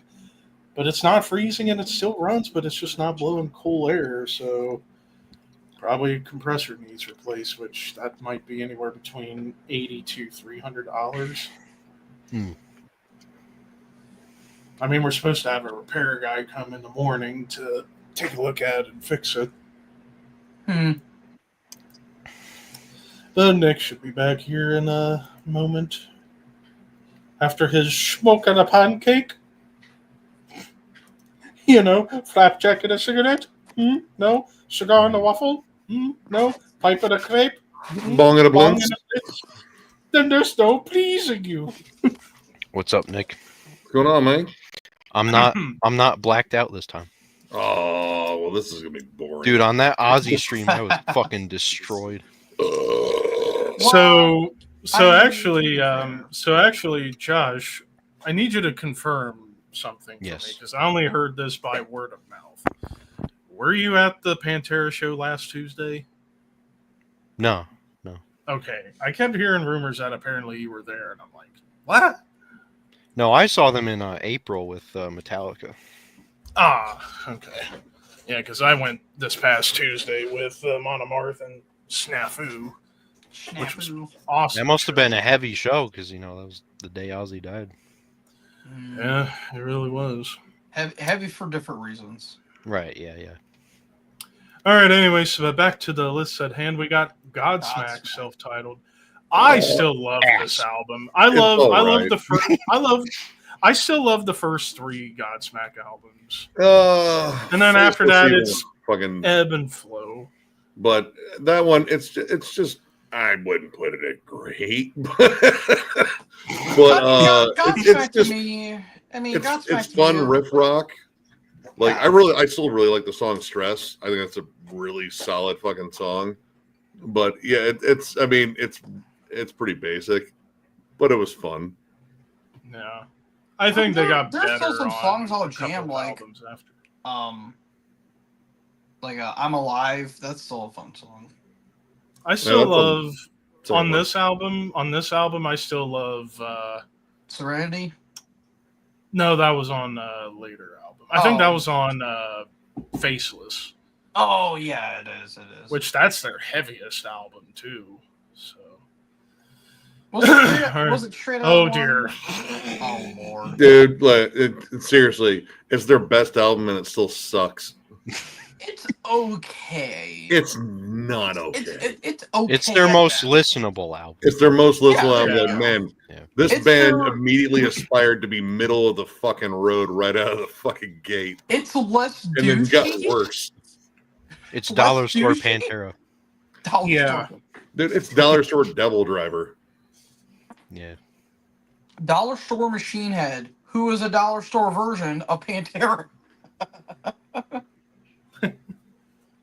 It's bad. It's a bad album. You can go ahead and put on actual ass, and I'm okay with it. Yeah, that's totally actual ass. Yeah, that's ass. What Acid. the hell is this? What is that one? Papa Roach? Oh, well, then. Oh, Oh, I've never actually heard that album, so I just know Infest and there's a song or two from Papa Roach I don't mind, but yeah, the rest Same, but All right, first Thin Lizzy album. I'm gonna just say it's all right. They did when they later albums like that mid period, like Vagabonds, like on, yeah, that's where they really started getting their sound together. Their earlier stuff, a lot of softer jams, or just kind of safe and. It was kind of Pink Floyd-ish a little bit. I don't know. When Phil got like his sound together with that dual guitar thing, like that's where shit got fucking awesome. yeah. Shades of Deep Purple. I've never Oh, listened to that album. The Mark I lineup in the late 60s. Yeah, I haven't listened to that one yet. It's Those are Hush different on that albums one? from what I've heard. What, Nick? Is Hush on that one, or was that a little bit? Might. That was their be. first big hit, I think. Let me check. Deep Purple.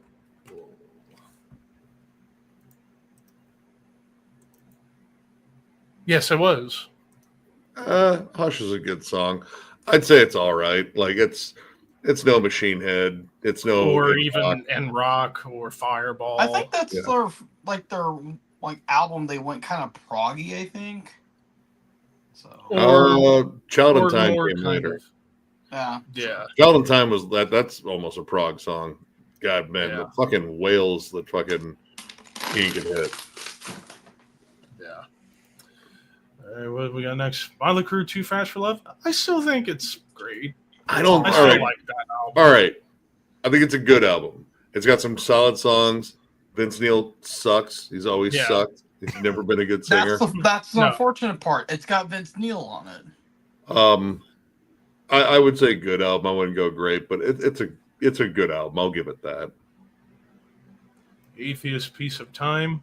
Oh, one of their best. I mean, you could argue Gift of God. I love that album. Yeah. But, Unquestionable Presence. Again, I still need to jam more Atheist. This is Control a cheat because it's the only one. Control Denied.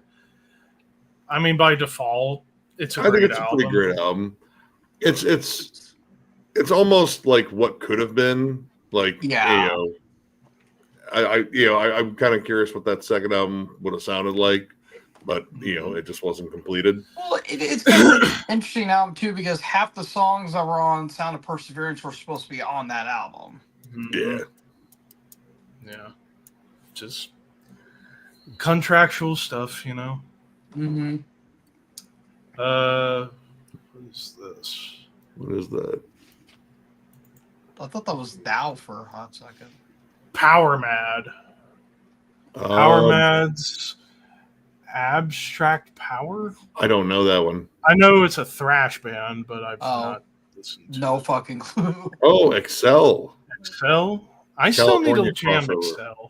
It's a pretty solid album. I would go with good. It's Nasm? probably their best album. They were kind of short-lived. Was that Nasm? No, that's Excel. Oh, okay. Guar Hello. I will admit that's a fun album. It's a fun album. It's a punk album. Like it's not metal really at all. It's goofier than shit. It's very raw. It sounds like it was recorded in a fucking storage unit. Yeah.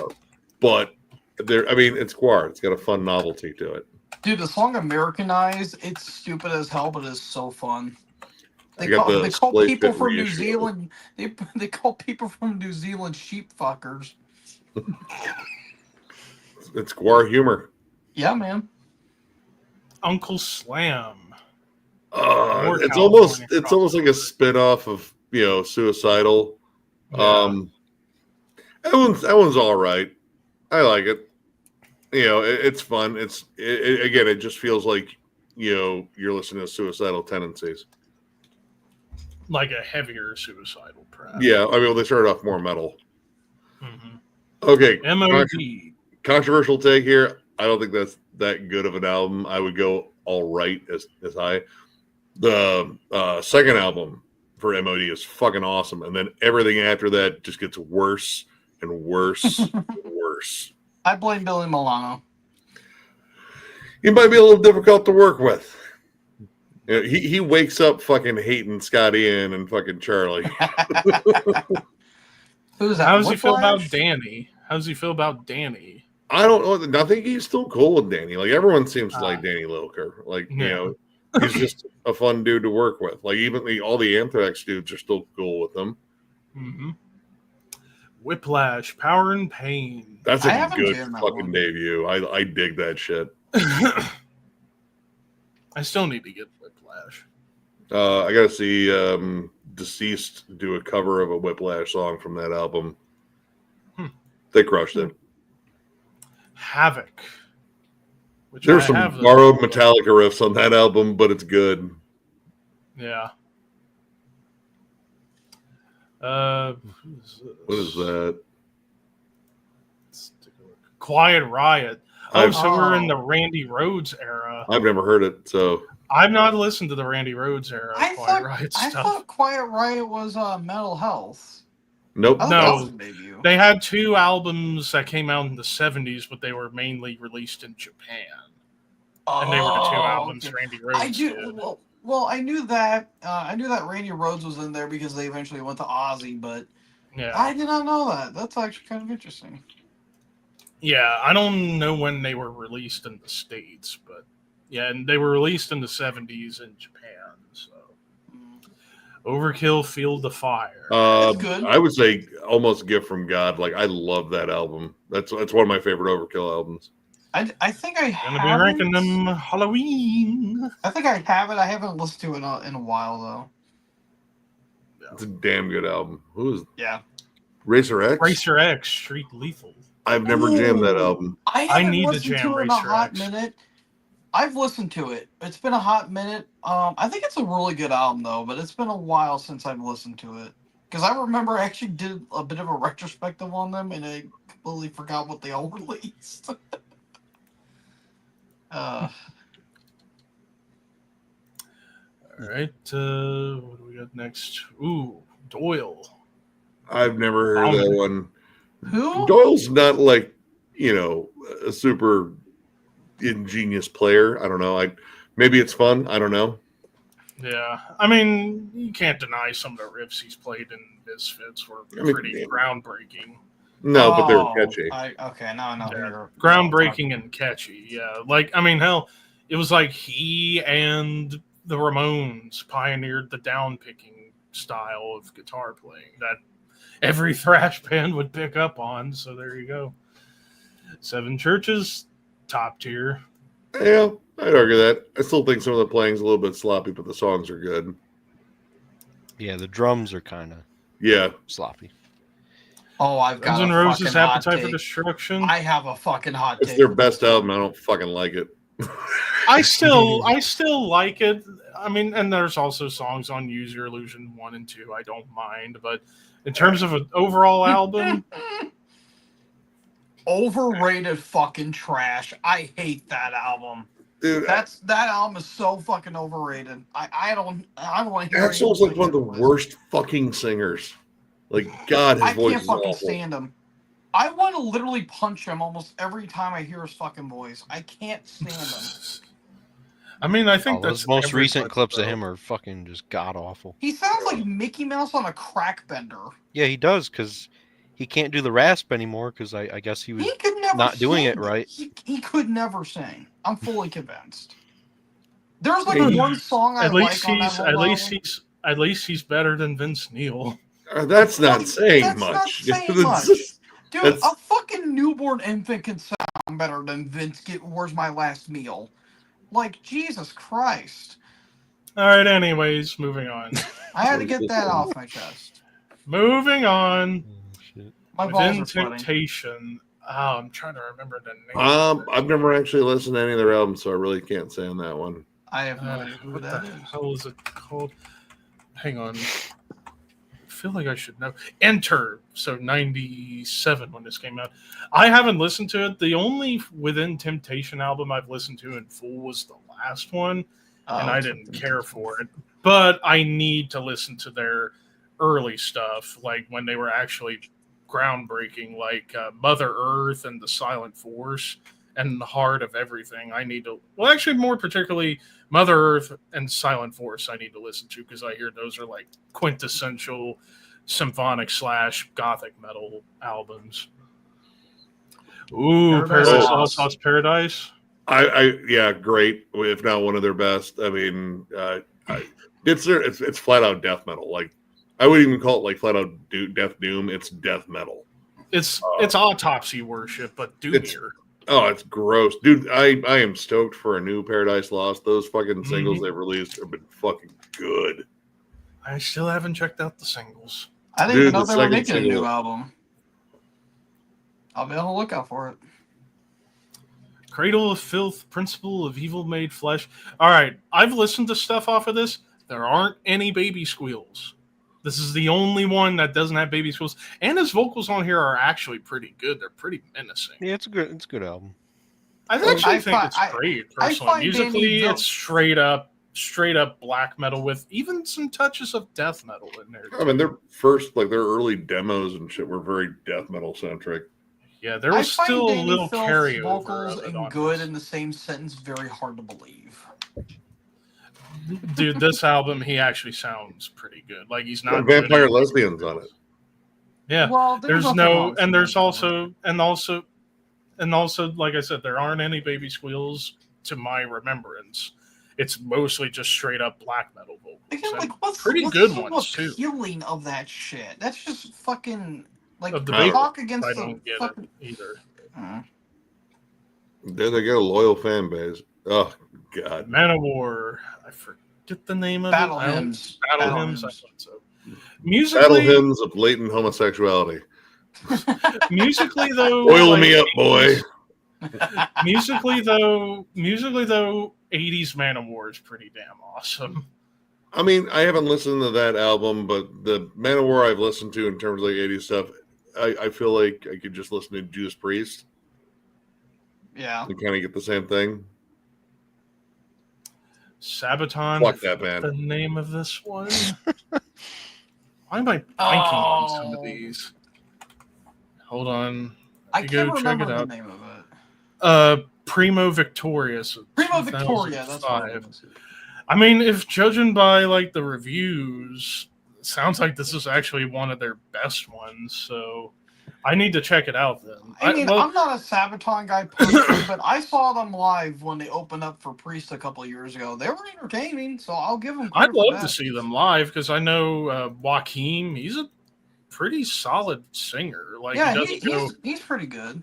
He doesn't go super high like a lot of power metal vocalists. He just goes for more of a thespian style where it's like mid-range. Yeah.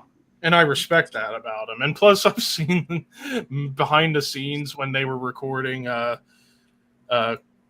Carolus Rex, which I Carolus Rex, yeah. Because that album's actually really good, where Peter Tägtgren produced. When they were hanging out with Peter in the studio, it's like just fun shenanigans with everybody.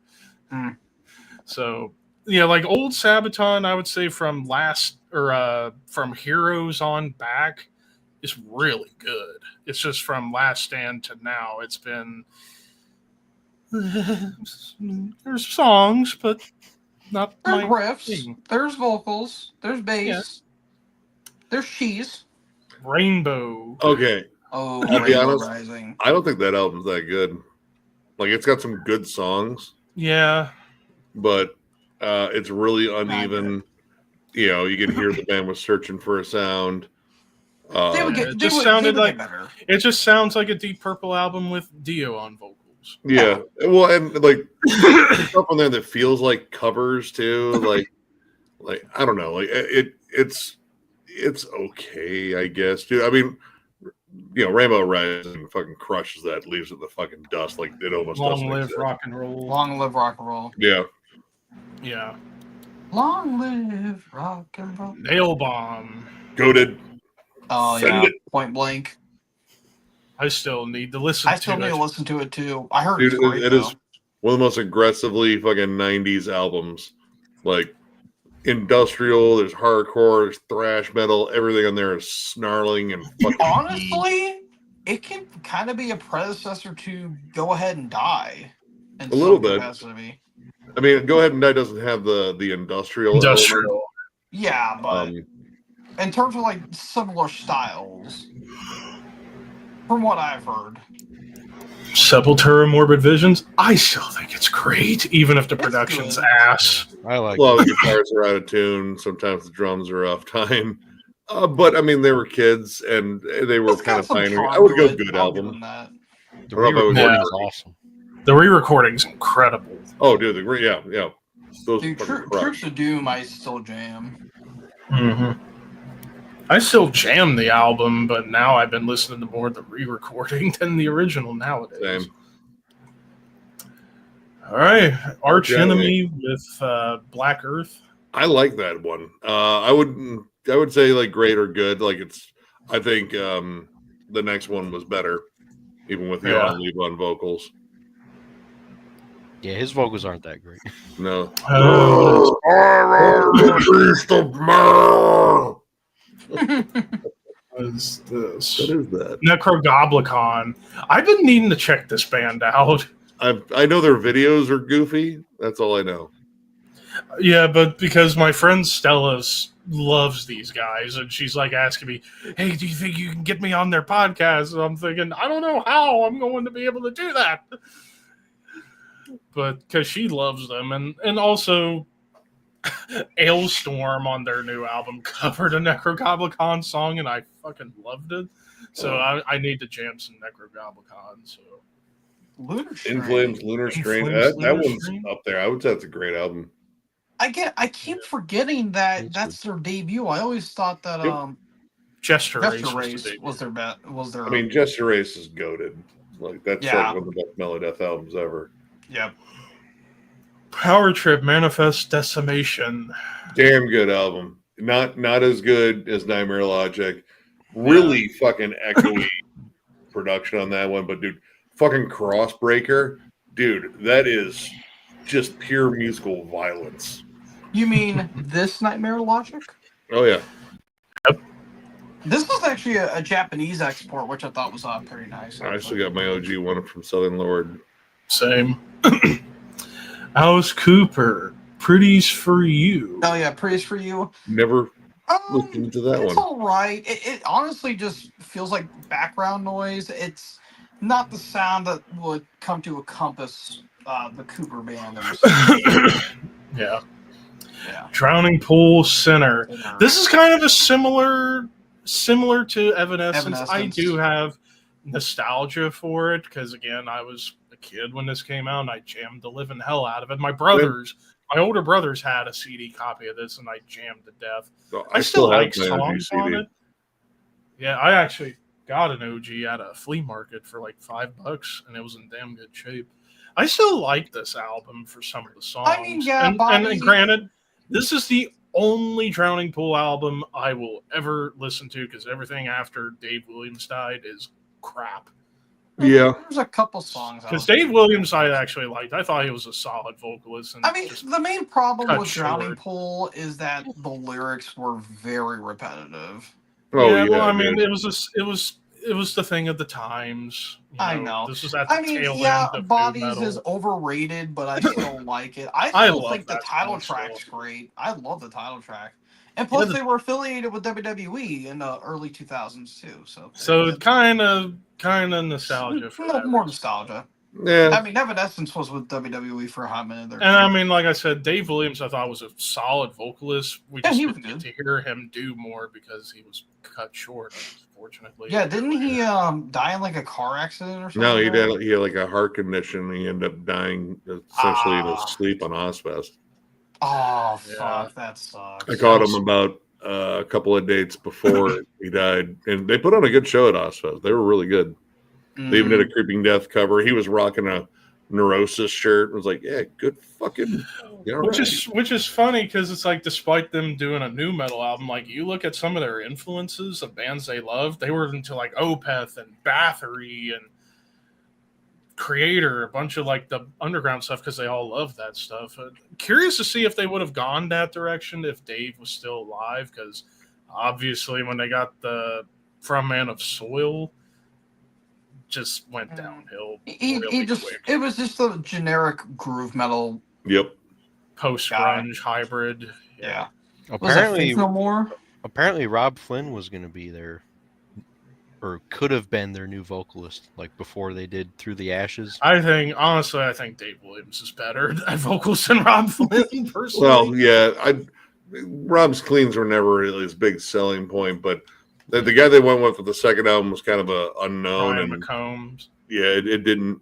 No, there was a Desensitized had a totally different vocalist on it. Oh, yeah. I know Ryan McCombs joined them the album after the second. Yep. Yeah. I don't know. Faith No More, We Care a Lot. It's all right. Yeah. I mean, I like Introduce Yourself more. That is just a weird, uneven album, and I know,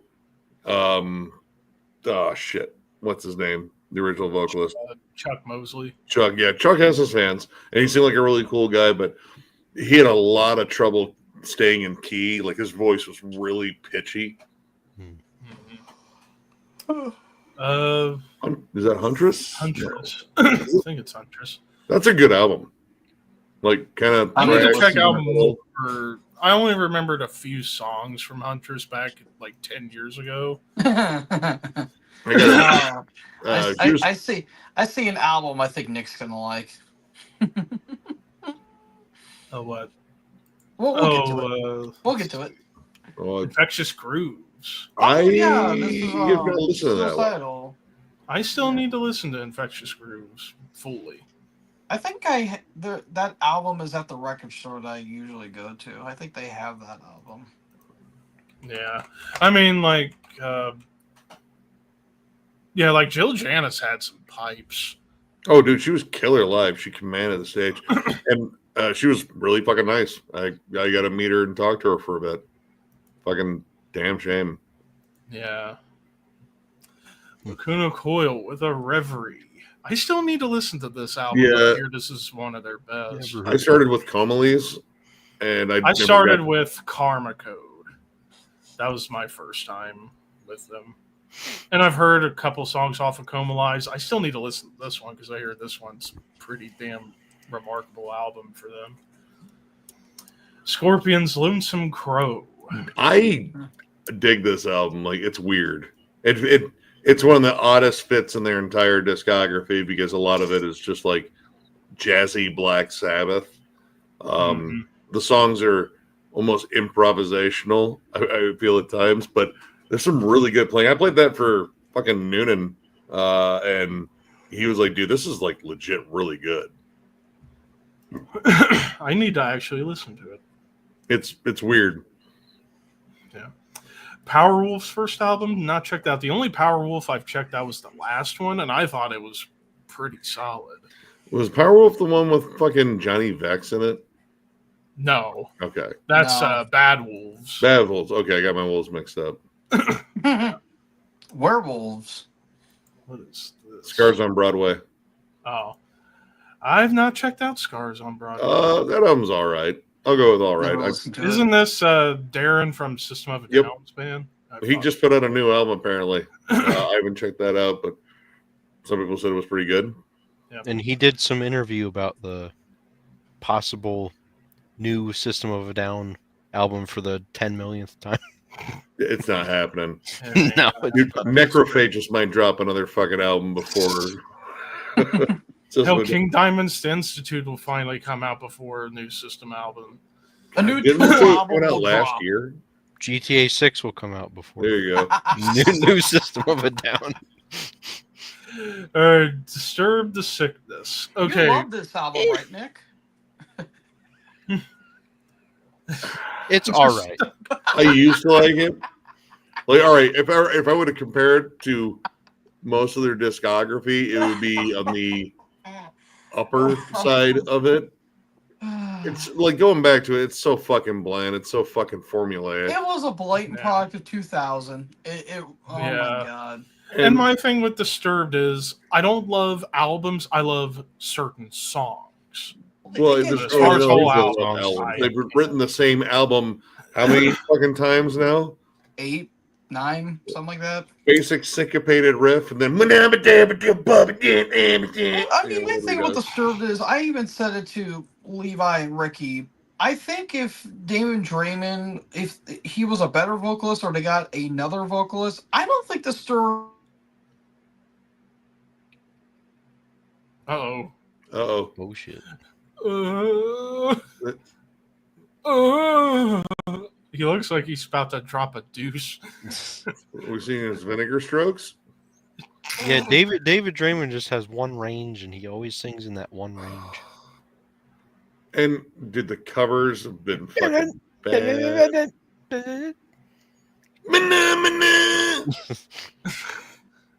They did a It's- cover of Midlife Crisis by Faith No More. I know. And honestly, that one was one of their least worst It was ones. I'll give okay. them- You know, They did a very straightforward cover of it. The cover of fucking Sound of Silence, though, fuck that, dude. It's what I swear. So what they say is like, dude, this is cop funeral music. 21 gun salute, brother. All right, and then what's this? What is that? Marcy Playground? Fleshwater. Fleshwater. I've heard of that band, but I've never listened to it, so I can't say. Fleshwater were not there to be loved. I think that's what I saw on the list. I don't know. I don't know.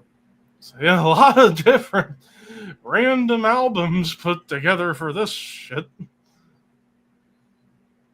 Like, holy Yeah. crap. No, that's a good Now list. I'm curious. Now I'm curious to see if there's one for metal sophomore albums. Generally, sophomore albums are where they don't fuck up. Yeah. Let's see what we got. 'Cause sometimes you gotta keep scrolling for Classic sophomore death metal albums. which we have done. I'm certain. Yeah, we did because we touched on it again earlier when there was some additional albums that Maniac added. All right, I'm back. I think my internet just fucked up. Yeah, I think. Well, no, I was talking and I thought that you guys were listening, and I'm like, wait, why is no one moving? I'm like, gosh. Well, you had a face like this. Like we weren't sure if it looked like your You were your stroking pooping out. face or vinegar strokes. Maybe both. I don't know. I mean, I thought Nick was frozen for a second when we were talking about the Sturf. He was like, Let's take a look at this one. Prog metal and tech death bands. Okay. not my wheelhouse. I saw a Trivium album on there. That's way off. Yeah. Yeah, that is way off. Actually, curious how that would look. Just look Let's at it. see. Jesus, Yeah, all right. Agaloc's fine. Tool? What the fuck?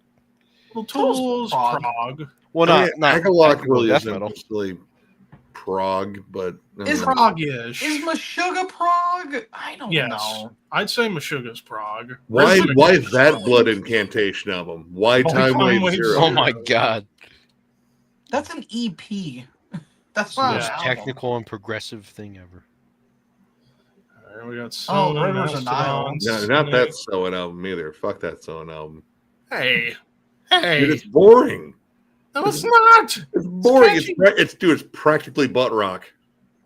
Butthole rock. There's nothing progressive about that album at all. Dude, Doesn't it's have like to be. Tool made for radio. I see where owls know my name. Holy shit, Nodes of Aiken. Ranveer? That's just metalcore, but I'm surprised that's actually being mentioned. The Porcupine Tree, Job for a Cowboy. I wouldn't call that prog either. tech. Well, tech death. Well, it's Yeah. also tech death. Human abstract. That's a good fucking pull. Yeah. Mastodon. Obscura. Therion, I would say that's more symphonic metal. Early Therion, and then nothing else for me. I have no idea what that Thales got some Trivium stuff. album is doing on there. I don't know either. It's neither progressive nor technical. It's melodic metalcore. It's good. It's honestly, Is I it think it's one of my metalcore favorites. though? It is a really good. It's album. not metalcore. It's like thrash core. It's like Dude, thrash. It's you like got thrash, metalcore groove roots. metal, and mellow death. And metalcore. If a There's metalcore metalcore riffs album, all over that. There's metalcore Levi, explain breakdowns. your criteria for what metalcore is, please. I've said it many times before. I'll say it again. If your album has more than 60% of it with guitar solos, you're not metalcore. Because I always think of metalcore as having little to no solos at all. Okay, There's Unearth, metalcore All about elements. the chug Dude, and the breaks. Unearth has solos in almost every single song. And I don't even call them really metalcore. They are 100% metalcore. They own that shit. Well, with Kill Switch, I can call them metalcore because you only get like maybe 3 solos, if that, Yeah. on an album. Yeah, they don't so have a lot that's of solos, appropriate. but, Okay, There's then a ton of solos on As They Lay Dying stuff too. we don't talk about As I Lay Dying. Yeah, but again, just saying maybe. Well, later on, they evolved a little bit more. Like, I think, what was it? Powerless Rise, I think, was when they started adding more leads. So even by that point, they were starting to move away from it. I don't know.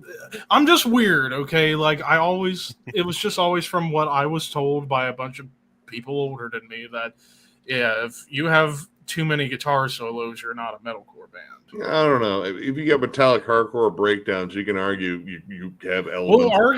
arguably, I would say perhaps Trivium and Unearth and even Shadows. Trivium doesn't have a ton of like huge like metalcore syncopated breakdowns. Not a whole lot. Maybe Well, definitely those are very there. sparingly. Very sparingly, you could say. Okay, Like you if got we're basing rain off and you of the got criteria suffocating that, sight, but But like there's, what I was not gonna enough say, solos. but what I was gonna well, hold on. But what I was gonna say was, I would personally consider, even though it's kind of weird, but if you think about it, it kind of makes a bit of sense. You could almost call like Trivium, Shadows Fall, Unearth almost groove metal, because groove metal and metallic hardcore are pretty close in terms of rhythms and mid-tempo stompers. They're very different very attitude. close. Different attitude, but musically they're very, very similar. No, I can't. Maybe groove metal has a little bit more of the thrash tinge to it, depending on the band. But I don't know. The mid tempos and the breakdowns, they're pretty 90s metallic hardcore. I mean, even like God forbid, they had a lot of fucking. You had Doc Coyle in there. Of course, you had a lot of leads. But I would still say they were very much metallic hardcore / metalcore. Like, it's a big part of their sound. Okay, well, the last Benediction album didn't have any solos. Is that metalcore? There wasn't really like any metalcore breakdowns or any hardcore elements to it. I'm just fucking with you. I mean, you're really trying to upset me, boss, aren't you? I was trying to get at Nick. Calm down, kid. No, I think you were trying to get at me. Nope, I wasn't. The new Benediction is fun though. It Yeah. is. There's a song about Damn Doctor Who motherfucker, shit. it's not always fucking about you. You sure do make it about me a lot of times, kid. Listen here, old man. I'm not even the old one in here. I know. Now, I was earlier, but now not anymore. Not by a long shot. Death metal albums 2002. That's a thing. All right, we can specific That's year. oddly specific. All right, well, we got some heavy hitters. Oh, all right. No, I kind of. Here we go. Okay, then. it's a good All right, one. I guess start off with Blood Hymns by Necrophobic. It's one of the few I'm still missing, so I'm I gonna. have not I listened. got it, but I've Well, not is yet that heard even it yet. death metal, though? Blackened death metal. Fair. Or Yeah. blackened mellow death, too. Yeah. I haven't listened to it yet. I still Yeah. need to jam all You of should probably Necrophobic change since around- I have it all. Can you change around some of the categories here? Yeah, Well, I what can the actually hell just is remove. this? I feel like I can we're just remove. overloading the positive here. Like perfection, fantastic, amazing. Like Yeah, I'll just remove a couple of the top ones. Mid, And then I think you got to asshole, have at least bad. dick cheese. Yeah.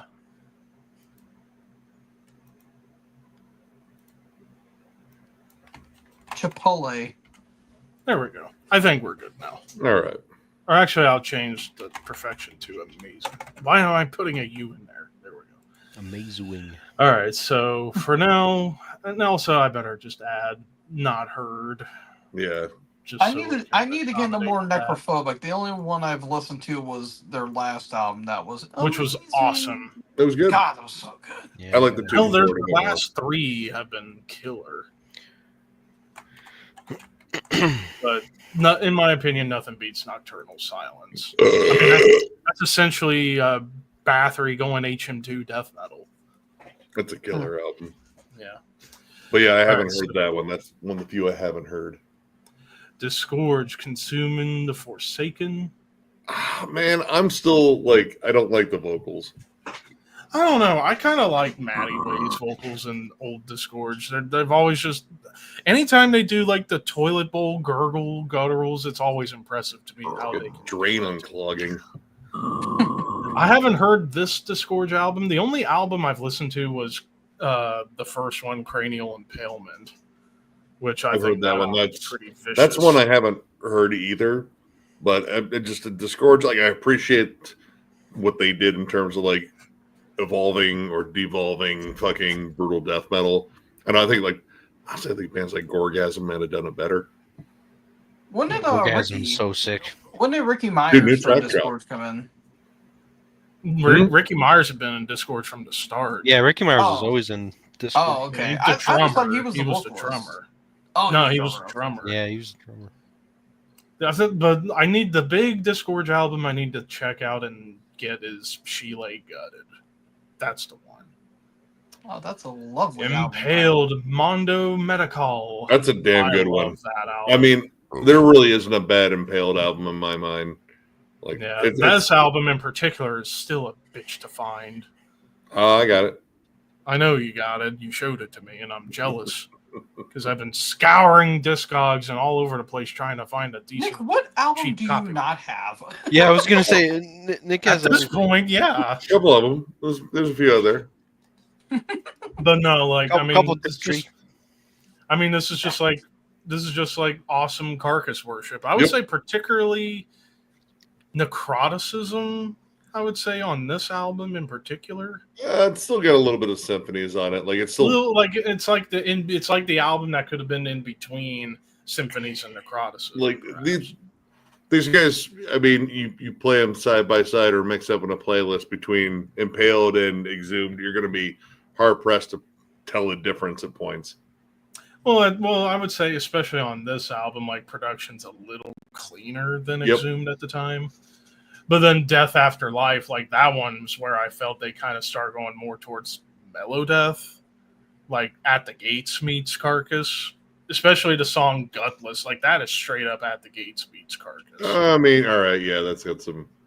like those, that's like what the that is. like the opening riff, that is so At the Gates. Hate Eternal, King of All Kings. I still have to jam Hate Eternal. That's a pretty solid album. Insomnium. I forget the name of this one. I don't know if I've listened to that one, honestly. I think I just haven't gone back to like the early Insomnium stuff. Like I started when I first heard about them was Shadows of the Dying Sun. Mine was a little bit before that. It's the one that has Mortal Shore on it. Oh fuck, Mortal Shore. Let me see. Or Mortal Shore or Mortal Share. Mortal Share on Above the Weeping World. Yeah, that's the first one I heard. And It this was on one, since the day it all came down, I still need to listen to like everything from the 2000s era. Like I have One for Sorrow, but I haven't listened to it yet. Oh, good album. I've And then only I got jammed. Shadows of the Dying Sun, and I need to get Winter's Gate. I do have Hard Like a Grave. And then I know 1696 was really good too. Yeah, that I jammed that one. That was some really good stuff. Ghoul. Ooh. That's a pretty good one. I dig it. Like it's thrashy, it's goofy. I don't know if that has a lot of It's like death metal thrashy guar. those guys are fucking so much fun live. And also members shared and impaled too. Yep. And Ross Especially, Stooge is in there too. especially. Oh crap! Why? Who's that other vocalist in Impaled that's also in Ghoul that sounds like Jeff Walker? I know him and I forget his name. Sean McGrath. McGrath, yeah. Yeah, I was like, why am I blanking on that? He's also got another band called Engorged that's pretty good. Cattle Decapitation to Serve Man. I mean, goddamn, Is this it really band is their- involved is it so really much. their debut? Yeah. Or Yeah, not I debut, think sorry. it's their proper debut. Human Jerky and Homophore, I think, are just demos or EPs. EPs. Yeah, they're maybe. like I think they're EPs. EPs. I think this is their proper debut. So. That's a pretty good album, though. I mean, Yeah, light years from what they are now. production's not great, but That album cover looks like ass. Like pure. Well, I think it's the a album bad cover is cover. awesome. It looks CGI-ish. it does kind of, well, I mean, 2002, that was the thing. Well, yeah, Dance of Digital Death blending and happened. the colors It's and good such. for 2002. Yeah. I think. Cataclysm, is this Shadows and Shadows Dust? and Dust. I know this should probably be at the top, and I still need to listen to it though. Like this is the one Cataclysm album I've been needing to really. It's pretty dive damn into. good. I don't know. There's some albums I might take over that one, but that's got songs you're guaranteed to hear live. Behemoth, Zoskia Cultus. That's a fucking banger of an album. Yeah, it's good. Is this when Behemoth was not edgy? No, they've always Yeah, been this was. kind of edgy. They've always been kind of edgy, but like this was back in their more refined era. Oh God. Dude. Yeah, that part I don't like, but Oh, the music speaking behind of that song. Behemoth, real quick though. I got Nurgle's signature. Ooh. guitar. Oh shit, Nice. That's awesome. It's pretty fucking sweet. That's Nice. a pretty dude, that is sick fucking guitar. slick. Dude, I like the matte black fucking finish. Yeah, the Yeah, satin black. is That does fucking look awesome. very, The very that, neck. that looks awesome. The neck really smooth, really fast. It's fucking awesome. Huh. So Well, Badass, that's dude. awesome. $700 well spent. Yeah. There you go. All right, Hypocrisy. What was That's this one? god, that's the Catch-22 remix, I think. Oh, Or might Or be recording. or no, I think that. Oh God, I had a hiccup and a burp at the same time. No, it's the original Catch-22. Okay, well, I don't like that album. That's, I mean, I would go more with bad. There's only a couple songs in it that I really like. It's just, That's one of the few Hypocrisy albums I don't have. you could get it. I mean, I would recommend it. judging from archives reviews, it's definitely the weakest. Oh, it's just kind of bland groove metal.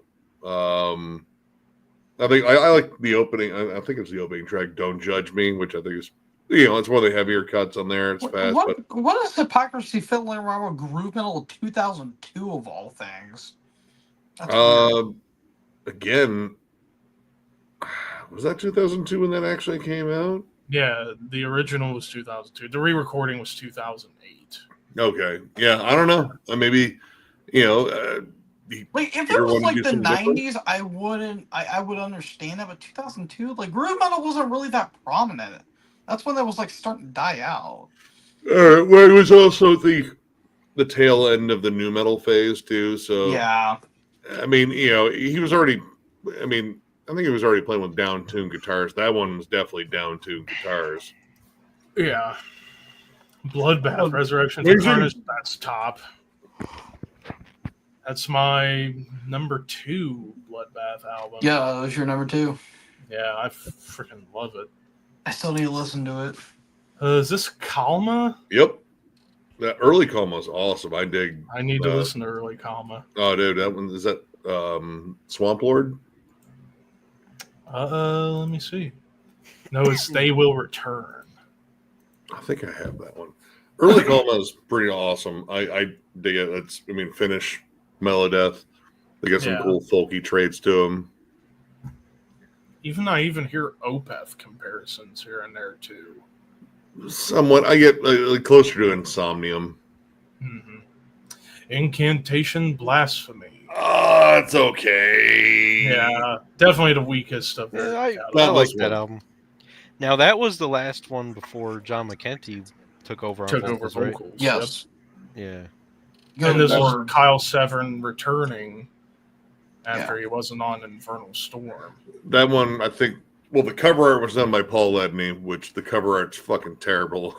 That one. CGI. The cover it art- sucks. The cover art of Blasphemy looks like it's kind of similar to like Korn See You on the Other Side. Like if It's that was thrown like together. death metal. Yeah, I'm a little bit. They also had that last noise track on there that was just fucking.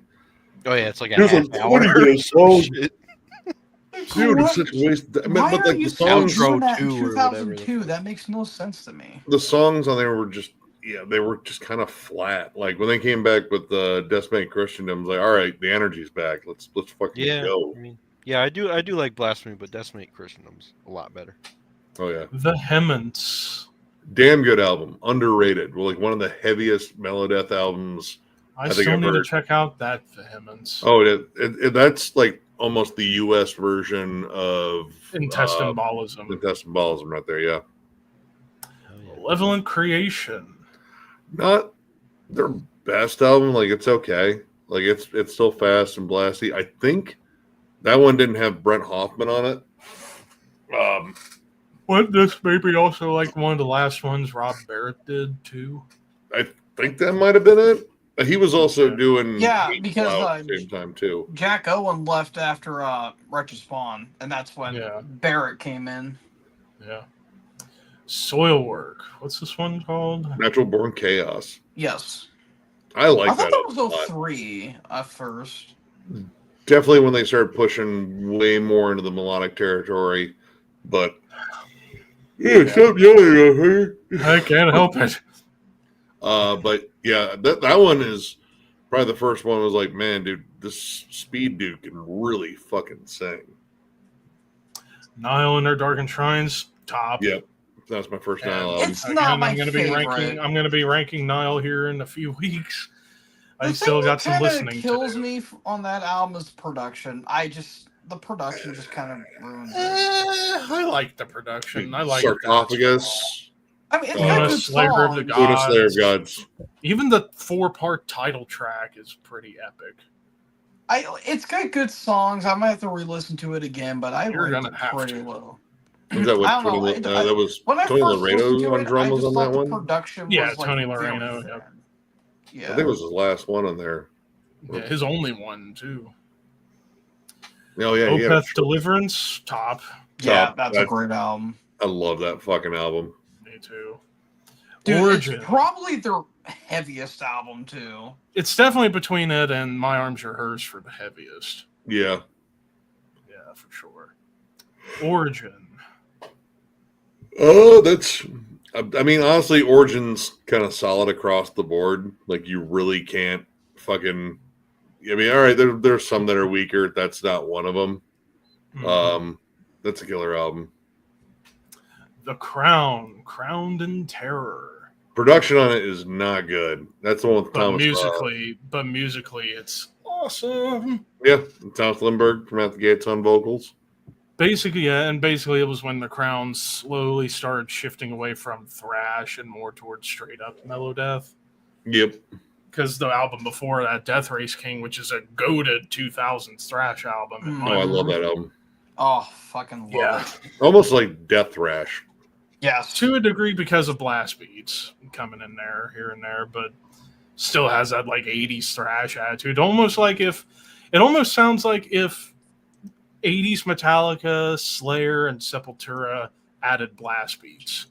Fair Because enough. there are some cool Metallica melodies on there, which is killer. Ooh, Vomitory Blood Rapture. I'd give top on Great that. fucking album. Oh, Yeah, so cool. good. Vomitory fucking kills for the most part. I'm not sure if that's my favorite because I'll have to re-listen to a couple more, but dude, that album was so good. Yeah. All right, next up, Monomorph versus the World. That's one of their the better albums I need.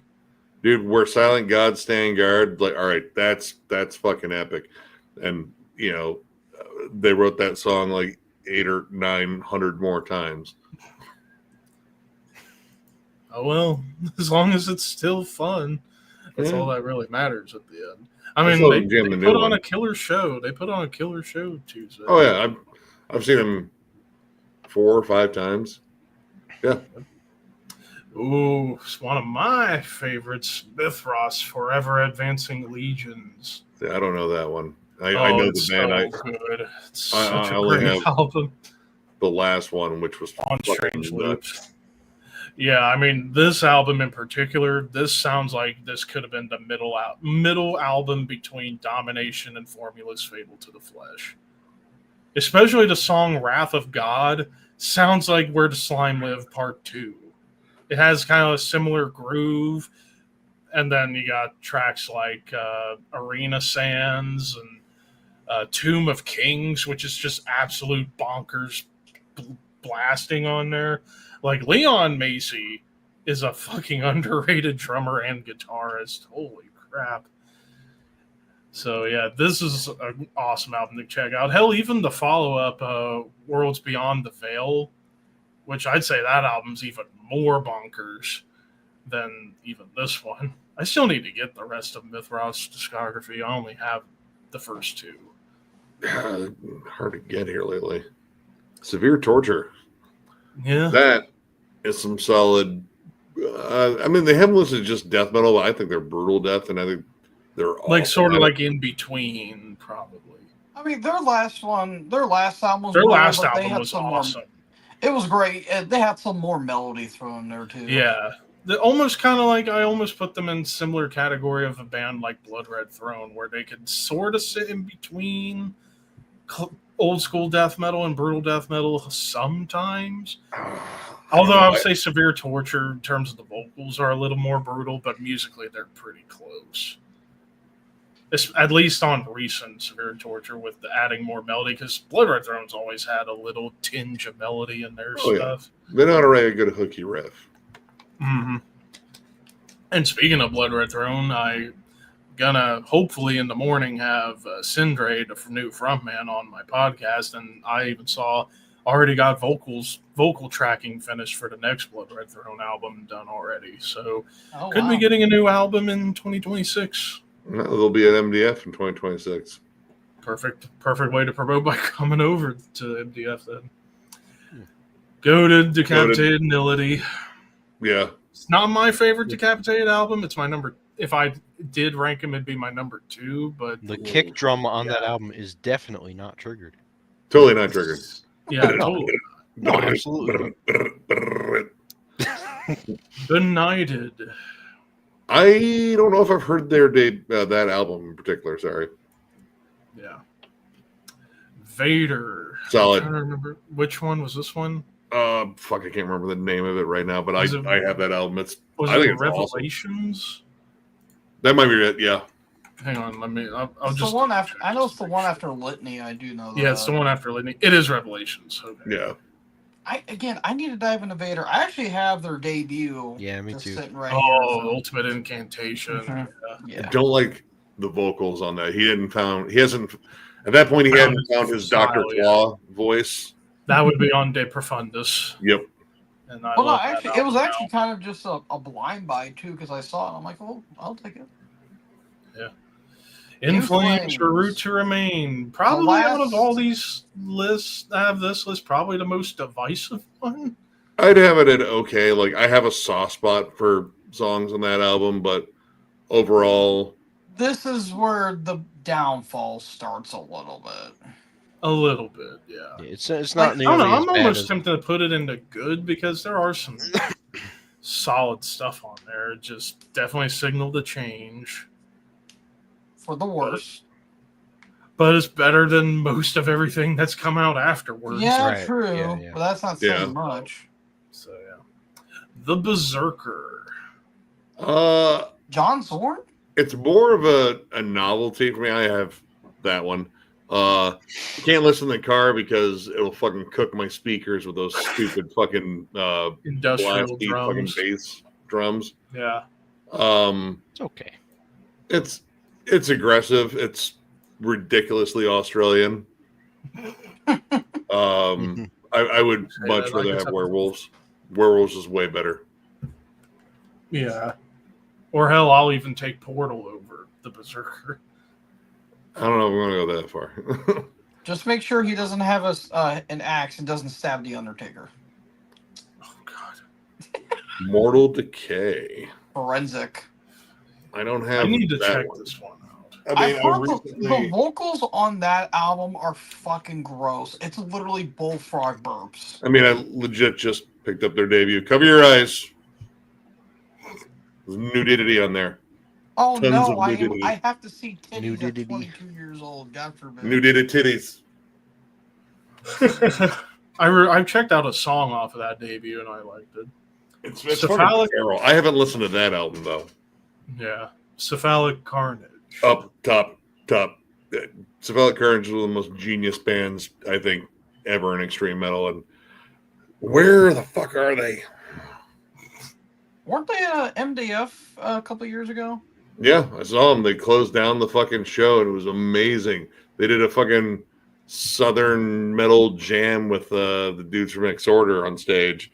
Fucking Len was lighting up fucking like pinner joints and just, here you go, pass her out. This is for you. He lit like 7 joints during that entire set. It was just like, here, these are all, just go ahead, have some weed. Ooh, who is this? Argo Slant. Oh, yeah. I haven't. I mean, I've heard checked cuts this band off out. of that album. Maybe I have this album. The riffs are really good. They're catchy as hell, but obviously they're racist. Racist douchebags. Like they legit Oh. believe. You know? They legit believe everything they sing about. Yeah. riffs are great, but you know they're pieces of shit. So Yeah, I don't have any Argoslin, but I do have one Graham Belial's Key album. I didn't know. I was like, oh, great. Wait, Oh. Graham, Immolation Unholy Cult. it's good. It just had to follow Cool Silver. this is my second favorite Immolation album. I It really was like this one. I think The I first if one, I had it. my favorite I had one. it as my I don't number even have to 4. say it's close to A World Below. That's the right But- answer. Yes, Yeah. that is. But the right Unholy answer. Cult, I really like this album. I do love. I think, like I said, I think I had it as my number 4 I or think number 5. I think this is Maniac. No, it was my number 5. I think mine was around 5 or 6 for that one. Like it's tough. Actually, following. I remember. It I is actually tough to follow Close to A World Below. Yeah, I actually remember. No, you had it at number 9. Oh, yeah. Like I said, I don't think Immolation has a bad album. No, they're all No, great definitely too, not. classic. Definitely not. But There's yeah, different things here. I mean, it's got great songs on it. I think the Oh, first half is really good. Second half, I kind of pick and choose. I think also production's a little bit thin on that album too. I don't think it's really thin. They just kind of maybe it was a little more compressed. Maybe. A little bit. I don't know. Just the production didn't really do anything for me. And I mean, Wolves Amongst the Flock is fucking incredible. I love Yeah, that title song. track. yep. Oh yeah, title track. Of Martyrs and Men. That's Mars Yes, and then, yeah, that's a great one. Yeah, again, Cannibal just have to follow Corpse. that one. Cannibal Corpse Score says it's my least favorite album of theirs, but it's still really good. I think it's one of their more. It's not my favorite by any stretch of the imagination, but it's one of their more underrated ones. I think, I It's agree. on. It's along with underrated, even though I Gallery haven't- and Bloodthirst. Yeah, Gallery. I appreciate Gallery in terms of being a more overlooked album more than that one. Yeah. Like that one's good. I don't know. I think the production at times feels too crisp. And this but- was the first, I think, with Neil Kernan too. Yes. But I mean, it's again, Camel Corpse is consistent. It was kind of lower on my list for me too, but it was still a good Yeah. album. Yeah, I Yeah. think I had it last, but I still do like it. The opening track, I'm gonna be ranking them. I forget what it's called, but the opening track is fucking awesome. Pit of Zombies. I think that's what it was. Yeah. And finally, Dark Tranquility. I put that up at amazing.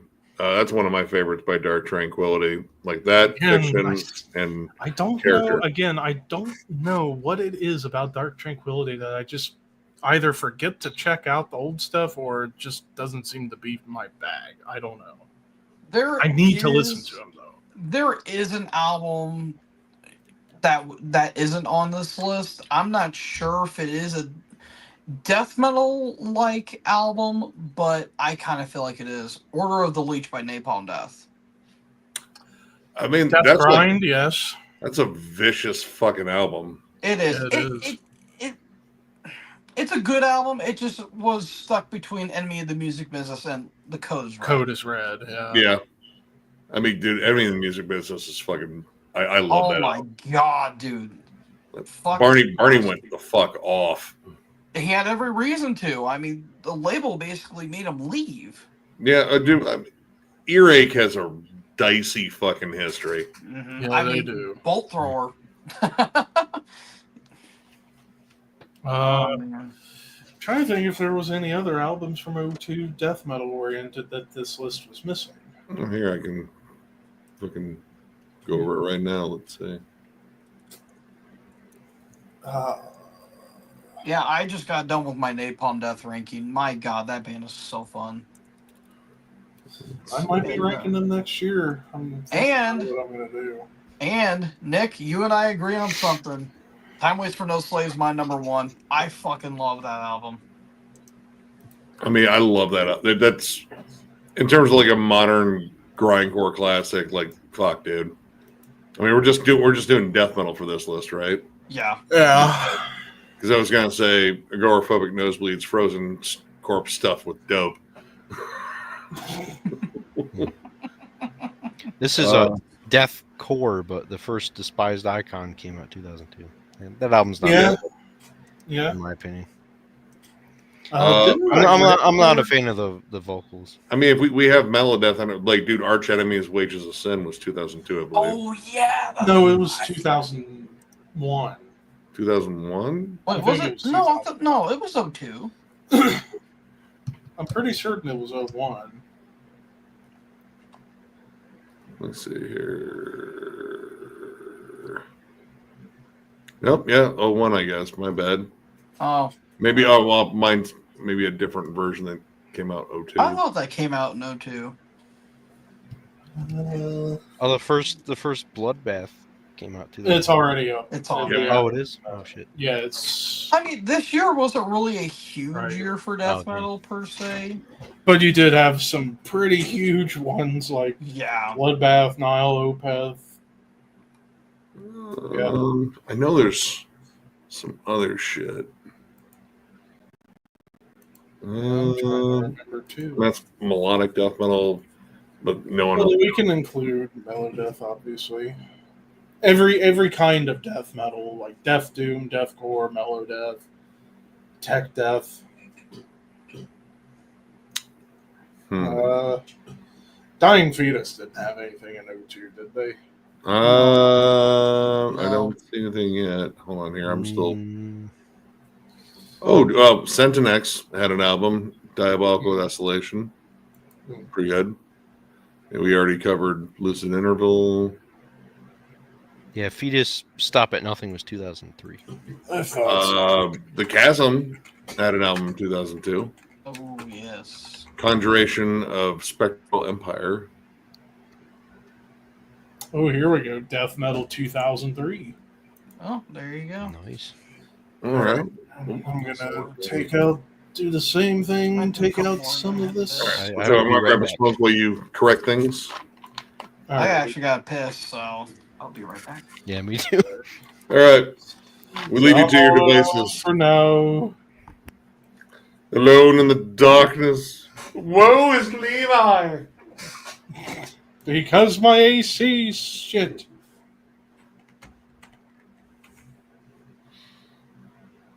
Oh, woe's me. You don't know what it's like being evil for so long. Oh, how I wish to be good. If only someone would show me the path to decency.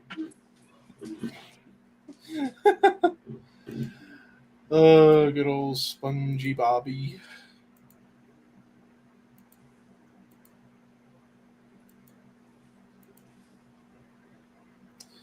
I think might be the last tier list I do before I try to go to sleep. It's gonna be a pain in the ass. Major pain in the ass.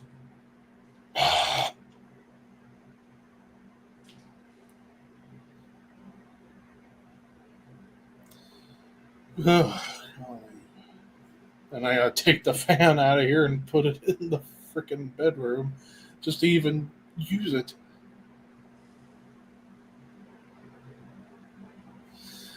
But anyway, how's everyone doing tonight? On this impromptu, out of nowhere stream that I initially wasn't planning on doing, but I decided why the hell not, because I was just bored off my gourd.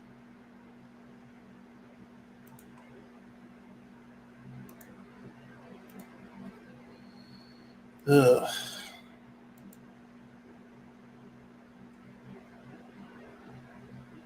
Tired.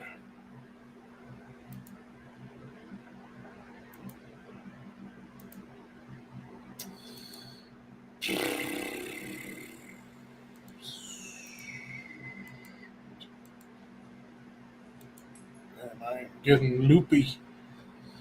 I am getting loopy over here, peeps.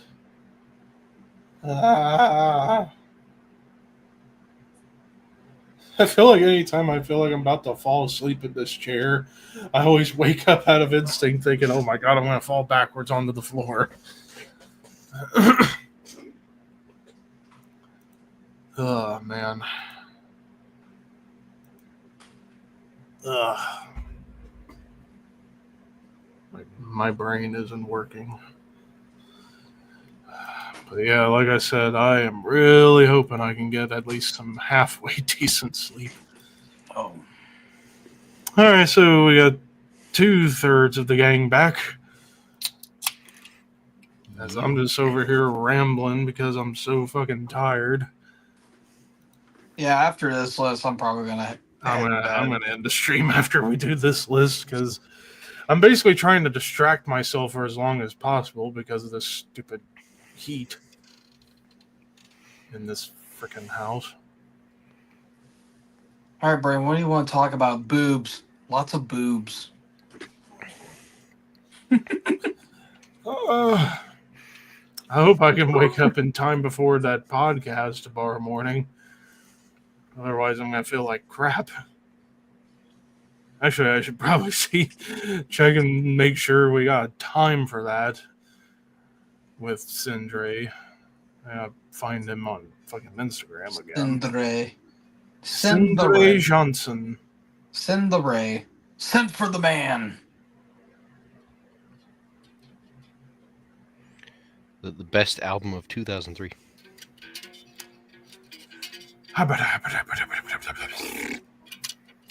Sorry. I was playing frantic. Was that a Saint Anger joke? I was playing frantic, yeah. Unfortunately, I know how to play that riff. I couldn't even tell because I'm so fucking loopy. Nah, that's alright. Loopy, Again, doopy, poopy, like, foopy.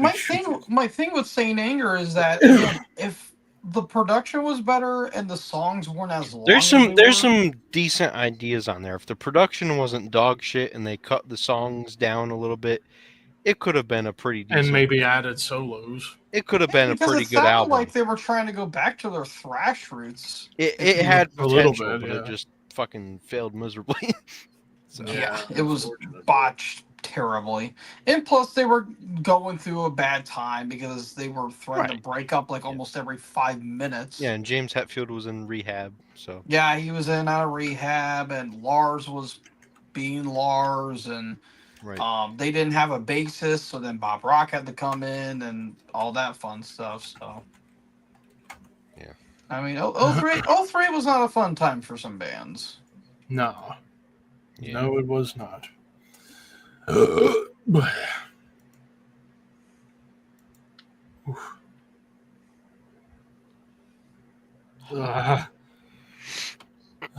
gosh. Actually, I saw, usually Spotify would tell you that some bands are going to be playing, like, near your city and all that stuff.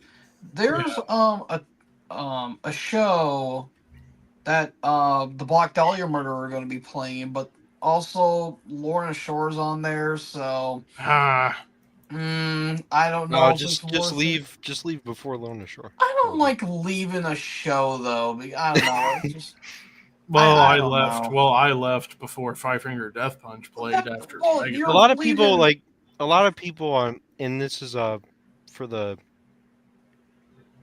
New England Metal Fest too. A lot of people are complaining that Lorna Shore is headlining over Cannibal Corpse. I mean, it's crazy to say it, I but mean, Lorna Shore is more they're still a popular. relatively new popular band, and Cannibal Corpse, they've been Been at it for reigning. almost 40 years. Yeah, they've been reigning death Yeah. metal champions for years. But I mean, I kind of get it. And the thing with Lorna Shore is, I just don't get the appeal of them. Like, it's like, oh, it's I symphonic saw them deathcore. live. I did see them live, and they were okay, but it just wasn't my thing. I just It's don't just get ripping off. symphonic deathcore. It's just ripping off Travis Ryan. That's all the modern deathcore Yeah, That really is vocalists what do. it They is. rip off the fucking like those vocals that Travis Ryan did first. Nobody fucking gives him credit, and it's bullshit. So. Yeah. All right, so final list for tonight: death metal albums 2003. Kind of an interesting year, I guess. All right, so what are we kicking Spawn of off Possession. first? I I'll think it's spawn Cabinet. possession. That's a damn good album, dude. Quality fucking tech death. I need to listen to more definitely Spawn of Possession. Same. Nunslaughter. Goat. I think that's great too. I love that album. Alrighty. All right, we got some good Ooh, ones. aborted. Gormageddon, the Saw and the Carnage Done. Oh, dude. I do love that album. You can go Great or Amazing on there. That's a killer fucking album. Yep. Is this Strong Strong and Quartered? That one's a pretty solid album. Good or great. Same thing with that Hour of Penance too, in my opinion. Production's not the best on that one, but I mean it's brutal. Yeah. Zyklon, Aeon. Pretty fucking good album. Yeah, I mean it's essentially like if Behemoth added a tiny bit of industrial elements, just a Little bit, I mean, tiny bit. Yeah. And also, it is a supergroup of members of Bergskog and Emperor. So. Yep. Samoth. Yep. And Seth Demon and Trim. And And, Destructor would eventually and join Destructor. Morbid Angel. Yep. What is this? I don't know. Inveracity. I don't know that one. Me neither. I know Liege of Inveracity. Yeah, Man, Legion of yeah. Interest. We got more Kalma. I don't know that album, so I can't say on that one. Mortician, All right. Darkest Day of Horror. That was my first Mortician album, so it is a little special, but it's not like the best. I would say good or okay. I'll still need to dive into more Mortician. I mean, if you're gonna dive into Mortician, I'd say 90. Packed up for a barbecue. Yeah, I need Chainsaw to- Dismemberment and their Yeah. early EPs like House by the Cemetery and Brutally Mutilated and Zombie Apocalypse. Yeah. The Portal. Tish. The I haven't Tish. heard this. The Portal. Tish. Which one is that one? The only Portal albums I've listened to was Avow and Hagvolia. Sepia. Yeah, I haven't heard that one. Skyfire. I might have heard an album by them, but it wasn't that one. What do we got? Necroptic. I would put under good, like great technical riffs. Again, them Haley boys. But vocals the vocals have always been kind of a struggle with me with that band. But that one in particular, I'm not the biggest fan of the vocals, but musically, like it's quality tech death. What's this? That looks familiar. Corpse fucking art? Is that what this is? I think that is. Corpse fucking art. That's a great Never heard album of it. title. I don't think I've listened to that one either. Before the Dawn. I've heard Before the Dawn, but not that album. Dude, all right, Kronos, that album, amazing. That is like French suffocation. The album art fucking sucks. It's terrible. But oh my god, that album whoops ass. Saw them this year at MDF and they fucking crushed. Septic Flesh. That's a pretty good one. I think that's more in the symphonic. It wasn't as symphonic at that point, but they were really starting to get into that. But that's a good album. Ooh, this is another top Yeah, one. top. Is that Dechristianized? Oh fuck yes, it is. Yes. Yes, it is. Dude, riffs. Oh. Yeah. Long Deeds song. of Flesh. Yes. Reduced to Ashes. That's a good one. I mean, a lot of early Deeds of Flesh is just killer brutal death. Back to Ghoul. That's a fun one. I love Ghoul. They're just fucking ridiculous. Is this Rune Magic? Rune Magic, that one I would put at the top. I love that album. That is fucking awesome death doom. I need to check out more Rune Magic. I've only heard a couple of albums. I need to check out more Rune Magic myself. What is that? What is this? Dark Lunacy? I don't know that one. Never heard of That him. one. For me, Crimson 2 is top. I would go. I love that album. I don't love it as much as Crimson 1. But No, Crimson One's I way do better. love how it almost sounds like if Dream Theater were a Melodeath band. Because there are Dream Theater parts on there that Ish. are awesome. I would go good or great on that one. I might have it below some other ones, but I mean, it's a good album for sure. Yeah. Just the only issue of it was like when you rip it onto your computer, it's like 20 plus tracks, unless you do what I did, which was do it through iTunes where you can put it all into one track, which is what I did, just like with Crimson 1. Hey, Maniac, you sure could have been some help earlier Good job, with kid. some stuff. But we'll get you on next time. Excuse me. Don't Misery make fun of my Index. cough. Misery Index Retaliate. Retaliate. It's a great- I would put that great on a good or great. They didn't have fuck. I always forget the drummer's name. Dude's a fucking beast. Adam Jarvis. Yeah, no Adam Jarvis at that point. But I mean, it's brutal. It's heavy.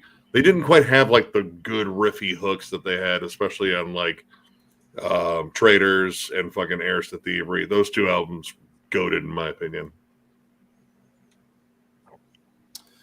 All right, next up, this. Gore Rotted. Oh, Gorod. Is this Only Tools and Corpses? I have I don't think I've this ever on listened to that one. I It's think I have good. this. Yeah, I've heard it. It's good. Yeah, I have this album, but I've not listened to it. It's like death grind kind of. Yeah, Death Grind. It's pretty good. I do like Death Grind. And Intestine Bowlism. That's a good album. It's not as good as the first one, but it's a damn good album. They don't have a bad album.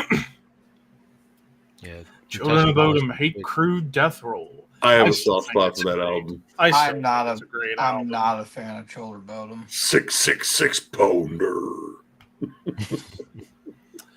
Wormed. Fucking pretty gnarly Cryptopsy worship. Dude, seeing them at MDF this year, unreal how fucking tight that band is live. Is it Tired of Chipmunk's Asshole? I'm not really one to comment on the tightness of a chipmunk's asshole, honestly. So Damn maybe it, boss. Belphegor, Lucifer, and Cestus. pretty good album. I dig it. I actually I think need to it's delve one into of more their best. Belphegor. I think the song "The Goat Christ" on there, that's a vicious song. The Goat Christ. The Crown Possessed 13. That one's okay. Like more straight up mellow death. Yeah. It's about as close as they got to like old school In Flames, I guess. Yeah. What is that one? Oh, it's a cerebral effusion. Yep. It's like Never a heard. Spanish brutal tech death. Yeah, it's good. It's good. Anything like Wormed? No, probably not like that, but it's all right. All right, brought him up earlier. Mithras with Worlds Beyond the Veil. I think it's great, but I don't think it's as good as the debut because, like I said, this one is where they got even extra bonkers. Like, there's even like 5-minute like ambient tracks on here, like a few of those, but songs like the title track, those blast beats are so insanely fast. I don't know how Leon does them. And then the title track, while it's like about 6-7 minutes of it is a full song, and then like the last like 5 minutes is mostly like guitar ambience, and then like a pretty clean guitar melody that repeats for the final three. Lords and Masters on that album's pretty damn good. So I still need to listen more. Dying was- Fetus, Stop at Nothing. That was my first Dying Fetus album. I don't think it's as good as Destroy the Opposition, Right. but that one's, you know, I think it's pretty commendable that John Gallagher had to find like a whole new band. yep. It's like everybody quit on him after Destroy the Opposition. I was gonna say that was So one of the last ones where he had two guitarists, I think, too. yeah, I think so. I still need to jam more Dying Fetus. I only have 2 albums. Oh, Fetus They're- fucking rules, man. I know. I've been kind of lacking on it, but I've got Reign Supreme in their last album, so. Oh, Reign Supreme's a banger. I love that Oh, album. fucking love it. Yeah, I was that's jamming one of it their while I best went for Napalm sure. Death.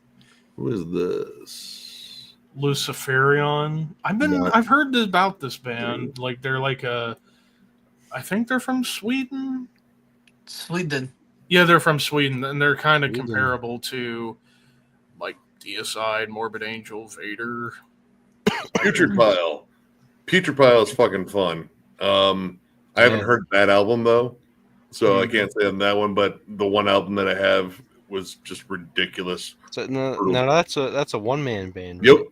Yep. dude's super cool. I think he's from like Wisconsin.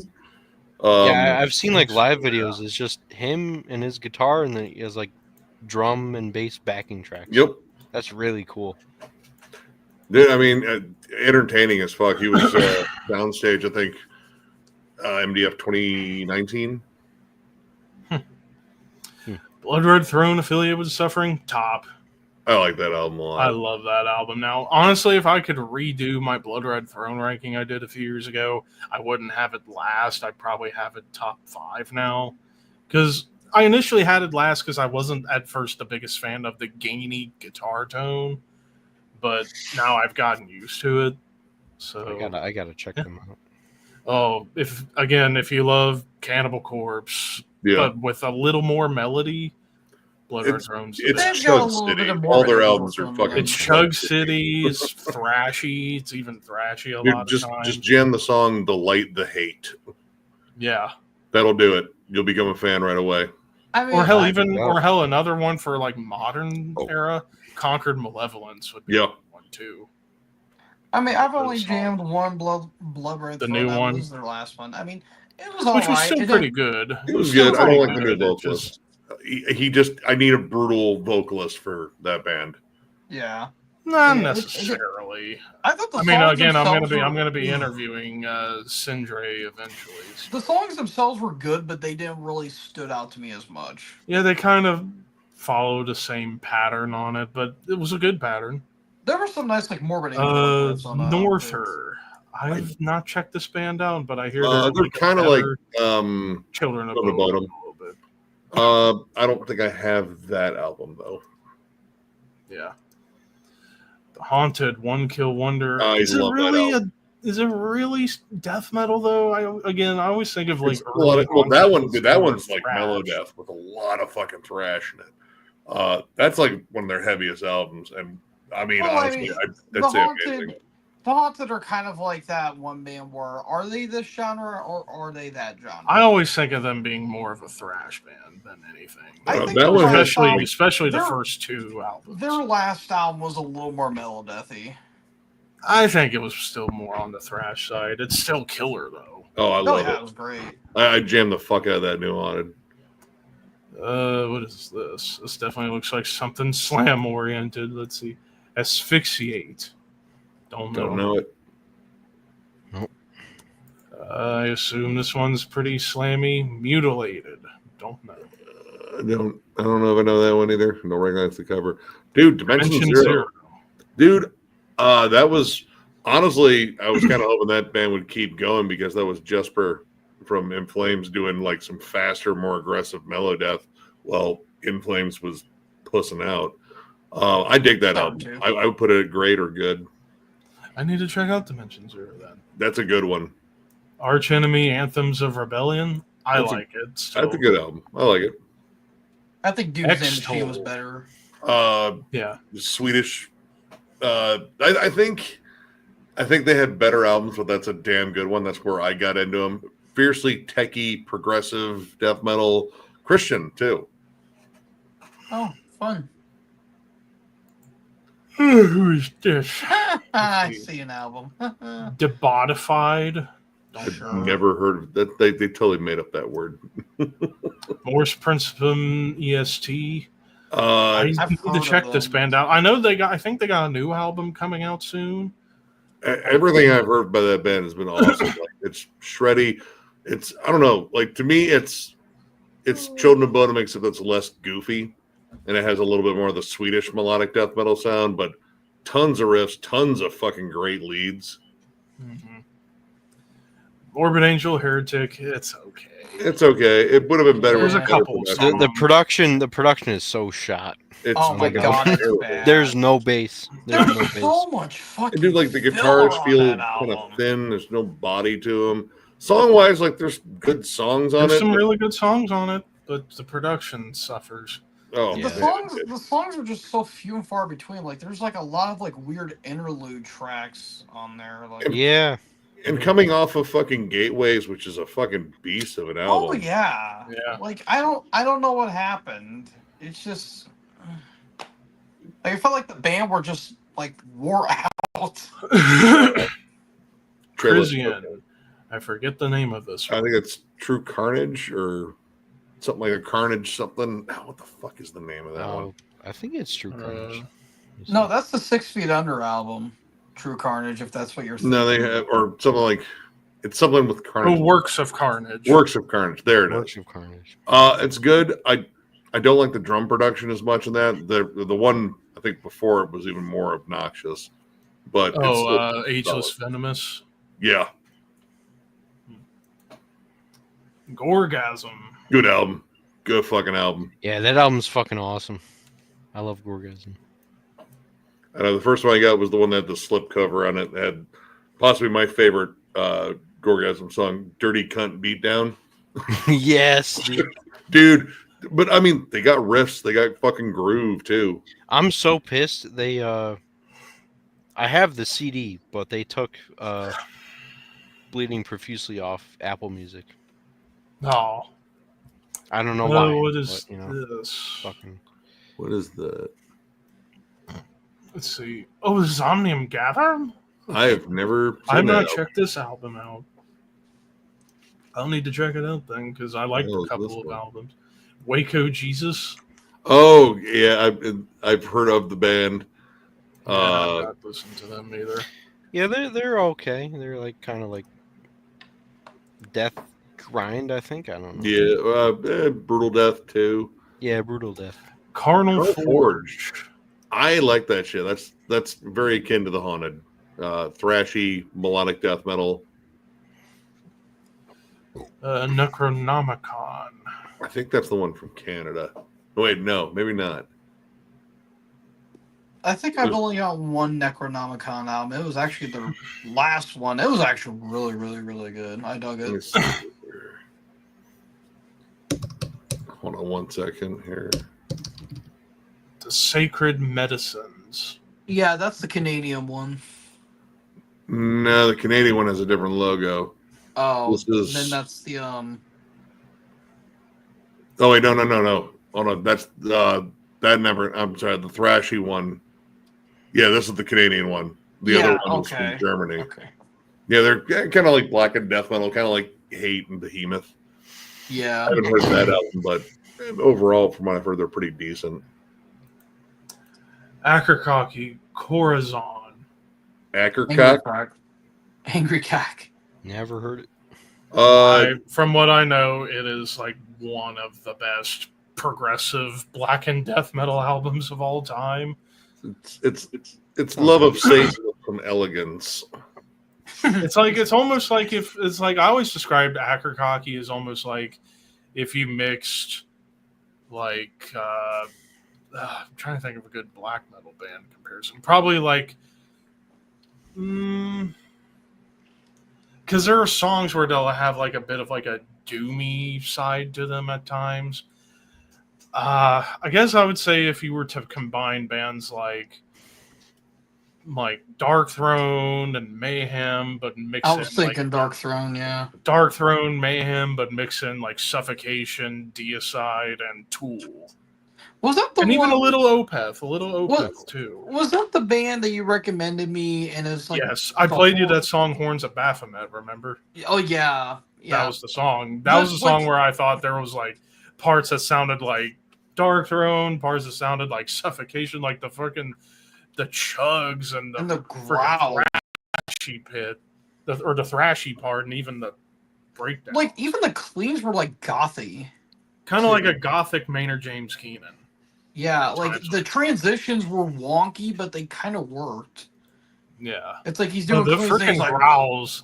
The freaking growls are like so demonic. Like Jason Madonka is a freak of a vocalist and guitarist. Decrepit Birth. That's a good album.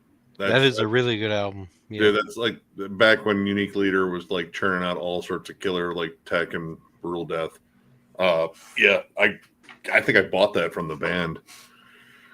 Oh, actually, fun fact about this Agricocky album: the song "Leviathan," the music video for it is awesome. It's just the band playing in like some well-lit building, and then comes in this hot chick who just gets down into black leather and black thigh-high boots and giving the band lap dances. So it's like an evil lap dance. So there you go. I mean, hey, that's always welcomed. Was this Bloodstained Child? Oh, it's a Japanese melodeath band. I've heard of them. I haven't heard a full album by them. Yeah. Gojira the Link. I like that album. Still a great album, even if it is pretty lower good in my ranking. I think I have my number 5, but it's still killer. Oh, I did that instrumental at the end. Yeah. The birds chirping. I can't think of the name of it. I love that song. Yeah. Remembrance, Disconnected, Wisdom Comes. That is like, ugh. Although I think I like the demo version, like the Godzilla demo version of Wisdom Comes a little better. God, man, they need to release those Godzilla demos. They need to re-release the Godzilla demos into a compilation because I would pre-order that instantly. Oh, dude. I've been listening to them nonstop. Dude, riffs. Yes. Riffs and chugs and harmony. Yeah. Goat Whore. I don't like it. Like, all right, before Haunting Curse, I don't like the Goat Whore albums. They're not that good. Bad production, songwriting's kind of meh. Weirdly enough, like even the vocals, which I fucking love. Oh fuck, dude from Soylent Green. I can't think of his name. Ben. Ben's vocals. He's usually fucking awesome, but I don't even like the vocals on those. What is this? Night Rage. That's actually one of my favorite albums. By that was the first one I ever got. That's one with Thomas Lindbergh. Something of the Setting Sun. I think it's like the second track in there. Fucking, I love that main riff on there. It's fucking killer. Soilwork. Not a good Soilwork album. That's their sellout album completely. Oh yeah, I forgot the name of it, but it's kind of Figure number 5. Figure number 5. It's kind of metalcore-ish. They were in lockstep with In Flames at the time. Yeah. Well, they didn't steep as low as In Flames. No, and they had the because benefit of having a better. They picked themselves up a couple, like an album or two later. 6 Feet Under, Bringer of Blood. Just dude, the song Bad. the song "Murder in the Basement" is fucking horrific. Murder in the basement. Dirt to me. Oh, dirt to me. Oh my fucking god! You thought that By was the way, I don't know why I've just been obsessed with watching compilations of him doing the Oh my just god! because I love having a good laugh. It's crazy. Dude, In like, fact, how in fact, does that somebody not hurt on your YouTube. nuts that bad? Like, okay, those squeal, like, like when he did those in Cannibal Corpse, they worked to an His high extent. screams were never good. They always sucked. But Yeah. Yeah, they always once did suck. 6 Feet Under started, they just got fucking way worse. Well, yeah, the because thing with Chris nobody's telling Barnes them, "Hey, is Barnes, are Like, you hey, sure you His want high to do screams that?" were tolerable Stop it. on like Stop it. doing the mutilated and the bleeding. Like, all right, he's not doing like them too much. the only decent high Yeah. scream he ever did was in like Hammer Smashed Face. Yeah, that's the best one. Yeah. I just think like he never really had like a proper vocal Like technique. high I don't even Yeah. think that was a scream per se. That was more of a shout. No, it was Yeah. I don't think he ever really had like a proper vocal technique, so he just fried his. Well, fucking the thing voice. with he Barnes, did. he He was cooked never a good vocalist. no, I think he was. I he was legit think he was amazing in the early. He Cannibal sounded good in Cannibal Corpse, but then once like, 6 yeah, Feet Under I started, just- that's where it started. Well, I don't know. he like, never his had a more good gru- vocal technique. The more rather, you know. gruff tone, I don't know. It sounded dry, like a little too. Well, dry I mean, for my liking. again, like he was kind of like one of the pioneers of guttural vocals. Yeah, So So exactly. he didn't know. like, Yeah, he didn't Yeah. know how to like properly do it with like you being able to salvage his fucking voice later. He just fucking did it. yeah, because like back then you didn't have like vocal coaches, you didn't have like No. YouTube videos that had a screen. Nah, so, that's just- fair. No, that's So you just went up, you probably smoking cigarettes before the fucking show and drinking. Like, all right, let's go. But like guys like Frank Mullen, for example, like Frank Mullen, he never did high vocals, but he fucking crushes Chris Barnes any John day. Gallagher. Oh shoot, 100%. Joe Ficek. And yeah, Yes. and John Fine. Gallagher for sure. Well, even Joe John, Ficek, I John think, would is even hit the- high screams at some point. Occasionally. Yeah, John had a couple of high screens, yeah. Yeah. Fucking Travis Ryan. We were talking about Yeah, and Travis Ryan, yeah. And the final one, Black Dahlia Murder, Unhallowed. Amazing. I would say, I don't know if I go amazing. I'd say I great, fucking love Unhallowed. I love them. Funeral Thirst, that horror cosmic. that horror cosmic. Elder Misanthropy. I love that. Closed Casket Requiem Apex, man. I fucking love this album. I mean, compared that to Contagion. Contagion was the first Black Dahlia Murder song I ever heard. Elder Misanthropy. Yeah. But yeah, like coming from that to Miasma, Miasma's still my favorite. I Yeah, fucking love that album. Miasma's awesome. Miasma would probably be my favorite once I decide to do a Black Dahlia I ranking mean, myself. You know, Ever Black's really close to that one too. I mean, Nightbringers, Vernimus. My personal favorite is Ritual. I love Ritual.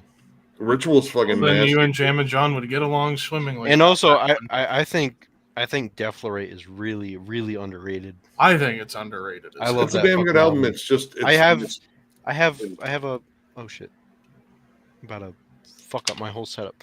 But I have a flag of I love that art. I mean, their art's fucking awesome. yeah, it's one of their most it is their most colorful album. Yeah. It's also their It's awesome. shortest too. Like it's in and out. It's vicious. In and out. Well, well, with all that said, I'm going to call it a stream here, and I'm going to see if I can get any real sleep at all. And hopefully tomorrow it is Just easy. put the fan on your balls. You'll be sleeping like a baby. I might have to. But anyway, You're gonna put like ball stems throughout your house, though. Cool. all right. But anyways, thank you all Smells who like joined me ranch. for this impromptu stream that Yes. went longer than anticipated. See you guys in the next one, whenever that might be. Catch you guys later. Yeah. Bye.